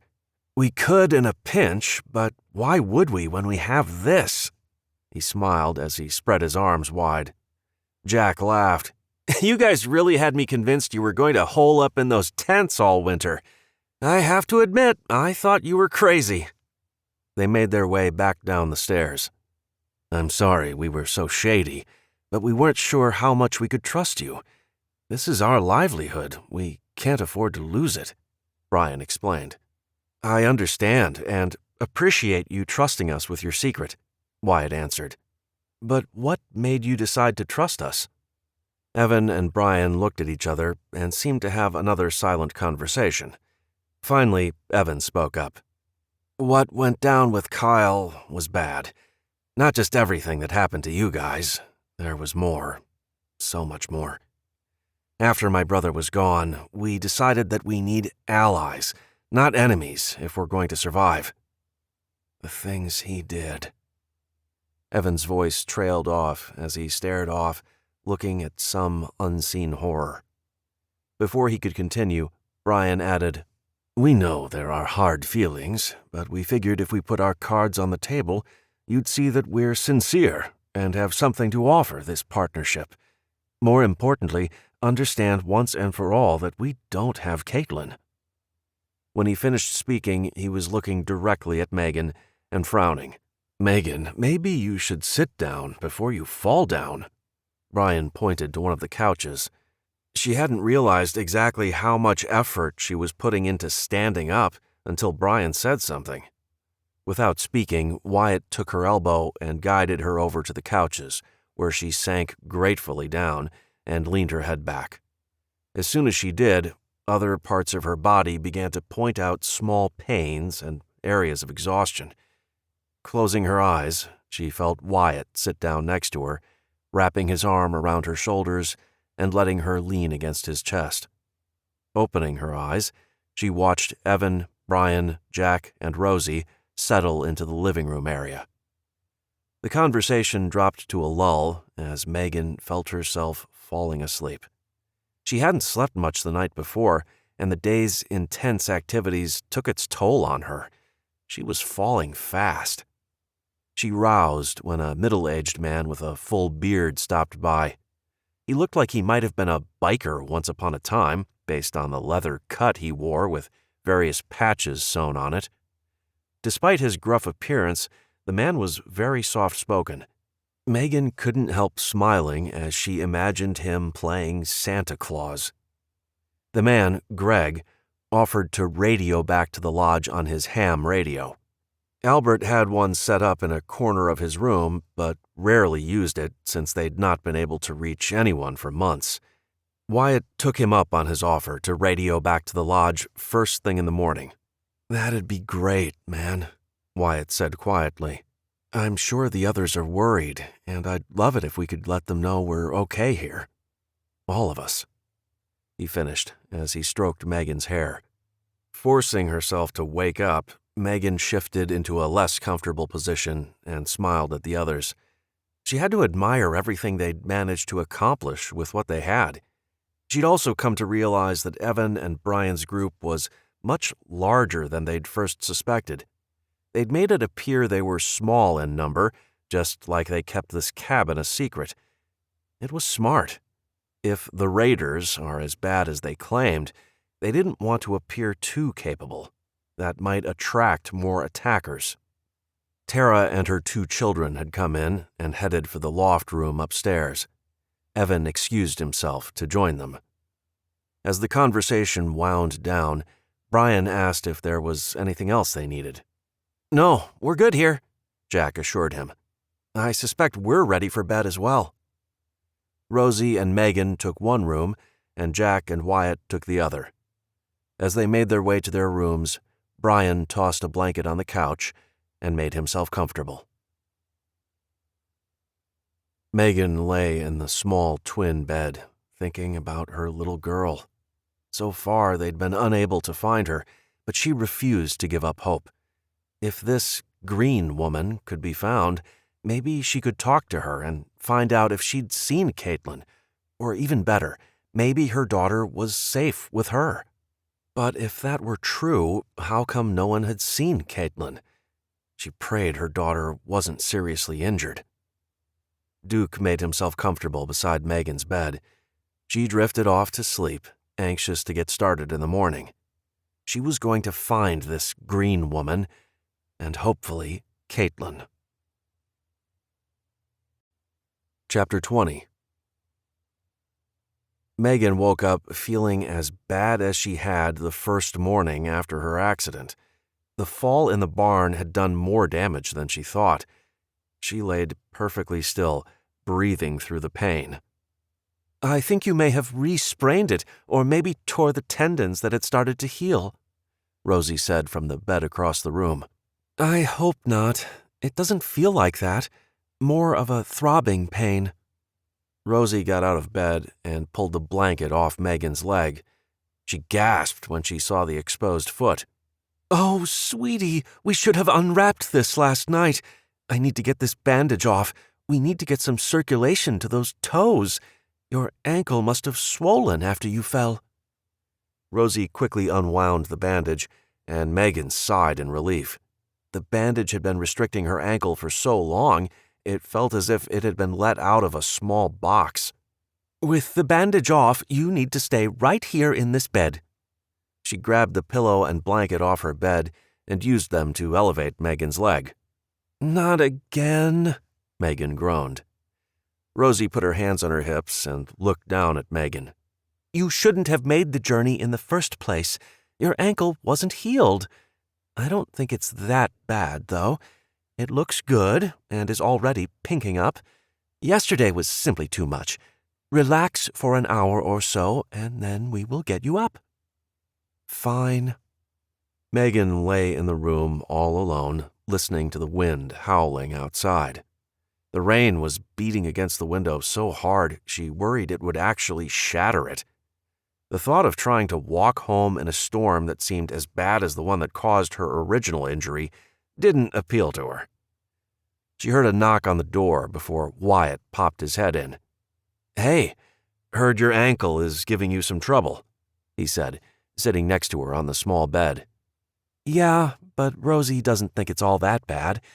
Just need to stay off it for a bit." He nodded. "I radioed back to Chase. All is good there." When she looked at him in question, he shook his head no. No, she didn't come home. "I am hoping we can find that green lady they were talking about," Megan said excitedly. Wyatt hesitated. "Well, we will." When he paused, Megan scowled at him.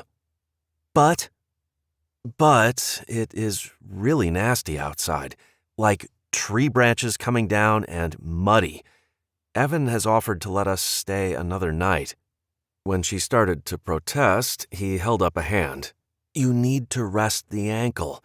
Jack is going to help them get that roof on in exchange for a couple of bows and some of the arrows John has made." Megan sighed in frustration. "Wyatt, we need to talk to this green woman." "I know, and we will, but not today. We can't risk you getting hurt again, and what if one of us slips or a tree branch takes us out? It isn't safe out there right now." "Fine, but I am not going to sit in here by myself all day. Will you help me up, please?" He waggled his eyebrows. "Or I could join you and we could stay in bed all day." She slapped his arm. "Wyatt, we are guests. Help me up." He laughed. He scooped her up from the bed and carried her to the couch. She complained about it, but he told her it was more efficient and to deal with it. The door opened, bringing in a huge gust of cold air, along with Rosie.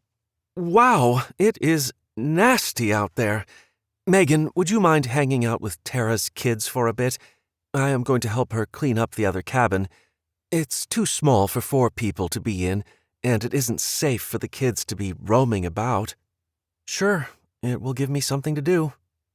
Megan realized she had no idea how she was going to entertain the kids.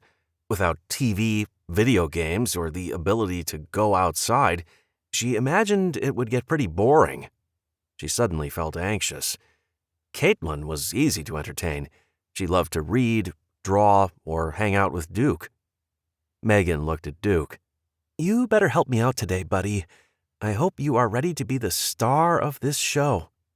He barked and wagged his tail. Megan hoped that was a yes. The day passed by rather quickly. People were in and out of the cabin for different reasons. Megan was convinced it was Wyatt and Rosie who were making sure she stayed off her leg. The kids, Donovan and Amy, looked bored. Megan had a feeling they were here to babysit her and not the other way around. "Do you guys like to play Scrabble? I saw the game sitting on the shelf." Donovan didn't look interested. "Amy doesn't spell. She's 7. Megan wanted to tell him it was a great way to learn, but let it go. She scanned the shelf and saw Candyland. "How about Candyland?" Donovan rolled his eyes.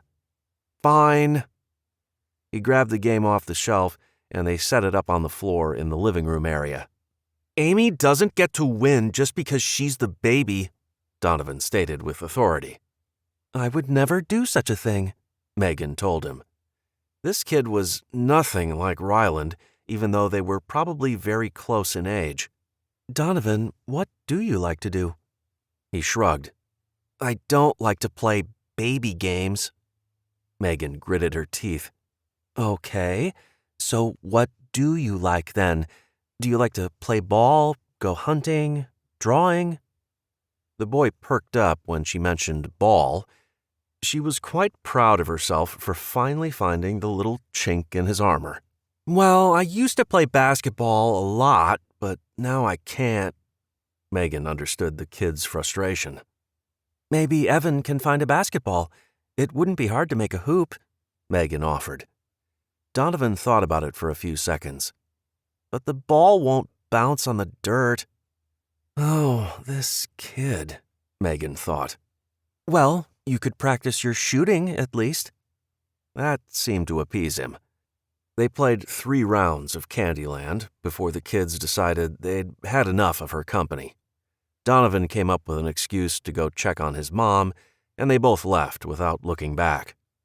Megan was thankful for the silence, but kind of missed their company, even if Donovan was a bit surly. Amy was fun and reminded Megan a lot of Caitlin. She kept waiting for Wyatt to show up and say they were leaving to search for the green woman. When lunchtime came and went and they were still there, Megan had a sneaking feeling they weren't going anywhere. She became angry and frustrated. Every minute they sat around here was another minute Caitlin was out there doing who knows what. "What do you think, boy?" she asked Duke. The kids had left to go help with chores, leaving her and the dog alone in the cabin. Duke was sprawled out on another couch, his head propped up on the armrest. He barely wagged his tail. Clearly, he didn't feel like being disturbed. "Well, I am tired of waiting around. I'm going to see what's going on." She stood, waited a few seconds to see if the rush of pain would hit, and then started towards the door, being careful not to put too much weight on her ankle. Megan carefully made her way through the thick trees. The ground was wet and slippery from all the rain. She assumed that was why Wyatt had decided not to come get her. The main camp area was a flurry of activity.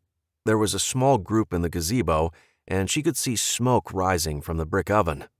Her mouth watered at the thought of fresh bread again. Bread with yeast just couldn't compare to the flat stuff they'd been eating the last few months.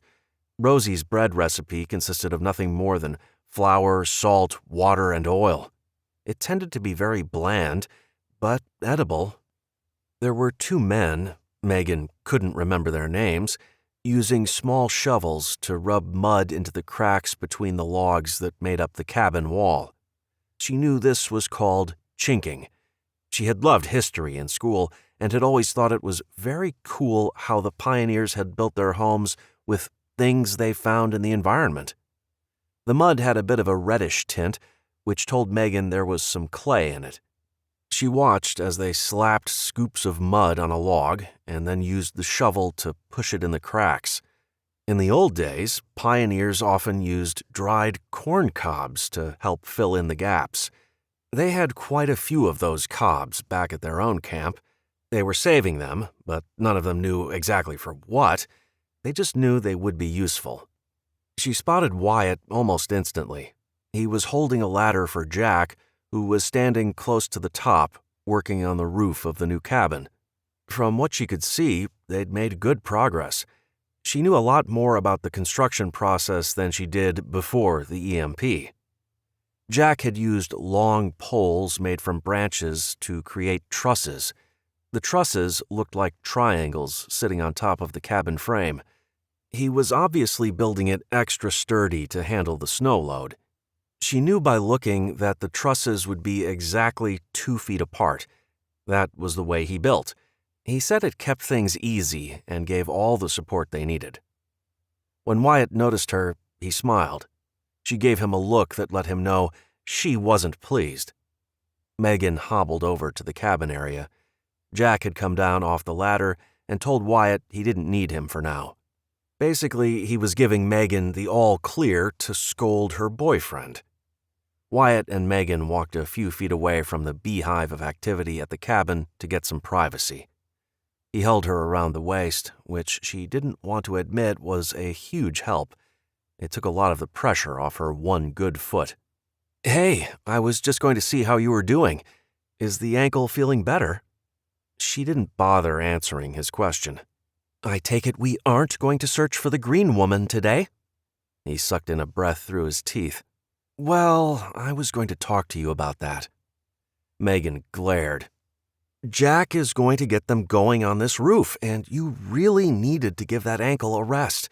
I know you want to get out there and find this green lady, but if you end up getting hurt worse, it's going to be bad. It's only a day or two. You are already moving better. I'm sorry. I should have talked to you, but we got going on this roof." His explanation made sense, but it irritated her. They were all doing something, and she was once again sitting on her butt. "Fine. It isn't like I can say otherwise. So, it looks like you guys are pretty close to being done there." She gestured to the roof. "Yep, just finished the trusses. Jack is going to get them started on placing the horizontal logs across the trusses. I don't think we need to stick around to help with the completion. He only wanted to get them started," Wyatt explained. "Got it. I'm going to go back to the big cabin and chill, I guess." She was pouting, and she could tell from the look on his face that he knew it. "Think of it as a learning experience. Jack is getting to practice here. In the spring, we want to build a new cabin on the property for Jack, Willow, and Ryland. Maybe we can build one for us as well." Megan nodded. The idea was appealing. They had talked about having their own place, but it was always just talk. What if they could actually do it? The group had also talked about more people joining them. It was inevitable. Chase needed companionship. One day he would fall in love and want to bring a woman into the group. They needed more space, more private, individual space. So far, things had been okay, but with that many people living in one house, it was bound to get tense. Megan? What? Jack isn't doing all this work for nothing. She raised an eyebrow. Her arms were crossed over her chest. He had told her before she looked just like Caitlin when she didn't get her way.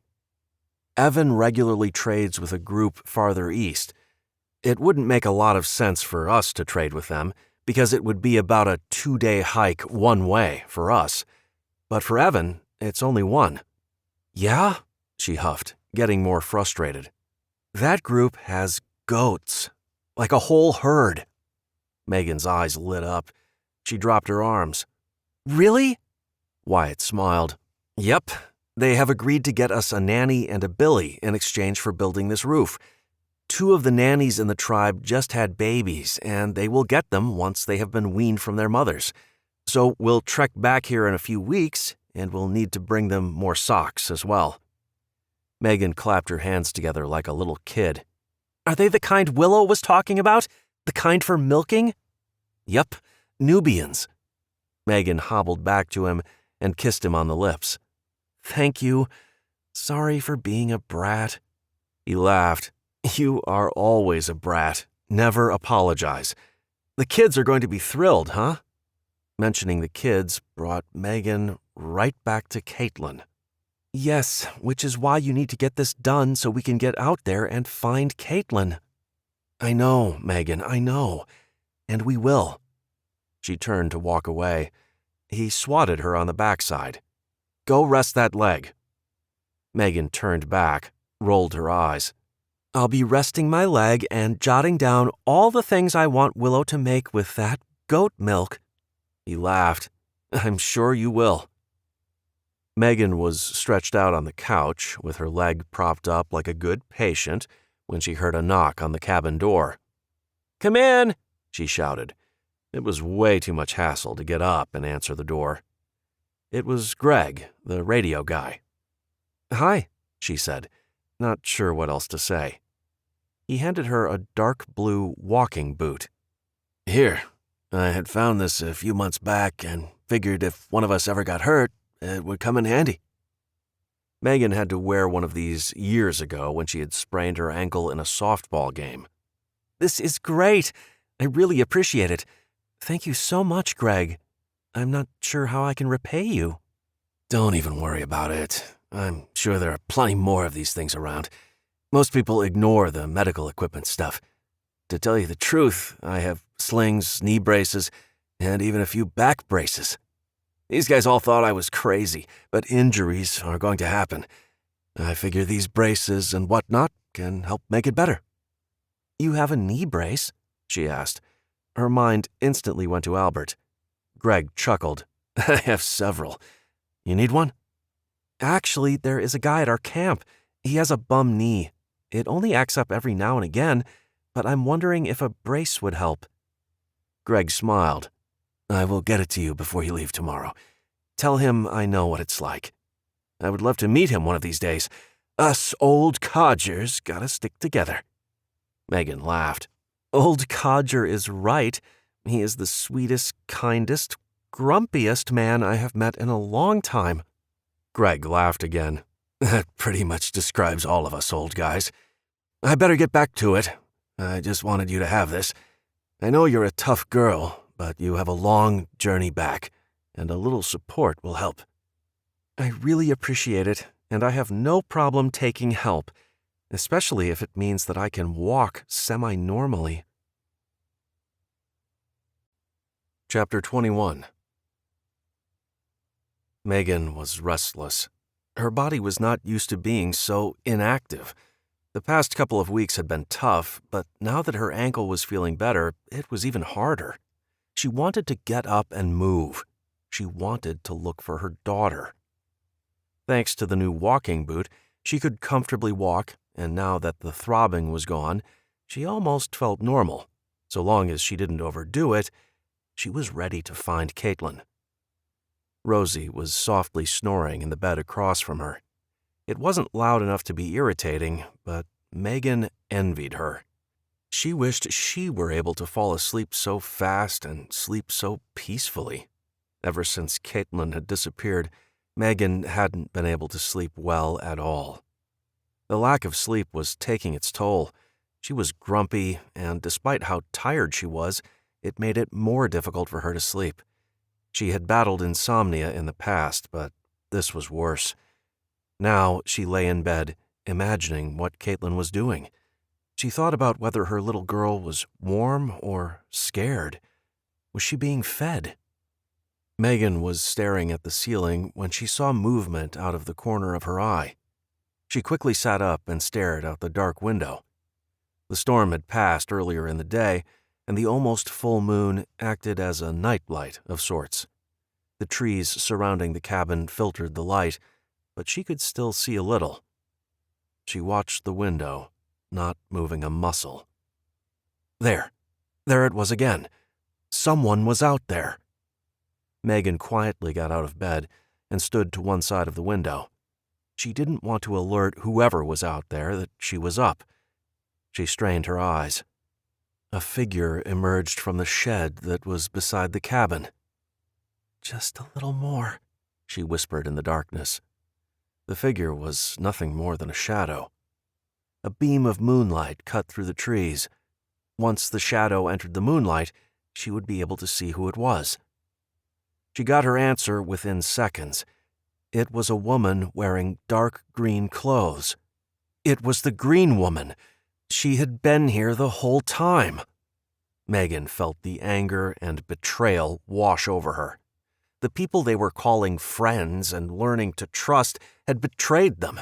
She knew it. She knew it when she saw Caitlin's gun hanging in the barn. She watched the woman, carrying a large bag, walk towards the line of brush and trees that concealed the larger cabin. Megan decided to follow her. That was the only way she was going to find her daughter. Megan quickly strapped on the walking boot and left the cabin, hoping she hadn't lost the Green Woman's trail. She crossed the cold, hard ground at a quick pace, finding the spot she thought the Green Woman had entered the trees, and carefully made her way through. Her goal was to be quiet and sneak up on the woman, but tree branches were snapping under her feet and the boot made a heavy thumping sound. Megan slowed down in order to control her breathing, as well as the noise she was making. She broke through the trees into the clearing of the main camp area. It was eerily quiet. Megan stood completely still, standing just inside the tree line. Her eyes scanned the area, looking for movement. Her ears were tuned to pick up any noise that didn't belong in the still night. Nothing. Megan waited for a few seconds before slowly moving forward. She looked down at the ground, but it was impossible to see any clear tracks. She made her way to the small cabin. She waited, expecting the woman to come out of the cabin or at least show herself in some way. She waited several long minutes. There was no movement in the camp, no sound to indicate anyone was skulking around. Megan's frustration made her want to scream. She decided to go to Wyatt and tell him what she saw. He would take it seriously. Megan slowly made her way back through the trees. Something caught her eye. It was a little box of gauze on the ground. She looked around. The path back to the large cabin was different from the one she had taken the first time. This is where the Green Woman had come through. She picked up the gauze and turned around, heading back to the main camp. She walked slowly, looking for any more signs the woman had come through here. There was a very faint path visible. Megan looked for signs of branches being broken or plants being pushed down. She scanned the area until she found it. Instead of cutting directly across and into the main camp, the woman had walked parallel, staying in the trees. Megan followed the path and found herself at the barn. Caitlin had to be in there somewhere. Her gut instinct had been right the first time. A movement behind her had her spinning around so fast she nearly lost her balance. She saw nothing, but her ears told her something was moving in the opposite direction, back to the shed and large cabin. "What game is she playing?" Megan hissed under her breath. She was torn between going into the barn to find Caitlin or following the dang woman until she could force her to tell her where Caitlin was. It only took a second for Megan to make her decision. She didn't have a flashlight, and she had already searched the barn in the middle of the day and come up empty. She needed to speak to her. Megan walked as fast as she could, trying to catch up to the woman. She stayed on the edge of the tree line, facing the secret cabin area. There. Megan spotted the woman going back into the small shed. She decided to sneak up and ambush her there. It would be easier to corner her in the small space than in the wide-open forest. The woman was inside the small shed. Megan could hear her moving around. She took a deep breath and pushed the door open. "Don't move!" The words were said with an authority that even surprised Megan. The woman froze with her back to Megan. "Turn around!" After a brief pause, the green woman slowly turned around. She was holding a green canvas bag with one hand and a small penlight in the other. "Where's my daughter?" Megan's voice was calm, which surprised her considering her heart was racing, her palms were sweaty, and every nerve ending in her body was telling her to attack. The woman refused to meet her eyes. Megan was about to repeat her question when the woman charged her. The move was unexpected and caught Megan off guard. She flew backwards, landing on her butt. She shouted in frustration. The green woman jumped over her and ran for the door. Megan was not about to let her get away. She reached up, grabbed the woman's pant leg, and yanked, bringing the other woman to her knees. Megan tried to stand up, but the boot made her clumsy. The green woman kicked back her booted foot, landing square in Megan's chest, barely missing her face. The blow was powerful enough to cause Megan to lose her grip on the pants. "Stop! Stop! Where is she? Give me my daughter!" Megan scrambled up, but by the time she got to the door, the green woman was gone. Megan wasn't going to give up. She awkwardly ran and walked at the same time, dragging the booted leg. She made it to the trees before all hell broke loose. Her shouting woke the whole camp. Wyatt was racing across the rough terrain wearing nothing but his jeans. He caught up to Megan and grabbed her arm. "What the hell happened? What are you doing out here?" Megan pulled him, trying to encourage him to enter the trees. He refused to go in with his bare feet. Evan burst through the trees a few feet away from Megan and Wyatt. "What's going on?" "She was here!" Megan shouted. "Let's go! We have to follow her!" "Who's here?" Megan groaned. "The green woman! Wyatt, let's go! She is getting away!" Just then, there was another shout. It was Brian and another one of the men from the group. "We've been raided again," Brian said, storming towards Megan. "What did you take?" Wyatt stepped in front of Megan and put his hand up, silently telling Brian to back off. Evan moved to stand next to Brian. Jack appeared out of nowhere and stood next to Wyatt. It was another standoff. Brian angrily looked at them. "We took you in. We thought you were our friends. And then you rob us while we are sleeping." Wyatt glared at the men. "We didn't rob anyone. We were sleeping. You don't want to start accusing people—" His sentence was cut short. Megan pushed him out of the way. She stepped forward and got right in Brian's face.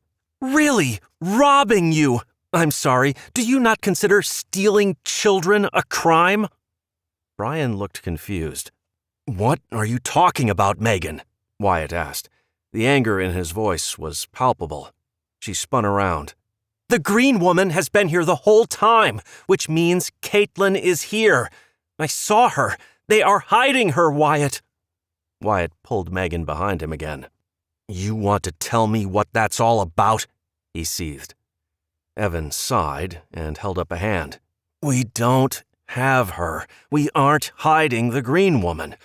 Obviously, she was here, but it isn't because we invited her.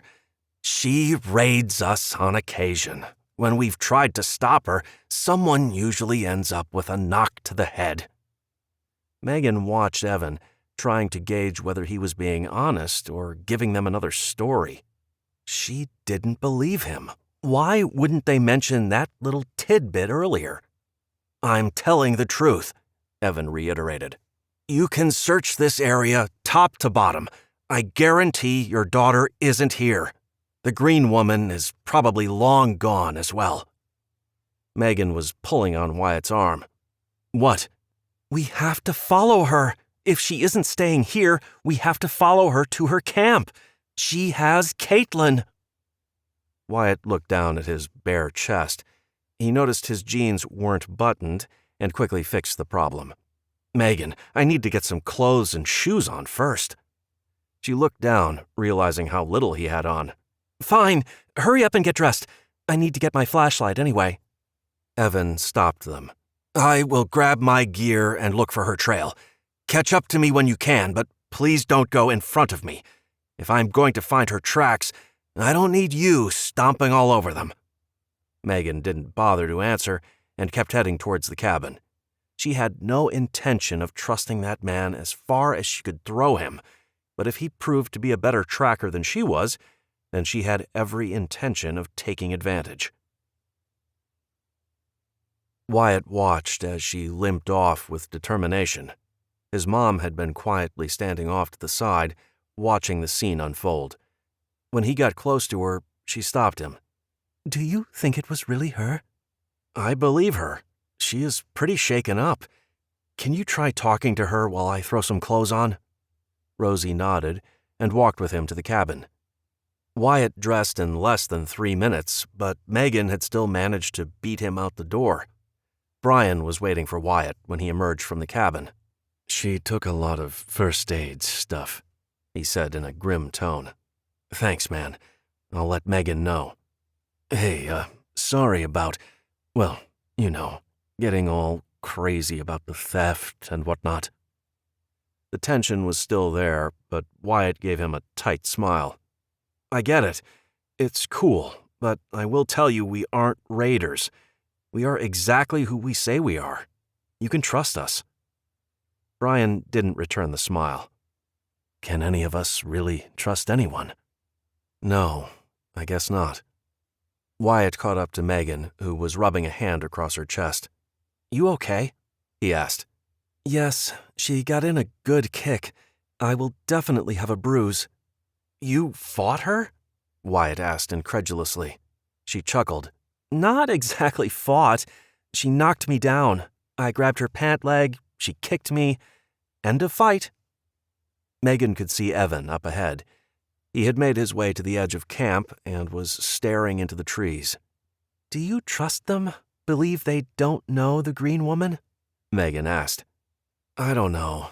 All I know is it's time to get out of here." They walked up behind Evan, being careful not to disturb any tracks or other signs that the green woman may have left behind. Evan turned to face them. "Well, I followed her tracks to this point, and then they disappear into the heavy brush. This is the 3rd time I have seen her around here. Every time she leaves the camp in a different area, but almost always the same direction." Wyatt nodded. "She's smart. She knows how to keep us off her trail." "Yep, but I have a pretty good idea of where she may be. With your map," he pointed to Megan, "I think we can pinpoint an area to do a thorough search." "I think we could probably find her on our own," Wyatt said. "Wyatt, I swear we had nothing to do with any of this, and certainly not with taking Caitlin," Evan reiterated. Megan wasn't in the mood to hash out what they did or didn't do. She wanted to get moving. "Fine," Megan said, giving Wyatt a look to let it go for now. Evan looked at Wyatt. "She is clearly an expert in wilderness survival. I suspect she is a former military specialist of some sort. That means she knows how to stay hidden. We probably all walked right by or over her home on several occasions." "Wow," Wyatt said, with plain admiration in his voice. Megan shot him a dirty look. "She isn't a hero. She is a kidnapper," Megan pointed out. Wyatt looked properly chastised. No matter what she is, the goal is to find her. We will worry about who she is or isn't once we get Caitlin home, he said. So what's the plan? We leave now? Megan asked impatiently. Evan looked to Wyatt. Wyatt took a deep breath. We need to get a plan together. We need supplies. Fine, let's grab our bags and go, Megan said, turning back around and heading towards the cabin. Wyatt watched her go. She is determined, Evan commented, coming to stand beside him. Yep, especially when it comes to her daughter. Well, I can lead you guys to where I suspect she is. We'll look for tracks and other clues to confirm her location. That would be great. I guess we better hurry up and get our stuff together before she leaves without us. Evan laughed. Do you think she will at least wait until the sun comes up? It was Wyatt's turn to laugh. Nope, she will risk breaking her other leg and both of ours. I say we stall another hour. By then the sun should be making its way up. Evan shook his head. I cannot believe we are about to head into the forest in the middle of the night. Come on, where's your sense of adventure? Wyatt chided, punching him on the arm. Turning to give him a serious look, this new life is an adventure, and a dangerous one. So, if given the option, I much prefer to experience it in daylight, Evan answered solemnly. Wyatt agreed with his reasoning. Now, if he could only get Megan to comply. Chapter 22. Megan waited for Evan and Wyatt to get their stuff together. When she thought they were taking too long, she decided to start walking towards the spot where Evan had lost the green woman's tracks. She was eager to get going. If the two men didn't hurry up, she would leave without them. They didn't have any time to waste. Wyatt must have sensed her frustration and announced he was ready, just as she was heading out the door. She was beginning to think he had a sixth sense for her emotions. By the time they finally made their way out of the cabin, the sun had broken over the horizon, washing the area in a pretty pink glow. There was a chill in the air, and the dampness from the past couple of days of rain made the air smell a little putrid but lush at the same time, reminding her of her fall down the ravine. She hoped it didn't set the tone for a bad day. The mist hovering above the ground would make it difficult for them to see very far ahead, but she wasn't worried. It was a clear sky, and the sun would help burn it off. It didn't matter if it was so foggy she couldn't see 10 feet in front of her or if it was pouring rain. She was going to find that green woman today. Her dad would say, "Come hell or high water." The phrase applied here. Megan watched as Evan and Wyatt walked towards her. They were discussing something important. Each had a serious look on his face. What? She asked, as soon as they got close enough. What's wrong? Wyatt grimaced. Nothing. We just wanted to make sure we were prepared for anything. Jack and my mom are going to be heading out shortly to return to the lodge. Megan nodded. And? Wyatt knew he wasn't going to be let off the hook. She was very intuitive and knew when he wasn't telling her something. She started walking, so he kept pace beside her. Did you happen to see what the green woman stole from the shed? Megan shook her head. It was in a green bag. I didn't exactly have time to ask for an inventory. It was medical supplies, Wyatt stated. What did it matter what the woman stole? A thief is a thief. Okay, and? Evan enlightened her to their suspicions. She usually only takes food and supplies. She has never taken any medical supplies in the past. We think Caitlin is injured, and that is why she was here. Even once it was spelled out for her, Megan kept her cool. I imagine Caitlin did get hurt falling down that hill. Look at me, she said, gesturing to her leg. I didn't make it out unscathed. I'm glad she is taking care of her. That is a good sign. If she came all this way and went through the trouble of stealing medical supplies, she can't be all that bad, right? At least, that's what Megan kept telling herself. Because if she, for one moment, imagined anything horrible happening to her daughter, whenever she found that person, she would be the only one walking away alive. Wyatt hadn't really thought of it quite like that. He had a feeling Megan was acting cool with it all, but as soon as she laid eyes on Caitlin, she would probably claw out the green woman's eyes. If her daughter was seriously injured, he had a feeling he and Evan wouldn't be able to stop Megan from really hurting the woman. They didn't spend a lot of time talking as they navigated the uneven terrain. Each was lost in thought. Wyatt knew Megan was envisioning the reunion with her daughter. He couldn't help but wonder if they were on another wild goose chase. They had been searching for Caitlin for nearly 2 weeks, and each time he was convinced they would find her, they came up empty-handed. Evan was walking ahead. In some areas, they had to walk single file through the dense trees. The route was different than the one Wyatt had used to get to Evan's camp in the first place. Evan explained he wanted to stay off any main trails. Staying in the cover of the trees would give them the advantage. The green woman may not be that far ahead, or she could be lying in wait, just in case someone did come after her. Evan stopped occasionally to gauge direction and look for signs the green woman had passed through the area. Wyatt knew he was tracking, or trying to track. With the dense brush, finding actual footprints on the ground was impossible, but it was possible to see the depressions made by a foot if you looked very close. Evan was using many of the same tricks Megan had taught Wyatt a few months ago.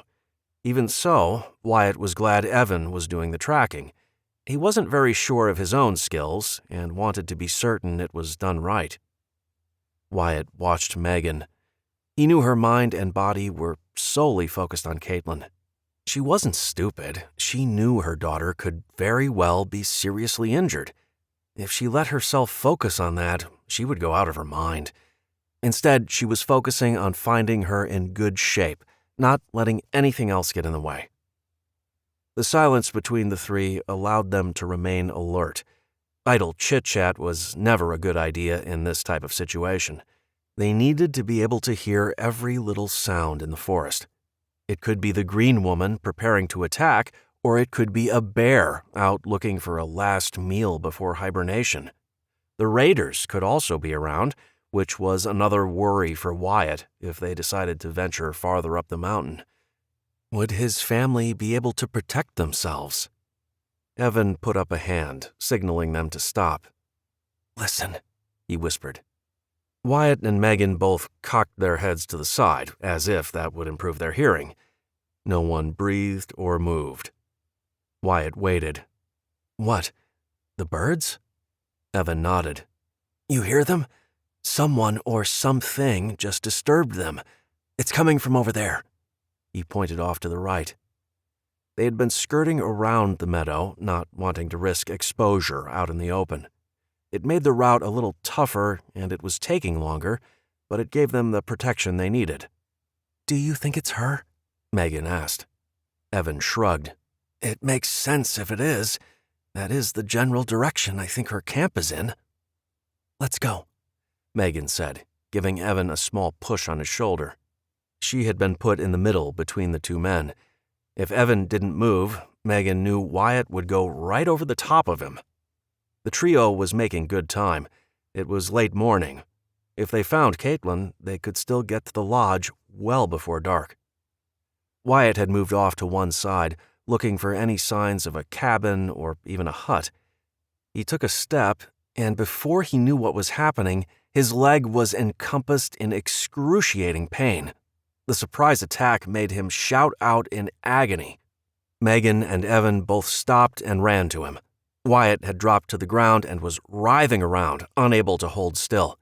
He frantically tried to pry open the rusty jaws of the bear trap that had gripped his lower leg. "Oh my God!" Megan shouted, dropping to her knees. "Evan, help me!" Slipping his pack off his shoulders, he left it where it fell and got on the other side of Wyatt. "Wyatt, listen to me," he stated very calmly. "You have to stop moving around. You are making it worse. I know, man. I know it hurts, but you have to stop so I can open the trap." Megan moved to the top of his body and put his head in her lap. "Shh, Wyatt. Stop. Let Evan release the jaws." Evan positioned himself at the end of Wyatt's outstretched leg. He quickly moved the pine needles and brush that were hiding the trap. "It's a spring trap, which is a good thing," Evan told him. Using his body weight, Evan pressed down on each side, loosening the spring and making it possible for the jaws to open. Unfortunately, the trap was old and rusty. It wasn't cooperating. Someone had modified the trap and lined it with small teeth. Wyatt's pant leg was hiding the damage, but he could tell it was a serious injury by the amount of blood pooling on the ground and how much it hurt. "Megan, I need you to pry open the jaws. Grab a stick." She quickly found a branch and stuck it in the jaws while Evan pushed down. "Now, Wyatt," Evan told him. "Turn your foot and pull back." Megan and Evan used all their weight and energy to open the jaws. They waited for Wyatt to comply, but he couldn't seem to shift his leg. "I can't move it," he groaned. Megan removed her right hand from the stick that she was using to hold the jaws open. "Megan, don't!" Evan shouted, knowing exactly what she was going to do. She ignored him and stuck her hand into the trap to turn Wyatt's foot just enough for him to scoot back and pull it from the sharp teeth. As soon as Wyatt's foot and Megan's hand were clear, Evan released the stick, jumping back at the same time.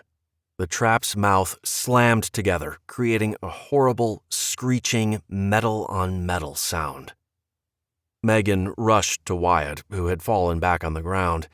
He was breathing fast, and she could see perspiration on his forehead. She'd never seen him this pale before, as his breath rasped against lungs that sounded constricted from pain. "Hold on, baby. Hold on," she soothed, while carefully pulling the shredded pant leg up. She gasped when she saw the injury. Evan was standing over her, looking down at the leg. They both froze. Bone was exposed, and the leg was bleeding profusely. Megan took a deep breath. She felt a calm wash over her. She closed her eyes and envisioned the medical books she had read over the summer. When Megan opened her eyes, she was ready. "Evan, I need a bandage. A large bandage." He quickly opened his own pack. "Here, use this." He handed Megan a small package. She knew exactly what it was, an Israeli bandage. It was what soldiers carried into war. The gauze pad included a pressure bar. Evan opened it, being careful not to touch the sterile pad. She put the nonstick pad against the nasty gash. The pressure bar was positioned over the pad covering the wound. She wrapped the leg, making sure the pressure bar stayed in position. The bandage applied pressure to the wound to stop the bleeding. The gauze would help protect the wound until they could get it cleaned, stitched, and dressed.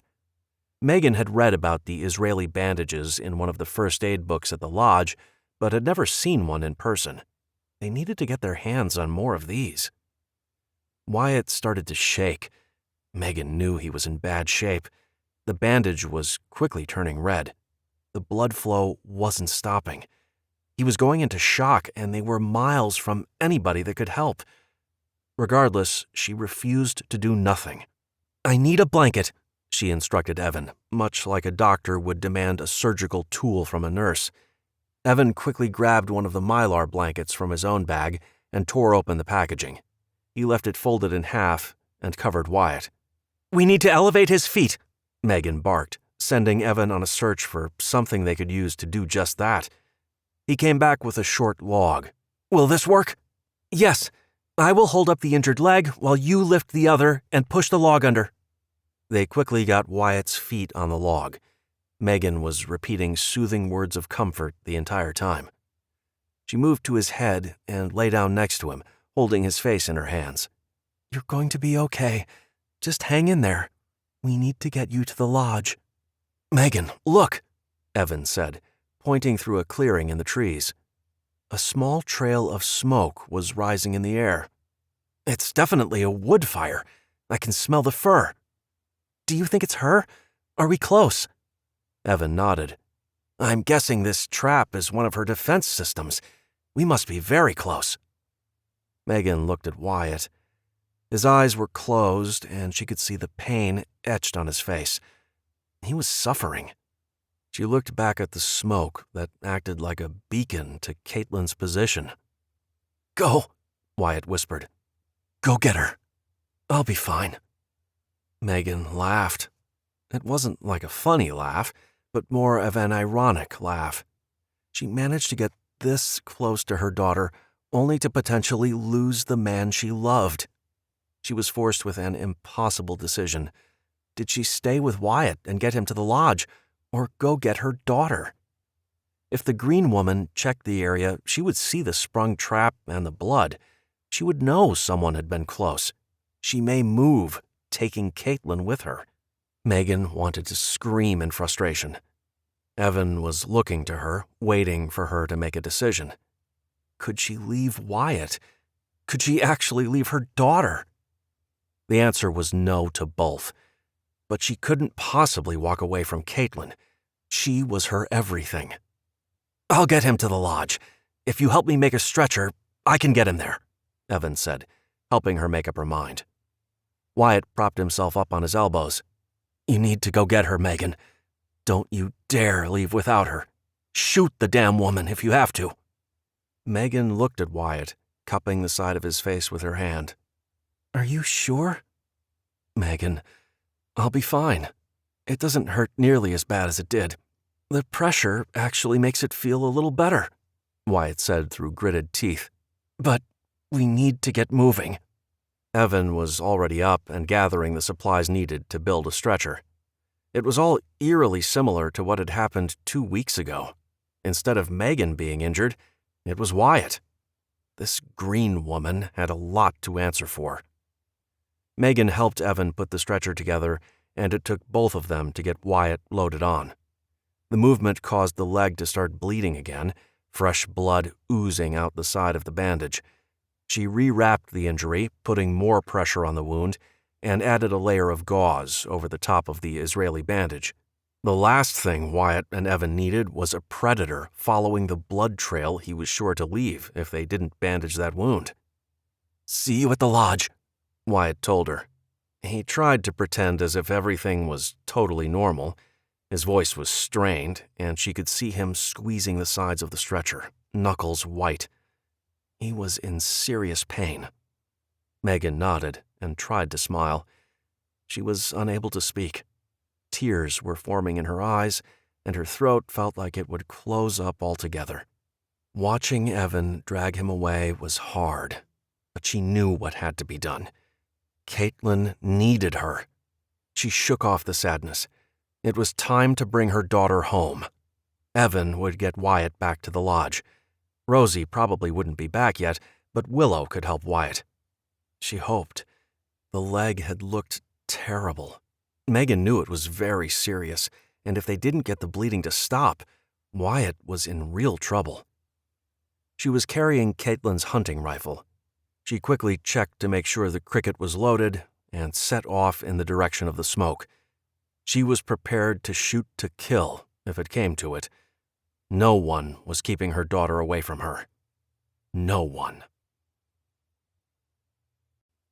Chapter 23. Megan picked her way carefully toward the plume of smoke, shifting slowly through the pine needles to make sure she didn't trigger an alarm or step on a bear trap. The boot felt like dragging a weighted ball around. No matter how careful she was, it was heavy and bulky and crushed everything underneath it. The vision of a bull in a china shop came to mind, assuming that bull was wearing cement shoes. The trees blocked the plume of smoke from time to time, but she kept going in the direction she last saw it. She could smell the fire and knew she was getting closer. The fog had started to roll back in, which helped trap the smoke in the air, working to her advantage. She knew she was close. The trees were super thick in the area, and it was hazardous walking. There were stumps, large rocks, and all kinds of prickly bushes springing up from the ground. It was almost impossible to see through the trees. Her main goal was to stay on her feet, She couldn't afford to injure herself. There would be no rescue this time. She began to get frustrated. When they had seen the smoke, it felt like they had been so close. She had been walking for close to 30 minutes and hadn't found the cabin or hut she was looking for. Everything started to blend. All the trees looked the same. The terrain looked the same, and she was worried she was walking in circles rather than towards the smoke.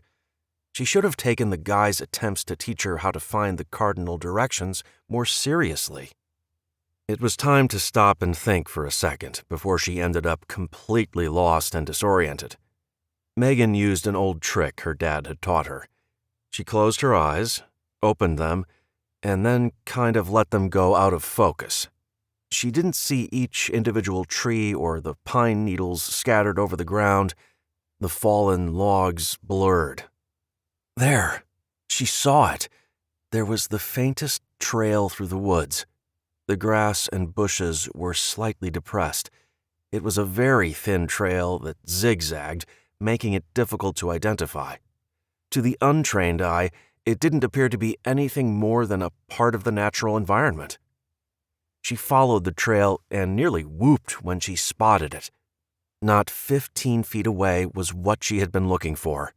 A very tiny cabin, barely visible through the trees that had grown very close together, almost creating a wall. It was very rustic, and with the thick trees surrounding it, it was easily missed. The roof was covered in moss, branches, and pine needles.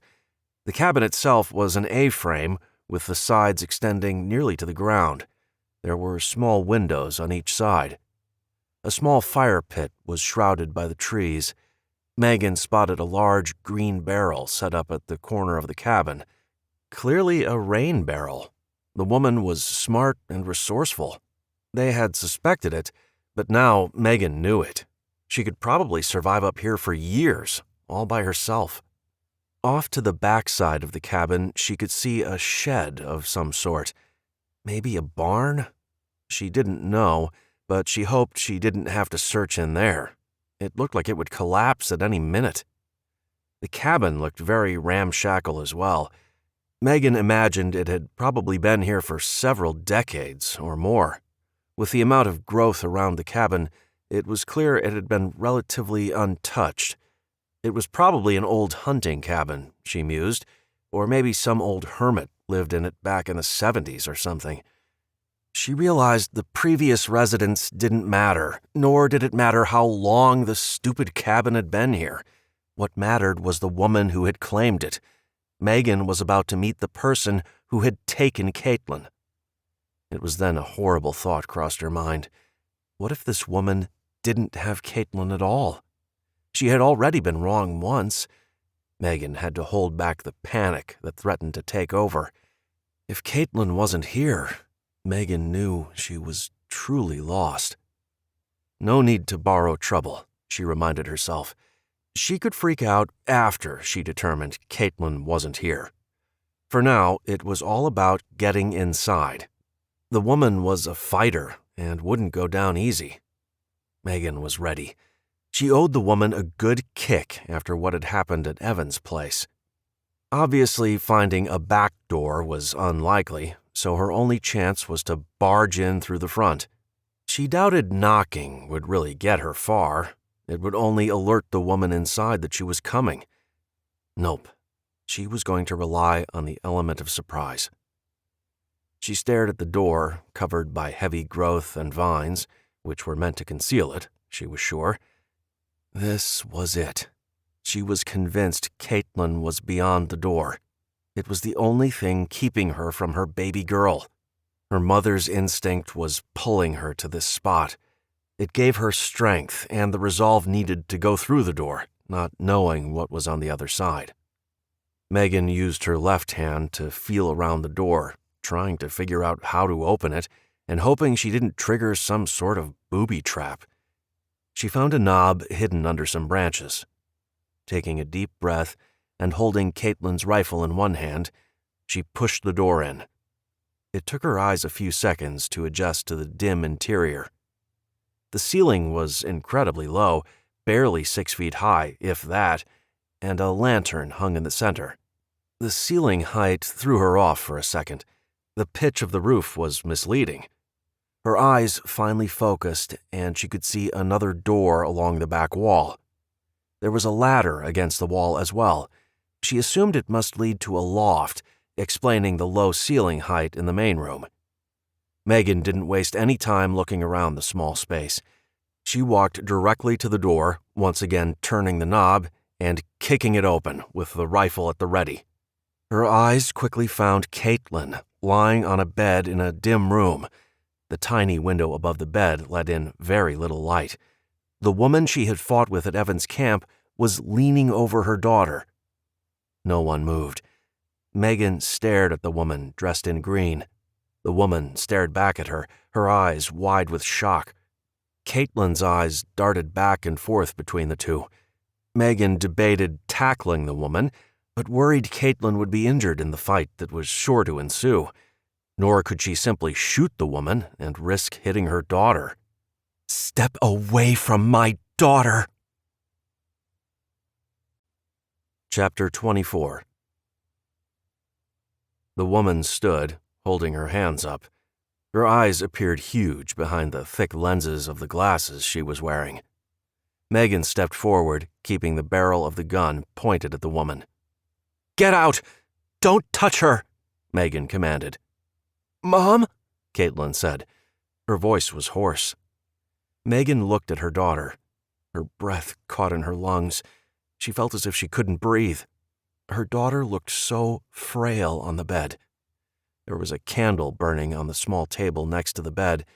It cast an eerie glow over Caitlin's face.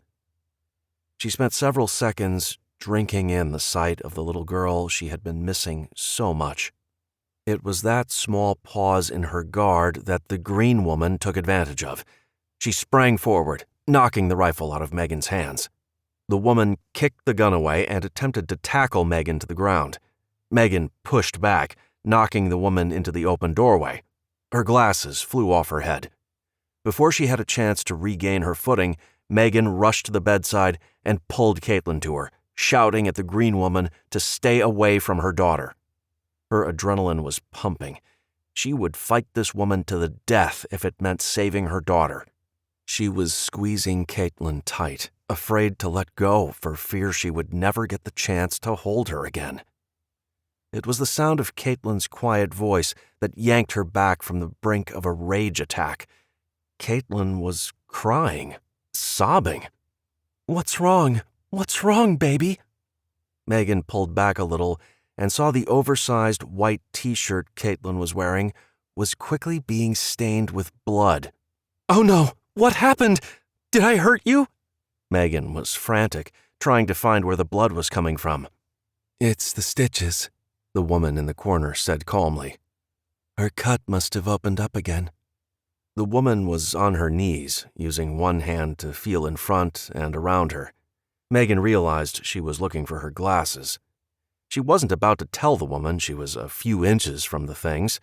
She wanted every advantage she could get. If that meant keeping the woman blind, so be it. Megan was confused. "Stitches?" Her one advantage was over. The woman found her glasses and quickly put them on, blinking several times to focus. She held up her hands and slowly walked forward. "She had a pretty deep gash. I stitched it up. It healed for the most part, but she developed an infection and it opened again. I was just cleaning it and reapplying a fresh bandage when you came in," she explained. "Stay back," Megan said. Her mind needed a minute to process what was happening. The woman had stitched her up. The woman, who Megan guessed to be in her 40s, stood still, kept her hands up, and waited. Megan understood why Evan and his group called her the Green Woman. She was wearing army green pants and the standard issue t-shirt tucked in tight. Her brown belt accentuated her tiny figure. The woman looked like a soldier, complete with combat boots. Despite the military garb, she looked very unassuming. Her brown hair was pulled back into a tight bun, which made the black-framed glasses on her face really stand out. She was very thin, but Megan knew the woman wasn't weak. She was all muscle. "Who are you, and why have you been keeping my daughter here?" "My name is Brenda Clark. I am a doctor, well, a former Army doctor, that is. I found Caitlin in the woods. She was badly injured. I brought her here to take care of her injuries." Megan eyed her, unsure if she was really buying the story. "Why wouldn't you bring her home?" Brenda looked ashamed. She looked down at the ground, not meeting Megan's eyes. "I should have. I know who you are and where your lodge is. At first I was busy tending her wounds. Then, I guess I kept making excuses to keep her here. She is a good girl, and it gets really lonely out here." Megan shook her head. "You knew where we lived, but you thought you would keep her here? In the real world, we call that kidnapping." Brenda clasped her hands in front of her, squeezing them. "I'm sorry, truly, but she needed to heal. She couldn't walk out of here, and I certainly couldn't carry her out. Was I supposed to knock on the door and let you all know I had the injured little girl at my house? I have lived out here a long time without anyone knowing I was here. I wanted to keep it that way," she explained. "Mom, she has been taking care of me," Caitlin said. "After we fell down the hill, I couldn't wake you up. You were bleeding a lot, and I got scared. I was going to go back and get Wyatt, but I think I got lost." Brenda nodded. "She was wandering farther away from the cabin. There was a deep cut across her chest and stomach. I wanted to get it cleaned and stitched right away." Caitlin nodded in agreement with Brenda's version of events. "Caitlin told me what happened to you guys. The storm was still raging when I found her. I was more concerned about getting her to safety than trekking to your cabin. By the time I got back here and was able to go back and look for you, you were gone." The doctor took a step forward. "I need to look at that wound. I am not going to hurt her, I promise." Megan looked down at Caitlin. The blood had made a small circle on the shirt. She didn't trust this woman, but with her daughter actively bleeding, she needed help.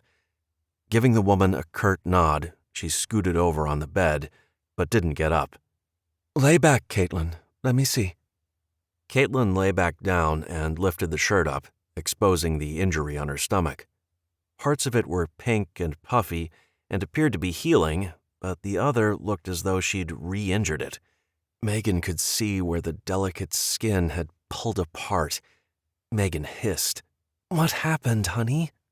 "A tree branch cut me when I fell down," she explained. "It was bleeding a lot. It didn't hurt nearly as much as my foot, though." Megan looked at Brenda. "Her foot?" Brenda once again looked away. Megan saw the guilt cross her face before she had a chance to try to hide her expression. "What happened to her foot?" Megan said again, louder and with more force. "It got caught in a trap, Mom," Caitlin explained. Megan instantly thought of what Wyatt had just endured. Caitlin's tiny little leg would have been crushed. She pulled the covers off and saw the bandage around Caitlin's right ankle and foot. The foot seemed to be intact, and there wasn't any blood on the bandage. "How bad?" she demanded of Brenda. "It wasn't that bad. It did require a few stitches, but it was a small trap," Brenda quietly explained. "I was able to get her foot out without any problems. Nothing was broken. It was bruised and tender for a few days, which is another reason I didn't want to move her immediately." Megan considered telling her about Wyatt's own injury. Evan was convinced the green woman was the one who set the traps in the first place. She was responsible for Wyatt's injury and Caitlin's. Megan looked at her, realizing why she had gone to such great lengths to help Caitlin. Guilt. Brenda carefully felt around the area on Caitlin's stomach. "Megan," Brenda started. When Megan raised an eyebrow in question, she quickly explained how she knew her name. "Caitlin told me your name. She has been telling me about everyone at the lodge. I feel like I know you all so well." "Oh," Megan said. She didn't know what else to say. Her daughter knew not to talk to strangers or share personal information, but for her, These were different circumstances, and she couldn't be upset with her for oversharing. She only hoped it wouldn't cause problems. "Can you hand me that bag over there?" she said, pointing in the corner of the room. Megan recognized it right away. It was the one she had at Evan's cabin. She grabbed the bag and handed it to Brenda. "Actually, I need a gauze pad if you could get it for me. I know I put a bunch in there somewhere." Megan dug through the bag and found a box of small, square packages. This is what she had been looting? She had made the long trip to Evan's place to get medical supplies to treat Caitlin. Megan was thankful, but she also wondered why she didn't simply ask for help. Brenda cleaned the area and used some medical tape to create a butterfly stitch. Once she was happy with the way the wound looked, she put a fresh bandage over it. She explained everything she was doing. "All good," she declared. "Thank you," Megan said. "We need to get going now." Brenda looked surprised. "You're leaving?" "We have been looking for Caitlin for nearly 2 weeks. The family has been worried sick." Megan stopped. She didn't want to alarm Caitlin by revealing how seriously Wyatt was injured. "And one of my group was hurt. The others took him back to the lodge. I would really like to get there and see how he is doing." "Who got hurt, Mom?" Caitlin asked. Megan hesitated. "Wyatt did, honey." "What happened?" she asked. "He stepped in a trap." She said it more to Brenda than her daughter, emphasizing the word trap. She knew Brenda had set that trap, and it wasn't put there in the hopes of actually getting a bear. It was a booby trap meant to keep people away. Brenda apologized. "I'm sorry one of your group was injured, but I'm alone out here. I have to strike first to have a chance." Megan was furious over everything that happened, but she didn't want to make things worse. "I understand your concern. The meadow looks to be fertile hunting. I hope we can work out some kind of arrangement, like you tell us where the traps are or what areas you want us to stay out of. Then we won't have to worry about any more injuries." The tension in the room amplified. "I only recently set the larger traps. Those men are getting closer each time they come through. I wasn't trying to hurt anyone, but trust me, those traps may help you out as well." "How could they possibly help us?" Megan asked, slightly irritated. Brenda chuckled. "You guys live up there and have your nice little barbed wire fence around the property and think you are safe. There is a group of bad men, very bad men, who aren't going to be stopped by a little fence." Now Megan was getting mad. "We've heard all about the raiders, or whatever you want to call them. So far, we've been left alone. We don't go looking for trouble or stealing from other people." The last was said with more vehemence than Megan intended, but she was offended by Brenda's remarks. "We aren't trying to kill or maim anyone. We only want to establish a boundary. We know it isn't going to stop anyone from coming in if they really want to. In fact, we've already been down that road, and guess what? We're all still here." Brenda shrugged. "You have your way, and I have mine. There's only one of me. I have to go on the offensive. I can't wait and see, or wait for someone to rescue me. My traps could very well stop them from continuing on to your camp." Megan was a little surprised at how cold and calculating the woman was. She was so gentle when she was talking to Caitlin and tending her wound. "Why are you so willing to jeopardize innocent people?" Megan asked. Brenda sighed. At first, Megan didn't think she would answer. "Look, I am not trying to be mean or purposely hurt anyone. The goal is to survive. I am making sure that happens." She shrugged her shoulders as if it was such an obvious answer there was no reason to question it. Megan just stared at her in amazement. "I'm sorry," Brenda started. "I am career Army. There isn't any gray area. When there is a mission, you do what it takes to fulfill the mission. I don't get hung up on what other people may or may not do. I can't control them. I can only control me." "But why not tell us? You said you have been watching us. Why not talk to one of us?"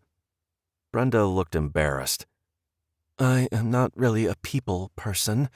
Before all of this happened, I was completely dedicated to my job. I worked in an emergency department. People who landed in my ER needed my expertise, not conversation. They came in, I fixed them, or they died. It was as basic as that. Megan shook her head, trying to understand how a person could be so cold, so unattached from humanity, and yet be a doctor. Well, I am not going to say I understand, but I don't think you need to live alone, completely cut off from the world. Isn't that what you did? Brenda asked her. What are you talking about? I don't live alone. Caitlin told me about leaving your home and heading for the mountains by yourselves. How after she woke up, you left again? Something about only being able to rely on yourself. Brenda stared at her through her thick lenses, making her feel as though she were under a microscope. That was different. Why was Megan trying to defend herself with this woman? Besides, I've learned the benefits of working with others. You have your way, I have mine. Again, Brenda's comment was made with no emotion. Megan didn't want to get into a big argument. The woman did have a point. In fact, Chase had been talking about doing more to be proactive against potential raiders in recent months. It must be a military thing.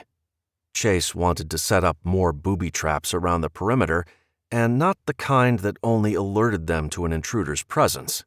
He wanted to step it up a notch and send a clear message, just like Brenda. She decided to back down a bit. She had no right to judge this woman. Listen, thank you for taking care of Caitlin. I really enjoyed having her, maybe too much. I've been alone since the EMP. Like, alone. I haven't had a conversation with another person until Caitlin. When I found her, she was hurt and in and out of consciousness. I was focused on getting her better. It felt good to have a purpose again. Megan nodded. Despite their differences, they did have things in common. Megan had gone crazy those 2 weeks she was stuck at the lodge. She needed to do something. She had to have a purpose to get out of bed every morning. If she had been completely alone, with no one to take care of or nothing to do, she imagined it would be tough to keep going. Megan also had to agree with Brenda's decision to take Caitlin to her home. Her little cabin was definitely closer to where the accident had happened. She imagined she would have done the same thing had the roles been reversed. Well, she would have made contact with the girl's family, and that's where they differed. I am truly sorry. I know I shouldn't have kept her here or hid her away from you all. That was stupid. I was being selfish. It was so nice having another person around, someone to take care of. You don't realize how lonely life is until you are alone, day in and day out. Megan couldn't imagine what it would be like. Even though she had been lacking in adult friendship and conversation before she found Wyatt and his family, she had Caitlin, at least. Having her daughter had given her purpose and the will to keep going during some of those really hard days, but she would never in a million years have kept a child longer than absolutely necessary. I can't say I understand, but I will say I know a little about being alone. You know, you could come back with us. I realize it isn't easy relying on others. Believe me when I say it was a hard lesson for me to learn. But you've no idea how much easier it is when you're working as a team, to know someone has your back and you have theirs. And maybe you could take a look at my friend, Wyatt? Brenda looked like she would say no, but then asked about Wyatt. Without saying the words, Megan conveyed the severity of the injury. Brenda looked mortified. I will go with you two and see what I can do to help your friend, but no more. My home is here. I am a doctor, or I was a doctor, I guess. Can you be a doctor if you don't have medicine? Megan laughed. Oh, yes. My friend Rosie has all the medicine in the world right in the backyard. When Brenda looked at her quizzically, she explained Rosie's knack for using herbs and plants to heal. That's amazing, Brenda said. I know very little about plants, but I do know a lot about field medicine, meaning I can use a pen to do an emergency tracheotomy, but not a lot about natural medicine. My years in Iraq taught me far more than I ever wanted to know about practicing medicine in some of the worst conditions you can imagine. Megan realized how important it would be to the group if they could have an actual doctor in the house. Rosie's medicines were great, but for serious injuries, a doctor could mean the difference between life and death. She knew she should have probably consulted the rest of the group before inviting the woman back to the lodge. She only hoped everyone would be okay with it. At the very least, she could help Wyatt before they sent her packing. Brenda's field training and general knowledge of survival in enemy territory would be a huge help, and given that she's been on her own, clearly she wasn't adverse to hard work. Megan knew Albert would be the toughest one to sell on the idea. That was just his way. If she could get Wyatt on board, the rest of the group would eventually agree with the decision to bring Brenda into their little community. Maybe she could visit from time to time. With the decision made, Megan asked if Caitlin's boots and coat were around. She wanted to get going before it got any later. As it was, they were going to be walking home in the dark. It was then that she realized how Spartan the place was. It was also incredibly clean. "How did you end up out here, anyway?" Megan asked, as she got Caitlin dressed. "I was stationed at Lewis McCord. I happened to be in Spokane to get some additional training when the EMP happened. I stuck around for a bit before things got really bad. Originally, I was with a group of doctors and other military personnel, but things got ugly. We had some very different ideas about what we would do to survive." Brenda didn't have to say the words. Megan had been around the city when things started to get bad. She had seen good people turn into murderers and thieves. Good people who had probably never gotten a speeding ticket were suddenly willing to kill another human being to take a can of corn. It was an ugly world. As she tossed some things into her bag, Brenda continued her story. "I knew there was no way I could get back to base, to the people I knew and trusted, so I headed for the hills. I wanted to get as far away from the city as possible. I wandered around for weeks before I found this little cabin. I decided it was my best chance at survival and claimed it as my own." Megan could imagine the chaos so many people felt the moment that EMP struck. She had been fortunate enough to be able to get home with her daughter. People like Brenda were stranded and completely alone. She thought about those who were visiting the area or just passing through and found themselves in a strange area with no supplies, no shelter, and no friends. She hoped they had the common sense to carry emergency bags in their vehicles. Megan had heard of keeping an emergency kit at home, at work, and in the car, but she had to admit she wasn't one of those to buy into it. She always assumed she would go buy what she needed if there was ever some kind of emergency. This was a situation where the entire world changed in an instant. There was no time to prepare and no time to run to the store. Megan had ventured out of her house on the second day to try to get some food and batteries for their flashlights. What she saw had terrified her. Store windows were shattered. There were carts strewn about the streets where people had used them to get their goods home and then abandoned them. She had witnessed people fighting over loaves of bread. A woman with a baby had been hit in the head with a rock. Megan had rushed to help her. The woman had been carrying diapers when she was beaten and robbed. The woman had nearly been killed over a pack of diapers. That was when Megan decided to stay put. Going out in the streets was far too dangerous. It wasn't worth the risk, and judging by the empty shelves of the stores she did see, it was a risk with little chance of reward. It had been life-altering. Every time she met someone new, that moment came rushing back. She had been so fortunate to have what she did at home, and finding Wyatt had truly been a blessing. one she would always be grateful for, even if she found herself questioning her dependency on them. Brenda and Megan heard the noise at the same time. They both froze. It was an engine. The sound of it completely shocked Megan. She hadn't heard an engine in months. The foreign noise had taken a second for her brain to register what it was. It wasn't a car engine. It was much higher pitched. Megan realized it was an ATV. Not one ATV, but several. "It's them!" Brenda shouted, dropping the bag of supplies she had been putting together. "Help me, Megan!" Chapter 25. Megan had no idea what she was expected to do. Brenda had sprung into action, moving with a speed that shocked Megan. "Pull that cord!" Brenda indicated a rope hanging above the small window. "Tie the cord to the bolt below the window." Megan did as she was told. A piece of wood dropped over the window. She quickly tied the cord to the bolt screwed into the wall. The wood would help keep out trespassers, but not for long. "Do the other 2 windows in the living room while I barricade the door," Brenda ordered. Brenda raced for the front door.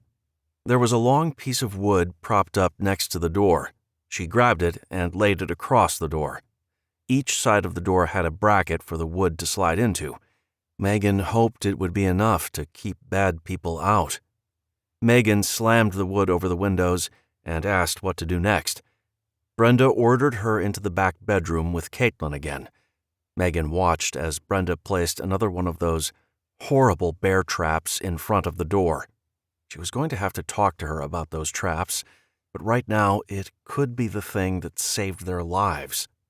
Brenda pushed the single chair in the tiny room in front of the door.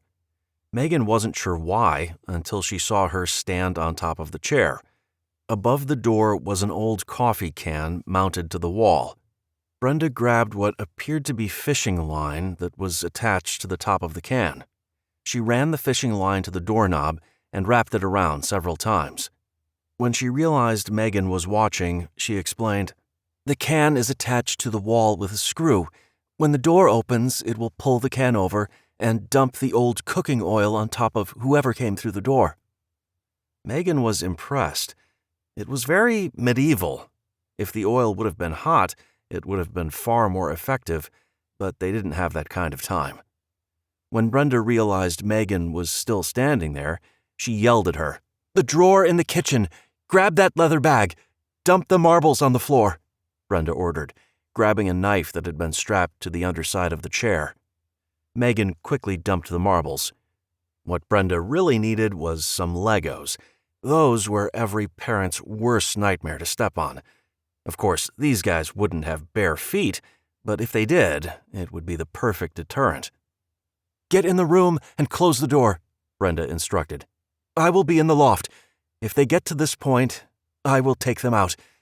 Get to the farthest corner of the room and stay put. Pull the mattress over the 2 of you."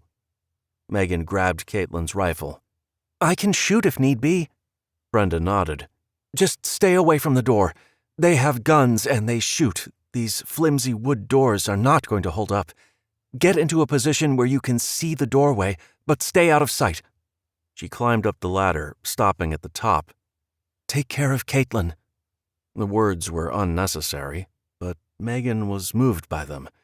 Brenda had grown to care for her daughter. If they got out of this, she was definitely going to fight to get her accepted as one of their own. "Be careful," Megan said, before closing the door. Brenda crawled into the loft and looked out the tiny window. She could see 4 men wandering about outside. They found her cold boxes where she had been growing lettuce, spinach, and radishes. She cringed as they ripped her vegetables out of the ground. That was her food for the winter. The men were all dressed to intimidate with their leather vests and chaps. She could tell by looking at them that they were dangerous. They didn't need to wear leather to get that point across. The men varied in age and size. She watched as they walked around, kicking at the stalks of corn she was hoping to harvest this week. Her garden had been difficult to grow with no tools. All of the seeds had been looted from other camps around the area. Watching them destroy everything without even thinking about taking it for themselves was alarming. They weren't looters. They were menaces out to damage and destroy for the fun of it. She had worked long and hard to build up this little cabin and make it into a home. Watching these men destroy all of it in a matter of minutes was hard to take. The thought of starting over was daunting. She couldn't dwell on that or the complete mess they were making. Right now, she needed to focus on getting them all through it. She scooted back to the edge of the loft. "There are 4 men," she said just above a whisper. She knew Megan would be able to hear her through the thin walls. "If they come through, I can take at least 1, maybe 2, but that means the other 2 will be yours." "Got it," was the reply. The sounds of men talking and shattering glass made Megan's heart race. This situation was different from any other she had been in. She knew they would come into the cabin.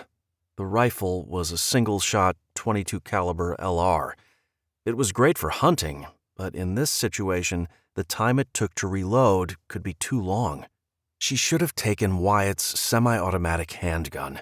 She knew better, but Wyatt's injury had erased most of her common sense, apparently. Once again, she had gone off without thinking about how she would protect herself and her daughter. She vowed to carry a gun on her hip from this moment forward. She thought about her daughter. Caitlin was on the floor, against the wall with the top mattress over her. It would do very little to actually protect her, but at least it was something. There wasn't anywhere to hide or shelter. Megan briefly thought about grabbing Caitlin and the 2 of them escaping through the bedroom window into the woods behind the cabin. With her daughter safe in the woods, she could circle around and come up behind the men, potentially boxing them in. Assuming there wasn't anyone else hiding in the woods, waiting for exactly that. There was a lot of shouting, cursing, and more smashing of glass. Megan could hear Brenda groaning in frustration. They were destroying her home. If they lived through this, Brenda would have to figure out how to live through the winter. Megan hoped she would see the benefit of learning to rely on others for assistance.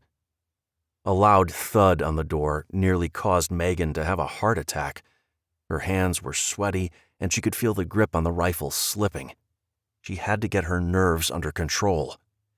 Another thud and more cursing. So far, Brenda's barricade was holding. Just when Megan thought that maybe she should take Caitlin out the window, leaving Brenda behind, glass tinkled to the floor in the bedroom. One of them had broken the bedroom window. The wooden barrier was flimsy, and it wouldn't be long before one or all of them came through. "Johnny!" A deep voice from the front of the cabin could be heard. "What?" shouted a man who was a few feet away from Megan and Caitlin. Megan could see the board bouncing as the man pushed against it. One good push and it would be off. Megan and Caitlin would be trapped. Running out the door would lead them to the men in the front. "Get up here and help me bust in this door." There was a pause. Megan prayed the man would go to the front. The wood slapped back against the wall as the man gave up and obeyed the other man's instructions. Megan jumped up and stood to the left of the door. It wouldn't be long before the men got through the front. She was going to have to shoot to kill. "I'm ready," she said in a quiet, steady tone. "Mom, I'm scared," Caitlin said from her position on the floor. "I know, hon. I know. Grab that blanket and cover up." Megan hoped the extra layer would offer some protection from wood that was sure to splinter when the bullets started flying. Megan silently promised herself to fight to the death. Megan had no idea what was about to happen, but she didn't want Caitlin to be any more traumatized than she had to be. If there was blood, glass, or a horrible scene played out, she didn't want Caitlin to witness it. Brenda's voice could be heard over the pounding against the front door. I'm going to try to get them all, but experience and training tells me I'll only get 2 before I'm hit. You have to take out the others, Megan. Do you hear me? I will. We can do this, Brenda. Megan was relying on Brenda's military training. She would listen to the woman and follow her orders. A gunshot reverberated through the room. Caitlin screamed. Megan quickly shushed her and told her it would be okay. Inside, she was terrified. Her hands were trembling as well as her knees. She felt like she was going to drop the gun, making her grip it even tighter. There was a loud banging noise as the door was thrown open. They had shot off the lock and broken the barricade. A man yelled out. Megan assumed he just got oil dumped on him. While it certainly wouldn't hurt him, it could slow him down. She waited. A shot rang through the air. Megan hoped that was Brenda shooting. "Get her!" The man's voice nearly paralyzed Megan with fear. She pleaded for her survivor's instinct to show up. Right now, she felt like screaming and running in the opposite direction, but she knew she was going to have to fight. Megan prayed for the strength and courage. There was a loud crash and a shout of pain. One of them had just found the trap. Megan smiled. Another shot split the air. This time, one of the men cursed. He had been hit. It was what Megan needed to hear. They had a chance. Brenda had managed to get one, hopefully different from the one who had stepped in the trap. 2 wounded men were better than 4 able-bodied men. Boots pounded across the floor. Megan knew they were coming.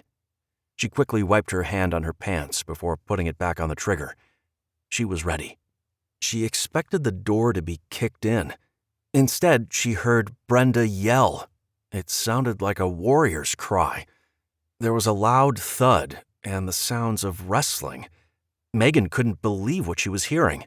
The small woman was going hand to hand with at least one of them, possibly all of them. "Now, Megan!" Brenda's voice was the only warning she got. The door swung open. Brenda's body had been thrown against it. The woman landed on her back on the floor. She stayed down. Megan knew she was supposed to shoot the man that was standing in the doorway. The man looked like he hadn't bathed in months. He was glaring down at Brenda, ignoring Megan. She didn't waste another second. She pulled the trigger. The man looked at Megan in complete shock before grabbing his chest. The close range of the shot had him stepping backwards out of the doorway. Brenda scooted forward and kicked the door shut. "Hurry, Megan! We have to get out of here! Where's Caitlin?" Brenda was still on the ground, but had flipped to her hands and knees.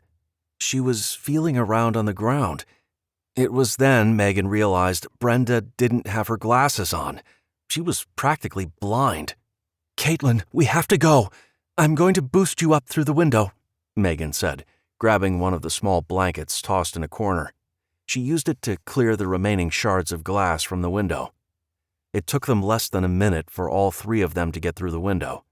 Megan had tossed her pack through the window before crawling through. If any of them had even been 10 pounds heavier, they wouldn't have made it. The boot on her leg made it difficult for Megan to maneuver, but she managed to get out the window. The whole time they could hear the men shouting and trying to save their friend.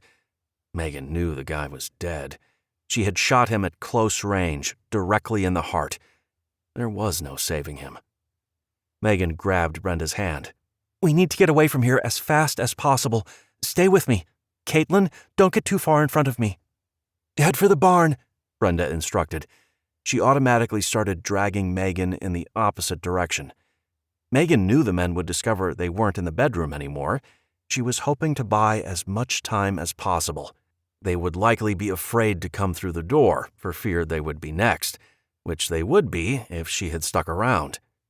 The barn wasn't Megan's first choice. She wanted to get as far away as fast as they could. "They have ATVs," Brenda said. She clearly understood Megan's hesitation. Megan had forgotten about the machines. They could run them down within seconds. Brenda was holding onto Megan's shirt as they quickly crossed the distance between the house and barn. It was a very small barn, not big enough for livestock, like cows and horses. The girls rushed inside. Brenda dropped another barricade bar across the single door entrance. It was incredibly dark, with only a small sliver of light coming through a hole in the side of the barn. Megan held on to Caitlin. The rifle was slung over her shoulder. She figured she better reload it. She dropped to the ground and felt around in her pack. She found the small box of ammunition and grabbed out a handful. Megan wanted the bullets easily accessible and stuck the extras in her pants pocket. If she had to take more than one shot, she didn't want to be digging around in the pack. Every second would count. Megan felt Brenda shuffle by her. Seconds later, the room had a steady bit of light coming from a small window. It was one of the old single-pane windows that opened out. Brenda opened it. A small breeze filtered in, which Megan realized was needed. The barn stunk to high heaven. She hadn't noticed it at first, but now that the fresh air was mingling with the stagnant air, it was obvious. "We can watch through here. Megan, you may need to take out the rest," Brenda said, with such a lack of emotion it disturbed Megan. She remembered the woman had spent years in war zones. This wasn't anything completely new to her. She was cool under fire and didn't seem bothered by the situation. Megan envied her. She was not so calm. Every nerve felt like it was bared. Her skin was crawling and her insides felt like jello. This situation was nothing like fighting with Kyle. He had been a single attacker. She had known what to expect from him. It had all been over in seconds. These men were unknowns. She had no idea what they were capable of. She envisioned rape, torture, and horrible murders. The panic threatened to take over. "Megan, take a deep breath. We are good here. We can see them coming. Take one shot, reload, and take another. With that rifle, you can take them out before they get close. You can do this," Brenda assured her. She had to do this. There wasn't another choice. Brenda was essentially blind and couldn't hit the broadside of a barn. Caitlin wasn't an option. There was no cavalry coming. It was all on her. Megan put the barrel of the rifle on the windowsill to help keep it steady. The gun was loaded, and she was watching the house. She expected the men to come around the backside and follow the same path they did. When she saw movement, she took a deep breath and prepared to shoot. All three men were carrying assault rifles. She could see magazines already loaded in each gun. These guys were coming in hot. Megan didn't hesitate. She focused on the man closest to the barn, aimed, and pulled the trigger. Nothing. "Oh no!" she wailed. "Crap," Brenda said, standing from her position of towering over Caitlin. Megan was thankful Brenda was willing to sacrifice herself for her daughter. "It didn't fire," Megan said, trying not to panic. "Give it to me," Brenda demanded. Megan wasn't sure what the woman was going to do. She couldn't possibly see the weapon in daylight. With the filtered light, she would be blind. It didn't stop Brenda. She ran her hands over the barrel, opened the bolt action, and quickly took the gun apart with a speed that amazed Megan. "I grew up with this gun. I can take it apart and reassemble it with my eyes closed," she joked. "Plus, in the Army, you are trained to know your gun inside and out, although I can't say we used crickets." Megan watched out the window. The men were walking away from the barn. She hoped they assumed they had run into the forest and would head in that direction. If she didn't have to shoot anyone, she would be happy, but she would do it if it came to that. The sliding of the bolt action drew her attention back to Brenda. "Hand me a bullet," she commanded. Megan reached into her pocket and gave her one of the bullets. Brenda loaded it, slid the bolt into place, and handed the gun back to Megan. "It was jammed. It's all good now. After this is all done, I will show you how to make sure that doesn't happen again." Megan couldn't believe Brenda had just lectured her about taking care of the gun. She wanted to laugh at the absurdity of the situation. The gun had been in a storm, left exposed to the elements, and then stuck on a wall. It had probably not been dried or cleaned and was already rusting. A shout from outside got Megan's attention. The men were headed towards the barn. She didn't hesitate. It was a quick shot. The man leading the charge to the barn dropped like a rock. Megan reached into her pocket and quickly loaded another round. The men were moving fast. There was no way she could take out both men. "They are 50 feet away! Brenda, get Caitlin out of here!" she shouted as she watched the man on the far left raise his gun. The .223 caliber bullets would tear through the flimsy wood barn as if it was toilet paper. Megan took a second shot, and the man closest to her dropped. Caitlin screamed when the last man standing opened fire. Megan dropped to the ground and belly crawled to the back corner where Caitlin and Brenda were huddling. The sound of the rapid-firing gun made it impossible for them to speak. "What do we do?" Megan asked over the gunfire. Brenda didn't answer right away. "We need a distraction," she answered. "If we can get him to stop shooting, you can get off a shot. You will only get one chance. You seem to be a good shot. Can you do it?" Megan froze. One shot. One chance to save their lives. It was a lot of pressure, but when she looked at her little girl, she knew she had to do it. There wasn't any other choice. Megan nodded. "Yes, but how are we going to distract him long enough for me to get to the window and get a shot? What if he isn't in view?" She was trying to hide the panic in her voice, but there were so many variables. Replacing a magazine only took a few seconds, but she suggested getting in position and shooting while he was reloading. Brenda didn't like the idea at all. There was a good chance Megan would be shot trying to get to the window. "I can distract him," Caitlin said. Her small voice was difficult to hear over the gunfire. "No, Caitlin," Brenda and Megan said in unison. "Mom, I can make a wolf sound. Me and Brenda hear wolves out here all the time. If he thinks I am a wolf, he might get scared and run away." Brenda put her hand on Megan's arm when she started to object. "It's a good idea. I've heard Caitlin's wolf impression. She is really good. You taught her well." Megan knew Caitlin was an expert at making animal noises. Kids were like sponges, and thanks to working with the others on her wilderness skills, her immersion into the forest had given her an advantage at a young age. "Fine, but how is he going to hear you?" Brenda pointed to the wall directly behind them. "There is a small opening back there. It isn't big enough for us, but I think Caitlin can squeeze through. I think whoever lived here had chickens, and that was their way in and out. I put a board over it when I first got here. I can pry it off." "I don't want her out there alone." Megan couldn't believe what Brenda was suggesting. "Megan, this is our best shot. She can make it to the trees, make the wolf call, and then run if it doesn't work." It was then Megan realized they were trapped. If she didn't kill this man, they would all be at his mercy. Caitlin would likely be killed or kidnapped. She didn't want to imagine what he would do with her baby. Caitlin had a chance if she could get away. It would take the man minutes or longer to realize she had escaped. If Caitlin could get back to the lodge, she would be safe. Wyatt and the family would protect her. Megan's heart skipped a beat at the thought of her daughter in the forest alone, running for her life, but she knew it had to be this way. Megan hugged Caitlin. "I love you, baby. You be safe. Don't you stop. You keep running until you find Chase or Jack. They will be looking for you." Brenda was running her hands along the wall, trying to find the thin piece of wood covering the hole.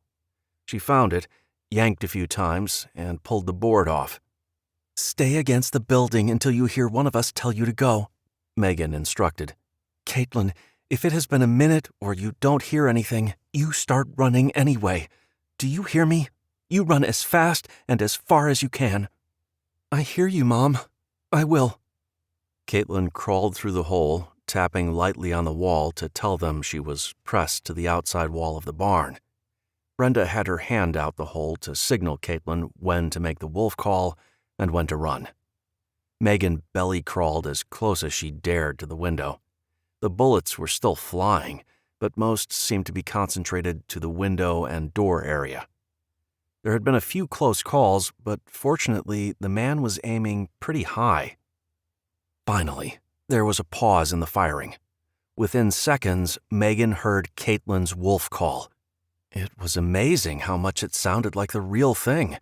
She didn't hesitate. She jumped to her feet and ran for the window. She prayed the rifle wouldn't jam. She got the barrel into the windowsill, scanned the area, and quickly saw the man. He had his gun barrel pointed to the ground and was staring into the trees. Caitlin's wolf howl echoed through the area again. Megan didn't wait to see what he would do next.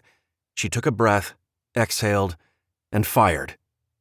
It only took a split second for the man to drop. He fell backwards as the bullet entered his skull, killing him instantly. She couldn't breathe. Megan stared at the man lying on the ground, the AR-15 still in one hand. A magazine had dropped beside him as he fell. The eerie sound of the wolf call cut through the air again. "Is he down?" Brenda asked in a hushed voice. Megan couldn't immediately speak. "Megan, are you okay? Are you hit?" Brenda's voice was calm, but the panic was bubbling to the surface. No. Yes, he's down. No, I'm not hit." She looked around. There was no movement. Did they get them all? Megan was disgusted by the carnage that lay outside the barn. 3 bodies littered the once pristine area. "Tell Caitlin to stay put. We need to get out of here. Can you make your way back here?" Brenda was already moving towards her. "I have to have my glasses, Megan. I can't possibly live without them in this world." Megan knew what she was saying. They had to go back to the cabin. Did she dare take Caitlin past the dead men? Did she dare leave her daughter out here by herself? "You stay with Caitlin. I'll go. I don't want her near those men, and there is no way I am leaving her out here. I'll be right back." The 2 women went in opposite directions once they left the barn.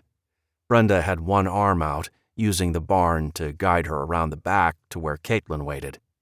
Megan ran as fast as she could, with the boot hardly slowing her down. The adrenaline was pumping through her veins, giving her strength and speed. She skirted the men, hoping they were truly dead. She went in the front door of the cabin, being careful not to slide in the oil that had been dumped on the floor. Megan scanned the floor, looking for the glasses that enabled Brenda to see. She made her way back to the bedroom, stepping over the man lying dead on the floor. She kept waiting for him to reach out and grab her ankle like she had seen so many times in the movies. He didn't. She found the glasses in the corner, just outside the room. Megan grabbed them and rushed towards the front door. The bag of medical supplies may be needed to help treat Wyatt, she realized, and quickly ran back to the room to grab them. On her way back to the door, she heard men's voices. She nearly puked. It was like a punch to the gut. She hadn't gotten out in time. More men were on their way, and once they saw the bodies, all hell would break loose. She prayed Brenda and Caitlin were already on the move. Megan reached into her pocket, grabbed another round, loaded it into the gun, and slid the bolt into place.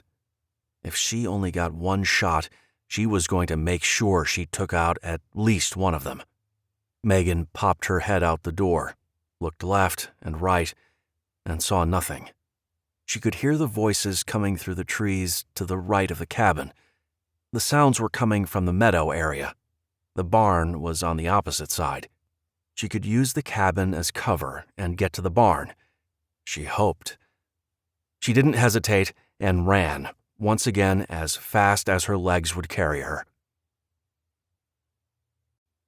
Chapter 26. "Megan, stop!" It was Chase's voice. Megan froze and spun around, the sudden shift in her momentum almost sending her sprawling to the ground. Chase, Jack, and Ryland were all racing through the trees. "Oh my gosh! Please tell me there are no other men out there!" Megan shouted. Even she could hear the hysteria in her voice. "No, not that we saw. Are you okay? Did you find Caitlin?" Megan nodded. She couldn't stop the tears from flowing down her face. Jack hugged her before Chase pushed him out of the way and wrapped his arms around her. "We need to get you back. Where is she?" Jack asked, looking around. His eyes stopped on the first man Megan had killed. "What the hell happened here, Megan? We heard a lot of gunfire. It sounded like a war zone." Chase pulled away from Megan and looked her over. "Dad, look over there!" Ryland shouted, pointing to the area where the other 3 men lay. "Megan, where is Caitlin?" Chase asked. His voice was calm. He spoke slowly, enunciating each word. Megan rolled her eyes. "I'm fine. She's fine. She's with Brenda behind the barn. I came to get her glasses." "Who's Brenda?" both men and Ryland asked in unison. "Come on, I'll introduce you. Jack, Brenda is the green woman. It's a long story, but she is a doctor. We need to get her to Wyatt." The men walked behind her. She knew the moment they saw the side of the barn, riddled with holes. "You were in there?" Chase asked. Megan could tell by how tense he was that he knew the answer, but still didn't believe it. "Yes, we're all fine." She called out to Brenda and Caitlin. It was Brenda who came around the side of the barn first. Megan knew she couldn't see anything, probably just 4 giant blobs moving towards her. "Brenda, it's me. Jack, Chase, and Ryland are here." She knew she didn't have to explain who they were. Caitlin had probably told her plenty of stories. Caitlin burst around the corner. "Ryland!" she screamed, and ran towards them. Ryland ran towards her. When they met in the middle, they both started talking so fast it was impossible to hear what the other was saying. Chase and Jack waited a few moments before interrupting the exuberant reunion. They each grabbed Caitlin and showered her with love. Brenda had her glasses back on and was watching it all unfold. Megan knew the woman felt horrible for keeping Caitlin from the people that loved her so deeply. "Jack, Chase, this is Brenda. Brenda, this is Jack, Chase, and as you probably figured out, Ryland." Brenda extended her hand. All 3 of the guys shook her hand in return. Megan could tell they were holding back. They were being polite, but she knew they weren't entirely on board with her plan to take Brenda back to the lodge to help Wyatt. Caitlin and Ryland were in their own world, talking so fast it was impossible for the adults to keep up. "How's Wyatt?" Megan asked. Jack looked away. Chase, always the one to tell her straight, looked her directly in the eyes. "It's pretty bad. He insisted we come back for you. The man is stubborn, even with his leg nearly cut off." Megan cringed. She knew Chase was angry with Brenda for setting the trap, and she didn't blame him. Right now, it was about getting Brenda to Wyatt. "I'll grab my supplies," Brenda said, rushing back to the cabin. Chase and Jack waited until she was out of hearing distance before they peppered Megan with questions. She held up a hand. "I trust her. She is a doctor, like a real doctor. She does stitches and all of that. Let her help Wyatt, and we can go from there." "Fine," Chase said, "but she isn't leaving my sight." Brenda was back within minutes, carrying a medical bag, along with the weapons from the dead men, which she handed to the guys. She had a pack on her back as well. "I'm ready. Let's get moving. The longer that wound is open and untended, the higher the risk of infection. We don't want it to go beyond 12 hours. As they moved through the thick trees, Brenda asked questions about the injury. Megan could see her formulating a plan as they walked. "Chase, can you please take Brenda on ahead? I'm slowing you guys down. The kids can stay with Jack and me. Just get her there, please," Megan pleaded. She was trying to move as fast as she could, but there was no way she could go as fast as Brenda and Chase. They were both light on their feet. Brenda was extremely athletic and could move faster than any of them. Caitlin's ankle was still bandaged, and Megan didn't want to risk injuring it any further. The little girl was still weak. She just didn't have the strength to move as fast as the rest. There was no reason to make Wyatt suffer any longer than he had to. Jack backed her up. "Go! We'll be behind you the whole way." Chase nodded, and the two of them jogged out of sight. Megan figured it would be a good chance for Chase to see what Brenda was capable of. He needed to see she could be an asset to their group, even if she didn't stay. Brenda needed to realize they could help each other. Megan couldn't help but laugh at the irony of her trying to convince another person to depend on others. Been there, done that, she thought to herself. Hopefully, Brenda would see the benefit, like she had, and decide to give the group a chance. Chapter 27. By the time the rest of the group made it back to the lodge, it was well after sunset. Megan went straight to the room she shared with Wyatt. Brenda was just finishing up. "How is he?" "Good. I know it looked bad, but it was a clean cut, and you did a great job stopping the bleeding. Thankfully, he didn't hit an artery, or he wouldn't have survived the trip back here. I cleaned and stitched it and reset the bone, but it's going to be painful for a while. Rosie is already preparing herbals to fight any infection, which is going to be our biggest concern." Wyatt sat up a little more in bed. Brenda had given him an abbreviated version of what had happened. Megan smiled at him. "I got her back." He nodded. "Yes, you did. There was never any doubt." Brenda carefully pulled the covers over Wyatt's legs and excused herself. Megan practically pounced on the bed, snuggling up beside him. The past couple weeks had been extremely difficult. She missed holding him, spending time with him, and simply being together. Caitlin's absence had nearly torn them apart. Now she was home. Megan was healing, and Wyatt would heal quickly thanks to Brenda. Life could get back to normal. At least she was praying it would. "How you doing?" Wyatt asked as he stroked her hair. Megan pressed herself against his chest and wrapped her arms around him. She hiccuped, trying to will herself to stop crying.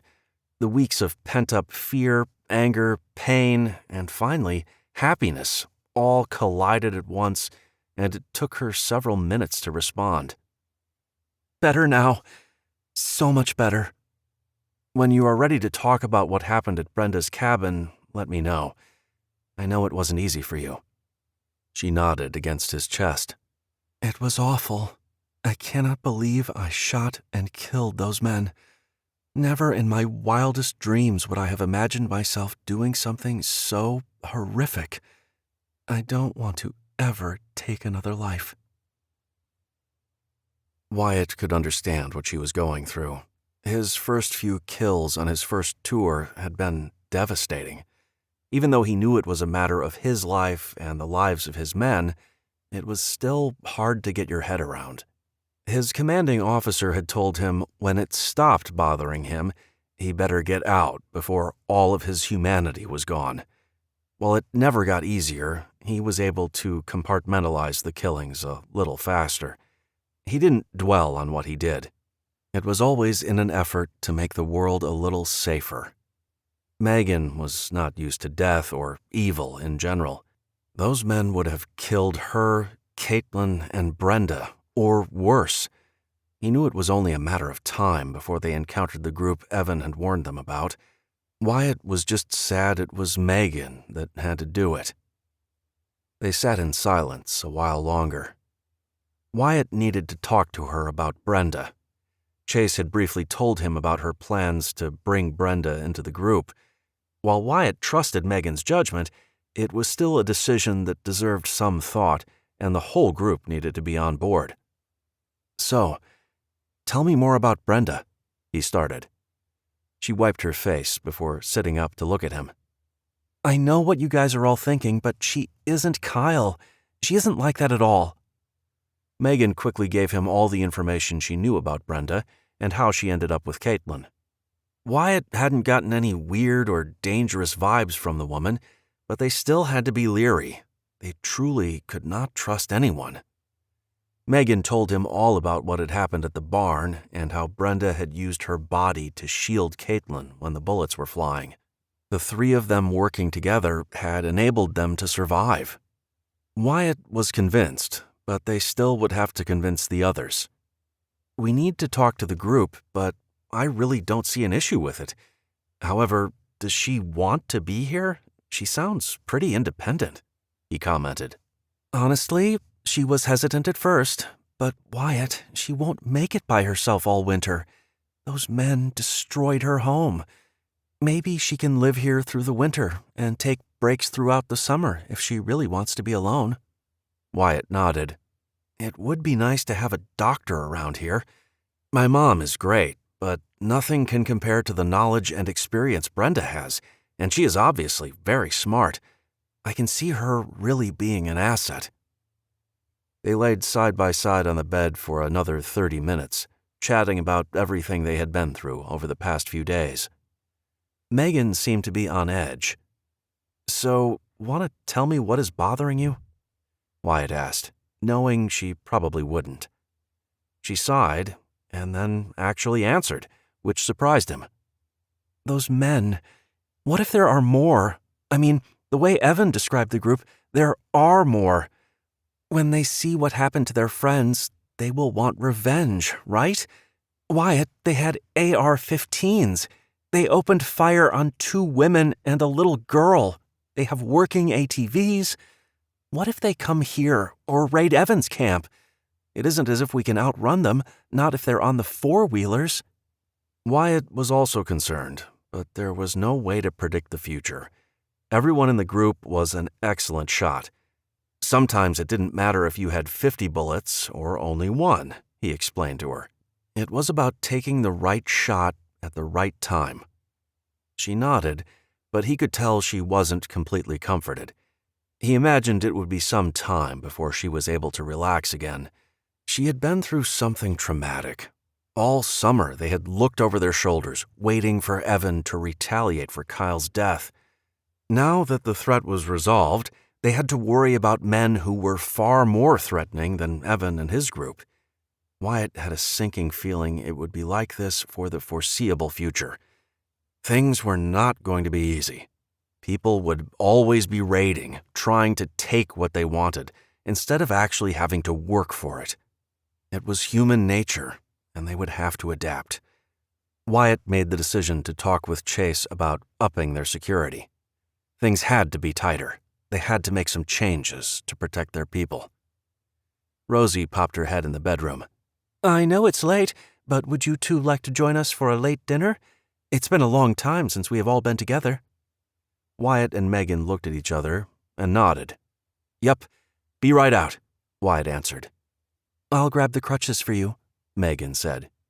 They were propped up in the corner of the room, right where she had left them. They made their way out to the long kitchen table where everyone was already seated. Brenda was sitting between Rosie and Chase, with Caitlin directly across from her. Caitlin and Ryland were still talking a mile a minute. Evan was seated at the table next to Jack. Their heads were together as they talked more about building new cabins and defenses. Brenda looked very uneasy. Wyatt had a feeling she would rather be anywhere else. He wasn't convinced she was the type of person who would blend well with others. He had tried talking to her when she was bandaging his foot, but she kept her answers short. She was military through and through. He imagined she was extremely regimented and would want things to be done a certain way. That didn't work well when you were trying to blend with others. Wyatt and Megan found their spot at the table and sat down. Dinner was subdued, but there was still plenty of conversation. It wasn't until the end of the meal that the elephant in the room was addressed. Brenda. It was Albert who brought the topic up, as expected. We need to have a discussion, he started. We aren't ready to accept new people in, and quite frankly, I don't think it is a good idea. Chase added his own 2 cents. There are definitely some concerns that need to be addressed. Brenda, as you can imagine, we can't simply welcome you with open arms. Some things that happened concern me, and I am sure the others in the group. Brenda pulled her shoulders back. Wyatt saw a soldier being scolded by a superior officer. She would not talk back or defend herself. She would listen and not show an ounce of emotion. Wyatt knew that would be taken the wrong way by several in the group. He put his hand on Megan's leg under the table. She looked at him and understood. Wyatt wanted Megan to get Brenda out of the room. This was not a conversation she needed to be a part of. Megan hesitated. He rubbed her leg, assuring her it would all be okay. Before Megan could extract Brenda from the situation, things quickly heated up. Everyone was talking at once, grilling Brenda for keeping Caitlin and setting the traps. Megan stood up. "Brenda, if you would please come with me, we can let them all talk." Albert objected, of course. "You don't need to be going anywhere alone with her." Wyatt slapped his palm on the table when Albert's comment sparked more loud conversation. "Enough!" The room fell silent. The tension was high. They were not in agreement. Despite what Brenda had done for him, the rest of the group didn't want her around. Wyatt inwardly groaned. This was going to be a long night. Chapter 28. Megan felt terrible for the way the group was treating Brenda. She was more than happy to extract the woman from the situation before things really got ugly. Her opinion had already been established, and she trusted Wyatt to speak for her. Brenda was more than happy to leave the table. Megan couldn't imagine how uncomfortable it must have been listening to people talk about your good points and bad points as if she was up for auction. The funny thing was, Evan was vying to get her to return to his camp, which she could understand because it was the same reason why she wanted her to stay. Anyone with a valuable skill set was an asset to any group, and truth be told, she trusted Brenda more than she did Evan. Megan took comfort in knowing Brenda would have somewhere to go if her own group decided not to let her stay. Brenda and Megan walked out the front door, both pausing to take a breath of the cool night air. Megan looked upwards and marveled at the stars in the sky. She would never get over how beautiful it was out here. Without the street lights or the lights from a city, the stars seemed so much brighter. "It's really beautiful, isn't it?" Brenda asked. "Yes, it is. I love when it is clear and you can see for miles across the sky," Megan replied. They walked to the bench off to the side of the cabin. Megan had spent all summer cleaning the area up and making it a perfect place to sit and stargaze.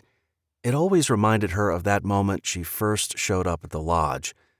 It was the moment her life changed forever. "I'm sorry you have to go through this tribunal council type thing," Megan told Brenda, who seemed to be lost in thought. She shrugged. "It's okay. I mean, it's actually a good thing. It would be more worrisome if you simply invited anyone and everyone to live with you. I understand if they would rather that I didn't stick around. I didn't make the best first impression. I don't even know that I want to stay, to tell you the truth." Megan laughed. "Well, I'm glad you found Caitlin when you did. I can't imagine what would have happened had she been stuck out there for hours. It could have been much worse. Besides, what else are you going to do? You can't go back to your cabin. Not yet, anyway." Brenda nodded. "Yeah, that is definitely not a good choice, but I refuse to let them run me off either." Megan didn't say anything. She thought about the bodies scattered about the area. She would help bury them. She did kill them, after all. Brenda interrupted her thoughts. "I really like Rosie and Willow. It has been a long time since I sat around and talked with other women, men too. You never realize how much you depend on human interaction until it is gone.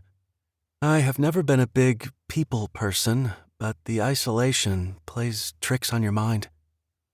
Megan nodded and listened as Brenda talked about the lonely months she had spent. Despite being alone, she had managed pretty well. She told Megan about her secret caches of food and other supplies that were buried around her cabin, as well as all around the forest. She was prepared to bug out of her cabin if it ever came to it. One of the perks of being alone meant she could pick up and move in a heartbeat. She didn't need to talk it over or worry about moving a large group. She simply grabbed her pack and left. Megan marveled at how well prepared Brenda truly was. She wasn't going to be completely destitute if she decided to stay on her own or if the group refused to let her stick around. Megan hoped they could come up with some kind of compromise.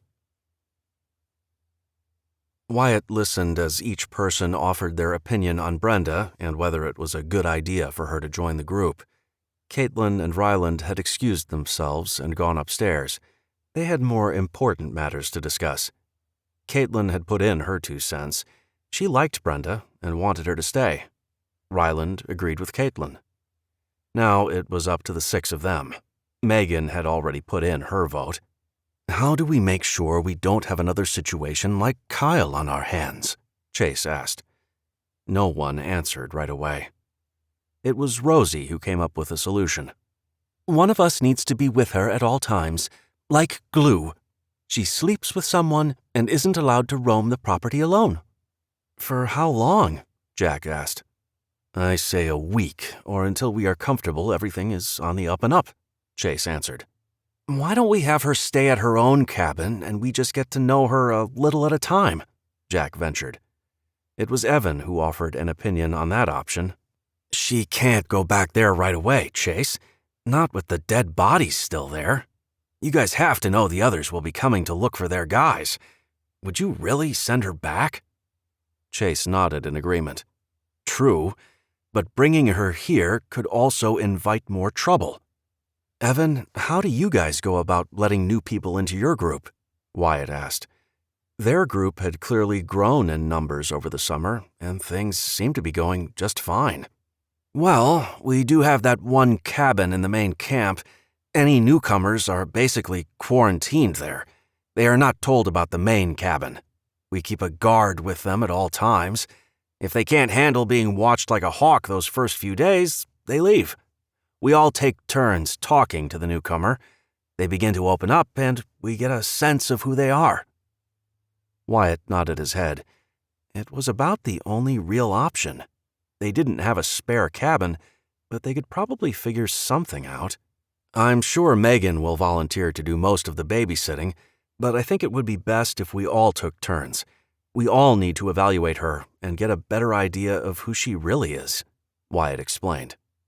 Albert scowled, but nodded in agreement. "After the week is up, we have another meeting. At that meeting, we decide if it is a go or not." Everyone agreed, but Wyatt had one more condition to the trial period. He didn't want Brenda to know she was being tested and watched. If she knew, she could fake it. They needed to see the real her. The group agreed. Brenda would be allowed to stay at the lodge for a week. After a week, they would make a final decision. Wyatt wanted to talk to Jack about building a cabin or some kind of shelter they could use as temporary living quarters. It was likely they would come across more people who would want to join their group. They had to have a way to vet them while keeping their own people relatively safe. Jack agreed that a small, single-room cabin like Evan's would be a good idea. They wouldn't have to be too picky with construction. It would only need to be big enough for a person to sleep in. Wyatt and Jack didn't want to refer to it as a jail, but it would be somewhere that separated the new person from the group. If they had to, one of their own group could watch the little cabin all night. It may not appear welcoming, and a newcomer may not like it, but it would be the way it had to be. If someone wasn't willing to go through a trial period, they would not be welcome in the group. Wyatt hobbled back to bed. His leg was starting to throb, and he was ready to get a good night's sleep in his own bed with his lady tucked in close behind him. Jack agreed to have Caitlin and Ryland have a sleepover in his room. While no one actually thought Brenda would do anything, they wanted to be safe. Having the kids in the room with Jack and Willow would keep them relatively safe, just in case Brenda got any crazy ideas. Chase would be sleeping on the couch across from Brenda. He would keep an eye on her all night. Everyone knew Chase was a light sleeper. Brenda was stealthy, but they were confident Chase would hear or sense movement. Evan volunteered to sleep on the floor upstairs as well, just in case Brenda managed to overpower Chase. When Brenda and Megan came back into the cabin, Chase explained the sleeping arrangements. Brenda didn't show any emotion, simply thanked them for their hospitality and quickly spread a blanket on the couch. Megan went downstairs after helping Brenda get settled in. There was still a lot of tension, but she hoped it would settle down soon. She was convinced everyone in the group would eventually come around, and Brenda would be welcome around there. It wouldn't happen overnight, and it would likely take months or longer. Brenda was a bit of an odd duck. Her tendency to hide all her emotions would make it difficult for anyone to judge how she was feeling, but with time, that could change. Brenda had been through a lot. She was going to have to learn to rely on others. Megan didn't know for sure if this arrangement would work out, but they had to try. As she lay down next to Wyatt for the night, she thought about the way things worked out. Some would call it fate. Kyle's poisoning of Caitlin had led her here, to the home she loved. Her accident had led to peacemaking with Evan's group, and had quite possibly saved the life of a woman who was all alone in the world. Yep, life had a funny way of working things out. Epilogue. Wyatt sat at the kitchen table with his leg elevated on another chair. It had only been a couple weeks since his accident, and while he was itching to get back to work, between his mother and Brenda lecturing him, he agreed to convalesce. With Albert hobbling around a bit better thanks to the new knee brace, and Megan still wearing the boot, they were down able bodies, and Wyatt didn't dare make it worse. The days were getting shorter, and the temperature was dropping. It would be close, but he was fairly sure they were ready for winter so long as no one else became injured. With Chase's help, the kids brought down a deer, and while they didn't appreciate having to help skin it, everyone was eating well, and Albert took it upon himself to cure the skin for later use. Brenda's skills had become sought after, and she was able to barter her services for some additional supplies. Come spring, Wyatt imagined expanding their network with other groups in the area, and soon they might have everything they needed. When Evan had returned to his camp, he'd taken some men to bury the bodies and collect the guns and ATVs. Except the equipment was gone, and only 3 bodies remained. Both Megan and Brenda were sure they'd taken down all 4 men, and Wyatt had yet to tell anyone what Evan found, not wanting to worry anyone else. Wyatt didn't want to imagine what that could mean or why the raiders would only pick up 1 body. With a survivor, revenge was only a matter of time, and unlike Evan's group, Wyatt didn't doubt they would come. His mom was already making plans for Thanksgiving, and he knew they had much to be thankful for this year.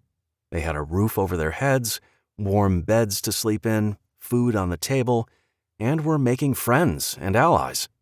There was so much more at stake now, and Wyatt wasn't prepared to let his guard down for any reason, but he couldn't help buying into the growing enthusiasm that maybe things didn't look as bleak as he once thought. He smiled when he heard Caitlin and Ryland's animated chatter as they came stomping inside. With the new mudroom, they no longer had the cold wind blowing into the lodge every time someone opened the back door. Shifting uncomfortably in his seat, he nodded absently at something the kids said, not really listening. Looking up at their smiling faces as they trudged up the stairs, he made the decision not to tell anyone about the raiders. No sense in creating more worry. This was definitely something Wyatt would have to shoulder, at least for a little while longer.